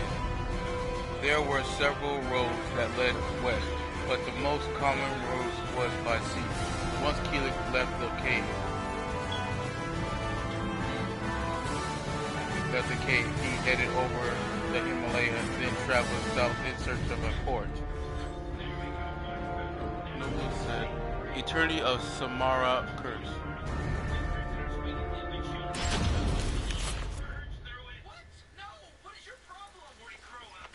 So you want to head west, doos ya? Guess you're in luck, cause that's where we're going. But I warns ya, our ship ain't what you call luxurious. I don't care, as long as you're heading west. So, can I join you? Sure, why not? But it could end up costing you a pretty penny. Huh? Oi, driver! Where's you going? This ain't the way to the dock. Huh? I manifested. You deaf or something? What the?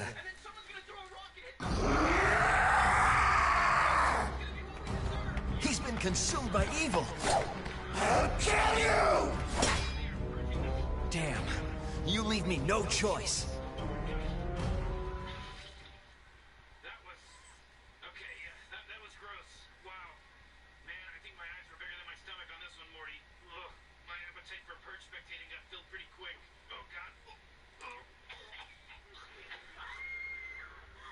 Battle 1.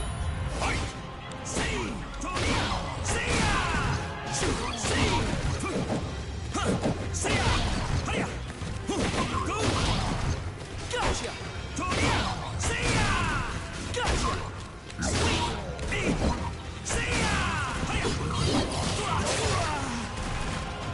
Take this! Gotcha!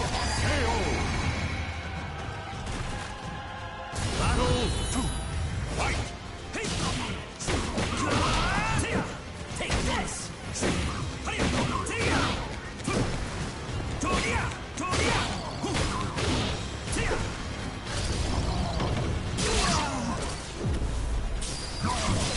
Tried to block.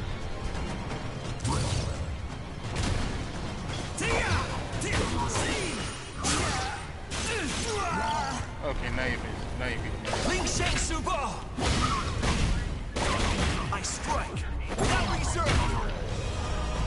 You'll live.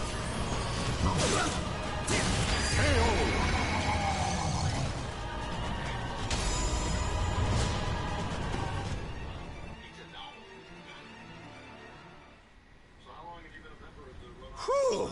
You saved me. Even us pirates ain't safe from bandits when we's on land. Thanks, matey. Sure. That was no ordinary bandit. It takes me back to that night. The shadow upon my soul. Xianglin, am I strong enough?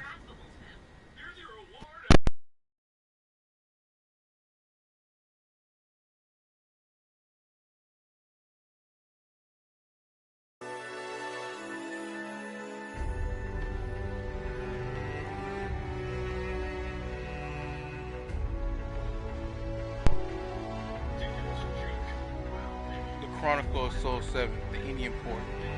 At a port on the eastern coast of India, the sailor he had saved brought Keelik to the ship on which he was a crew member.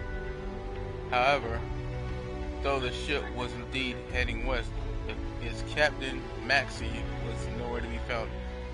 One of my favorite characters, of course. Thanks.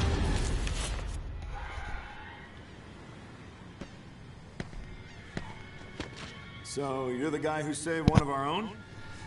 On behalf of our captain, Maxie, I welcome you aboard. But, I'm gonna have to take that mirror from you till we hit land. Sound reasonable? This is one thing I can't give you. Why not? We're just gonna hold on to it. It ain't like it's payment for your ride or nothing. This is a keepsake from my sister. A keepsake, eh? You know, I don't know what I'd have done if it weren't for Maxie.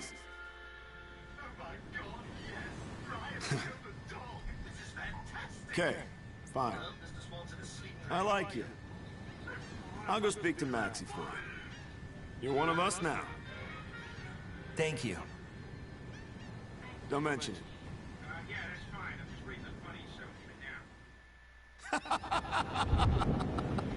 Oh.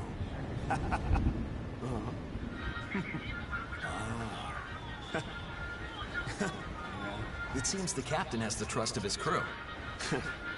You'll see why once you meet him. He ain't been back since he stepped on land. Probably got stuck at the bottom of a glass. What the?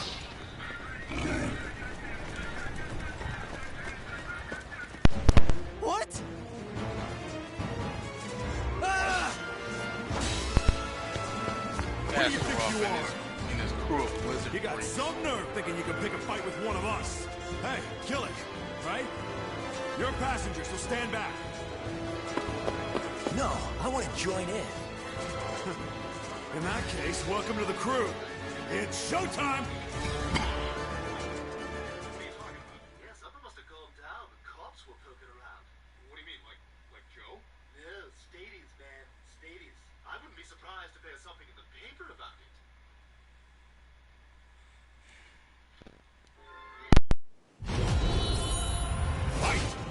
Gotcha! Ready, take this! Gotcha!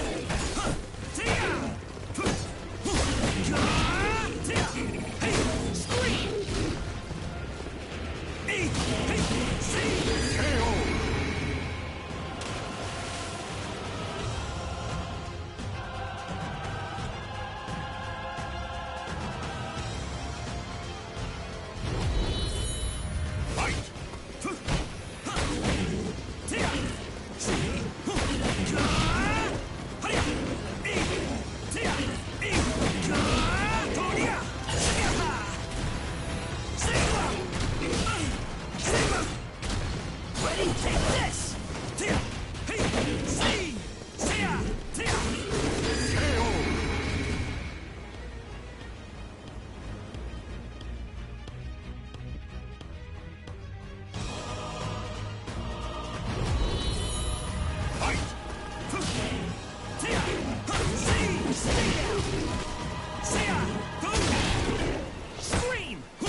It never ends.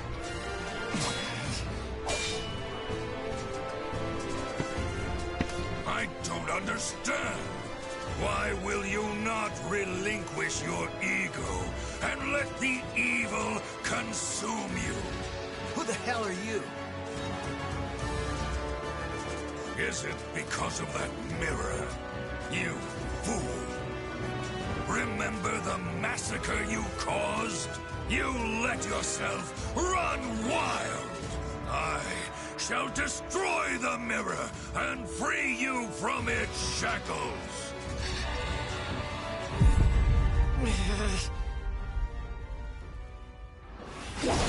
Look out, Killick! Cam! That's why I'm prepared for you to arrest me and take me to jail where I belong. I just couldn't take the stress anymore. I had to come clean.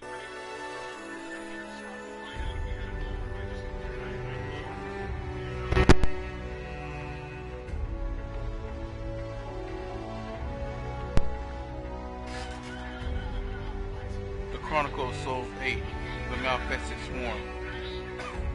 Ryukyu-born pirate Captain Maxie sailed the world with his crew looking for greater adventure, which at present had led them to an Indian port Overhearing a commotion, Maxie made his way back to his ship, expecting to find a simple altercation, but instead was greeted with the sight of an assault on his crew.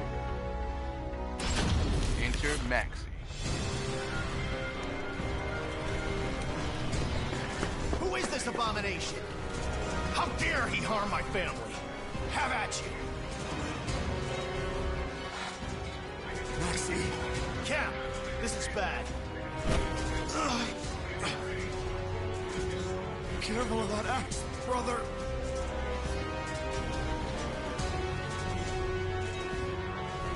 That son of a... bitch. He'll pay for this. He will pay! Tell him, Maxie. Make him pay. Who the hell are you? No matter. You're just another sacrifice.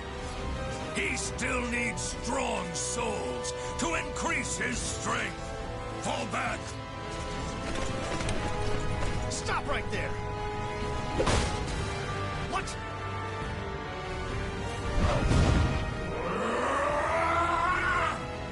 What's with this guy? We gotta fight him too?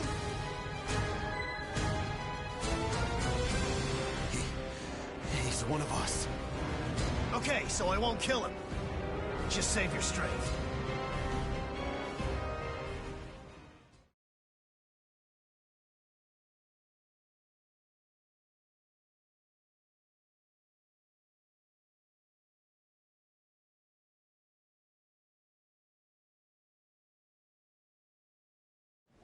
Battle 1. Fight! Stick the mirror on this one? I'll ruin you!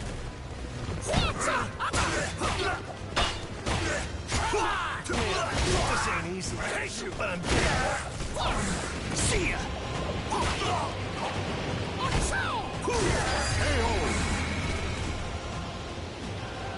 Battle 2.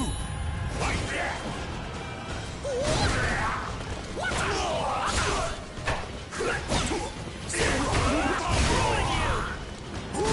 Stand aside!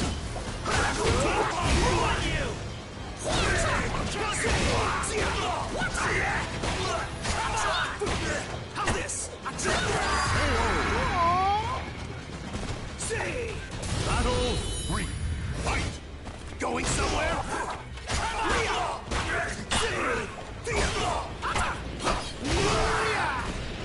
Going somewhere? Don't blame me if I overdo it.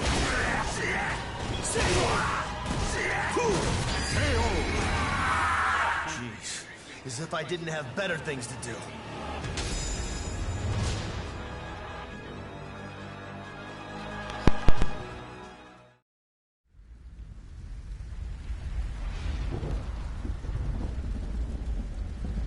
Damn, got my work cut out for me. If the mirror doesn't work, the only option I've got is to kill him. You can thank Cam. Adios, Cam. Everyone.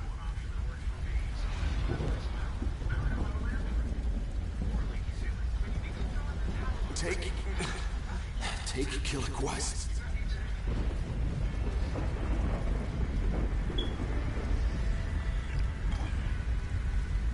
I know, Cam. I know. It's like you said. He's one of us. I ain't leaving him behind. And you know, those guys will be back for it. We will get our revenge. It's the only reason I live for now.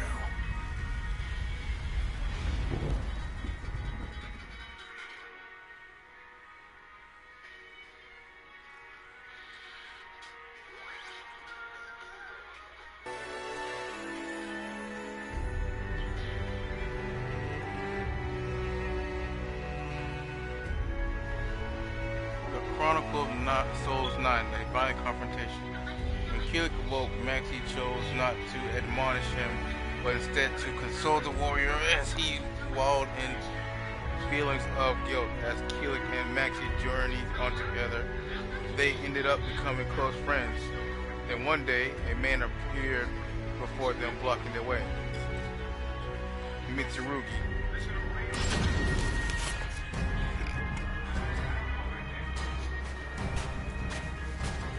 You? Are you that new chakra wielder who wants me dead? Maxie? I have no idea what you're talking about. Even so, what's the deal? What? I thought all warriors knew you have to strike first. Hold on a sec. Looks like we're done talking. I may look easygoing, but I never back down from a challenge. You're sure one plucky fellow. I will honor you with a duel. Don't blame me if you get hurt. Let's go.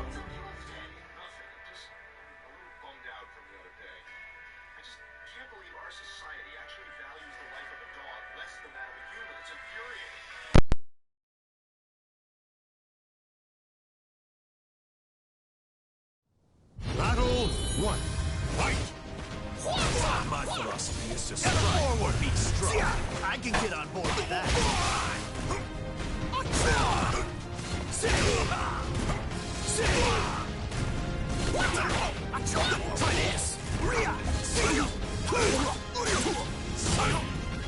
Try this!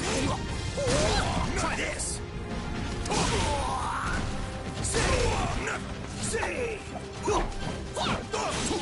Try this! Forget it! Going somewhere? Battle 2. Fight!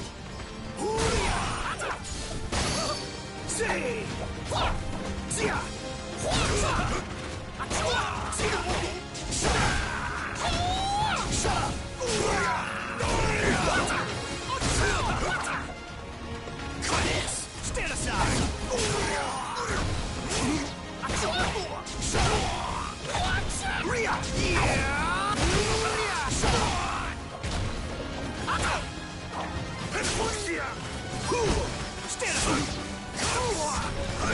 Stand aside! Stand aside!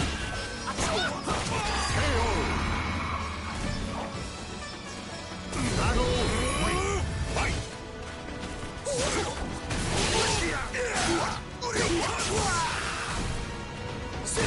Try this!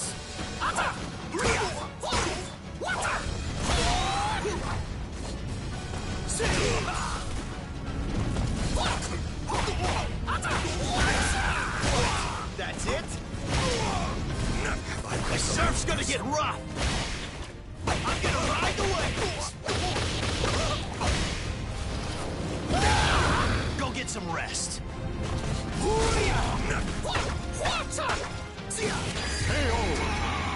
Oh boy, looking good.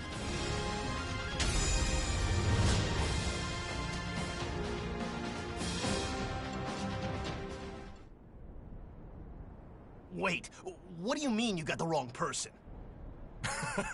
I'm sorry. I am Mitsurugi. So many people want me dead, it's hard to keep track. Seriously? You may want to rethink your life choices.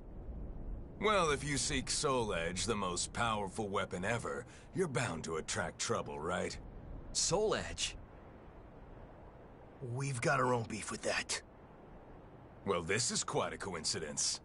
Let me just give you this word of advice. Beware of the ninja Taki. Soul Edge and her go hand in hand. So long!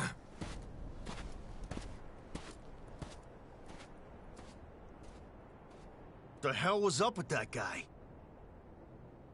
No idea. He put up a good fight. I'll give him that. Is everyone that's looking for Soul Edge like him? Just try not to overdo it, okay, Maxie? Ha! You worry too much. If anything, you're the one we need to keep an eye on.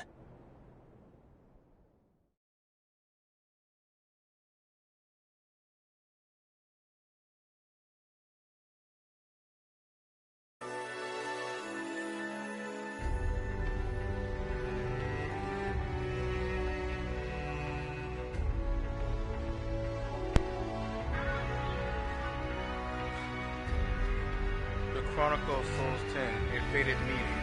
Keelik and Maxie had headed west, eventually arriving at an oasis capital and key transport location in the Middle East, where they intended to gather information on Soul Edge. Searching alone, Keelik stumbled upon a park where he had an unexpected encounter with a young woman from Asia. Shang Wong.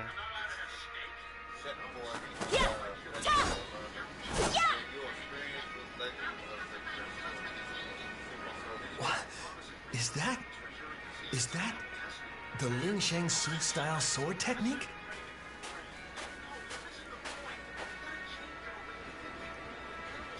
Shang Len? Bay. Why is he staring? They could be twins. Huh?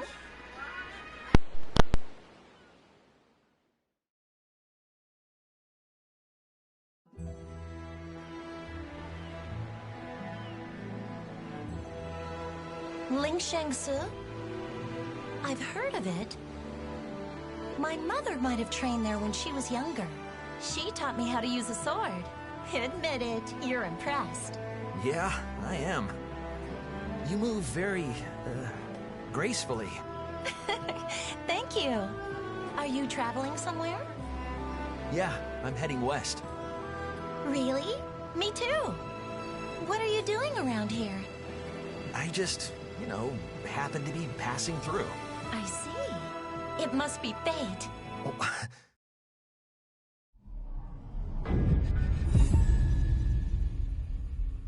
A shadow lies upon your soul.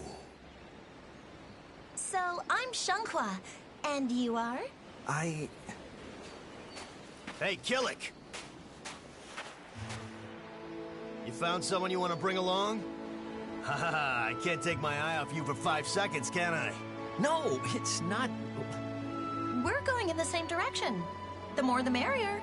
Thanks, Killick. Okay.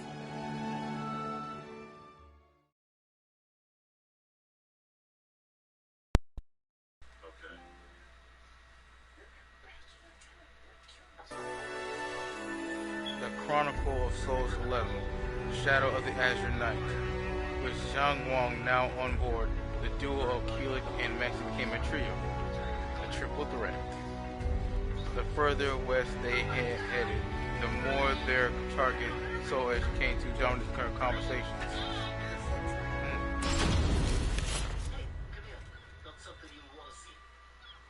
Nightmare? So he's the wielder of Soul Edge? Yep. If my investigations are correct, yes. Kind of an over-the-top name, isn't it?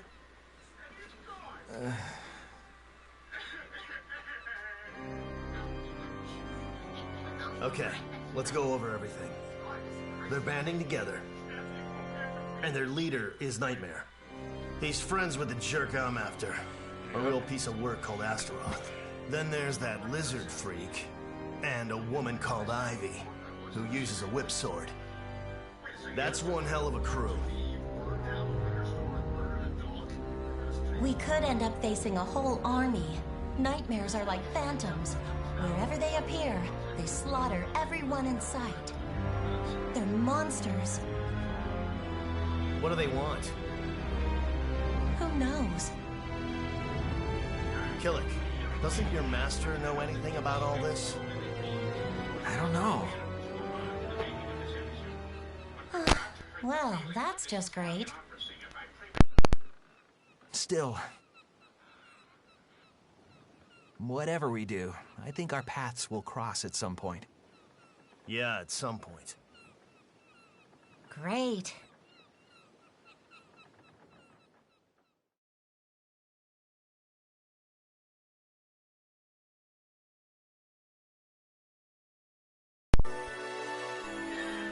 Chronicle of Souls 12, The Warrior in Black. As the three companions' journey progressed, a mysterious stranger appeared before them and tried to get close to kill it. What on earth could they be planning?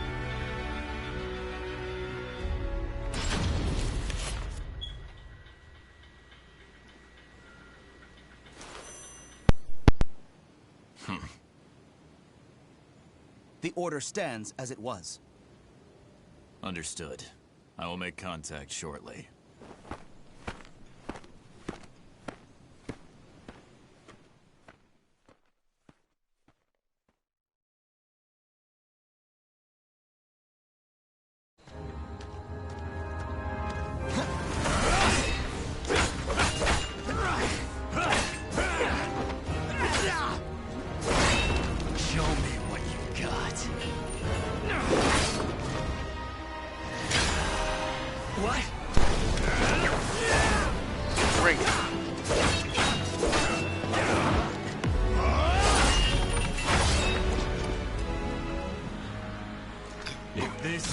you have, then your fate is to die here.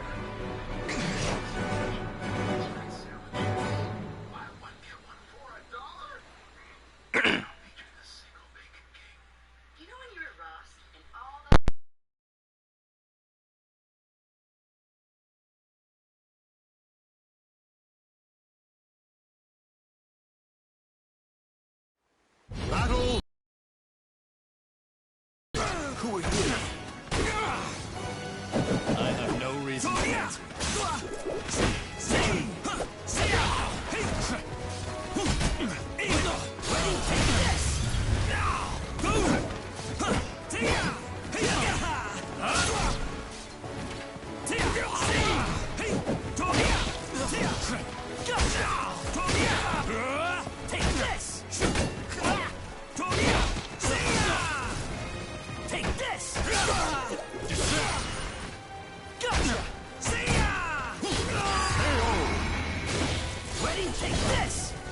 Battle 2. Fight! Take this!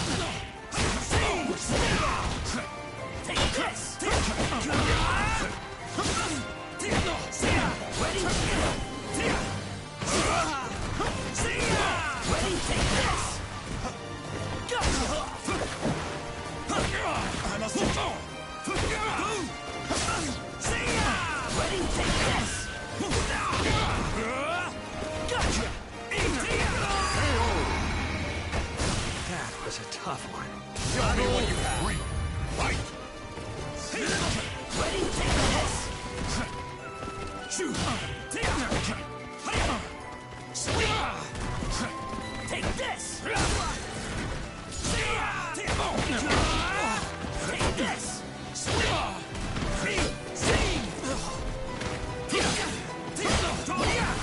Ling Shang Subo!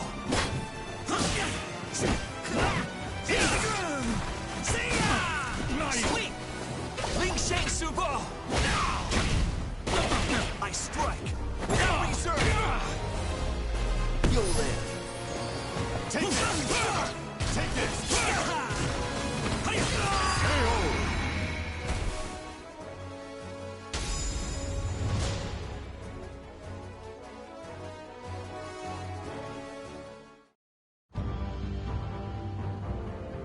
So it seems my information was sound.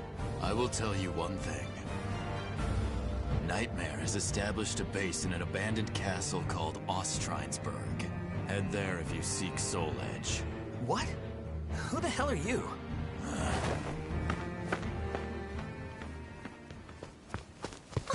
Killick, are you okay? Yes, fine. Tell me, Killick, who exactly are you? People seem out to get you. I apologize for getting you involved in all this. Stop acting so formal. Fine. I'll open up first. I've been hiding something from you. I'm searching for Soul Edge, too. Really? My country, the Ming Empire. You know it, right? Wow, it's going surprise, through some surprise. hard As times. if that's not the topic that Violence is the everyone norm. is In the so hope of fixated saving on. our land, the Emperor asked me directly to search for the hero's sword, also known as Soul Edge. So, that's what I'm trying to do. I may not look like one, but I'm a soldier. Surprised? Well, it means I've been involved in this from the start. You're the first person I've told. It was supposed to be an Imperial secret. Does that affect things between us? Yeah, I guess so. Sorry. I knew some time ago I would have to tell you everything. So I'll just say it. Soul Edge is evil. It isn't gonna save your empire. Okay. If you say so, it must be true. I thought it was a little strange. How could that so-called hero sword save our land? Okay, that settles it. I'm gonna stick with you, Killick. What? But... My duty is important to me. But I want to know the truth. I want to see it for myself. Okay, when this journey's over, escort me back to my land. With Maxie too, of course. No ifs, ands, or buts. What have I gotten myself into? I guess it's fate. Don't you worry about that. I know fate has plunged you into misfortune, but my mother always said, fate is carved with your own hands. I'm kidding? Oh, right.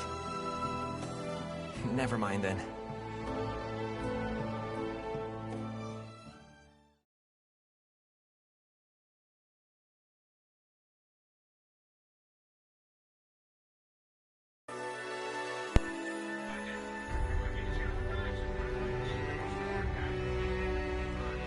The Chronicle of Souls 13. For whom would you die? Once in Europe, a group of travelers headed to Athens in Greece. While soaking up the ancient ambience, Keelik met a lone woman, Sophia. Alright, this is gonna be the last one, and I'm at the end of the stream after this one. Dude, you can't be serious. Yes, don't. You have any Yes? Is something the matter? No. It's just, you look a little sad. Oh, really? Pardon me, but are you a traveler? Well, you could say that. I am too. I mean, I am from this town. I came to this shrine to pray before embarking on my journey. You're a warrior, aren't you? Yes. I was too. But I am planning on streaming either tonight, which is why I can never simply pass by Thursday someone night, as or forlorn a early countenance as afternoon. yours. Why would you say that? There is something I must do. When you find a reason to fight, you find a reason to punish yourself. I was the same.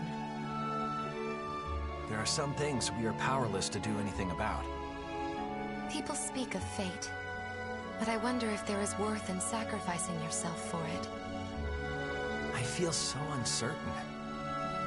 The darkness of the soul can be troubling.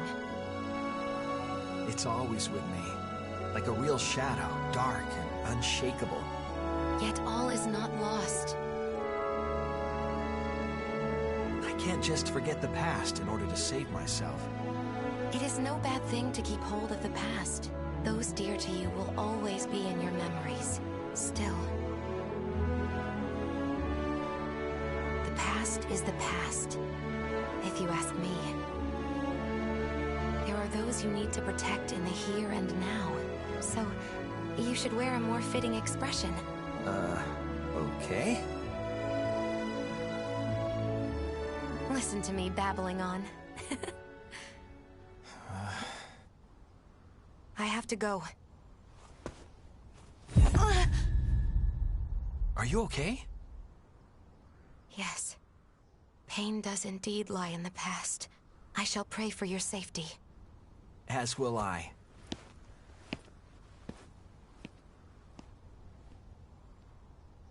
Those I need to protect in the here and now.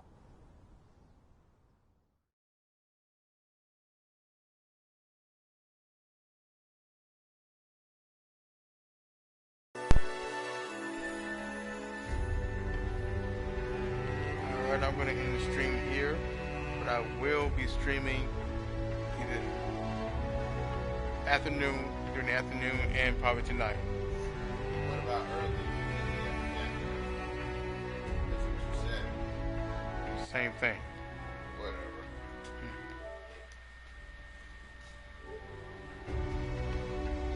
And for those who are watching, thank you for watching. I appreciate you. Thank you very much. I hope you have a nice day. Good night. Have a good day.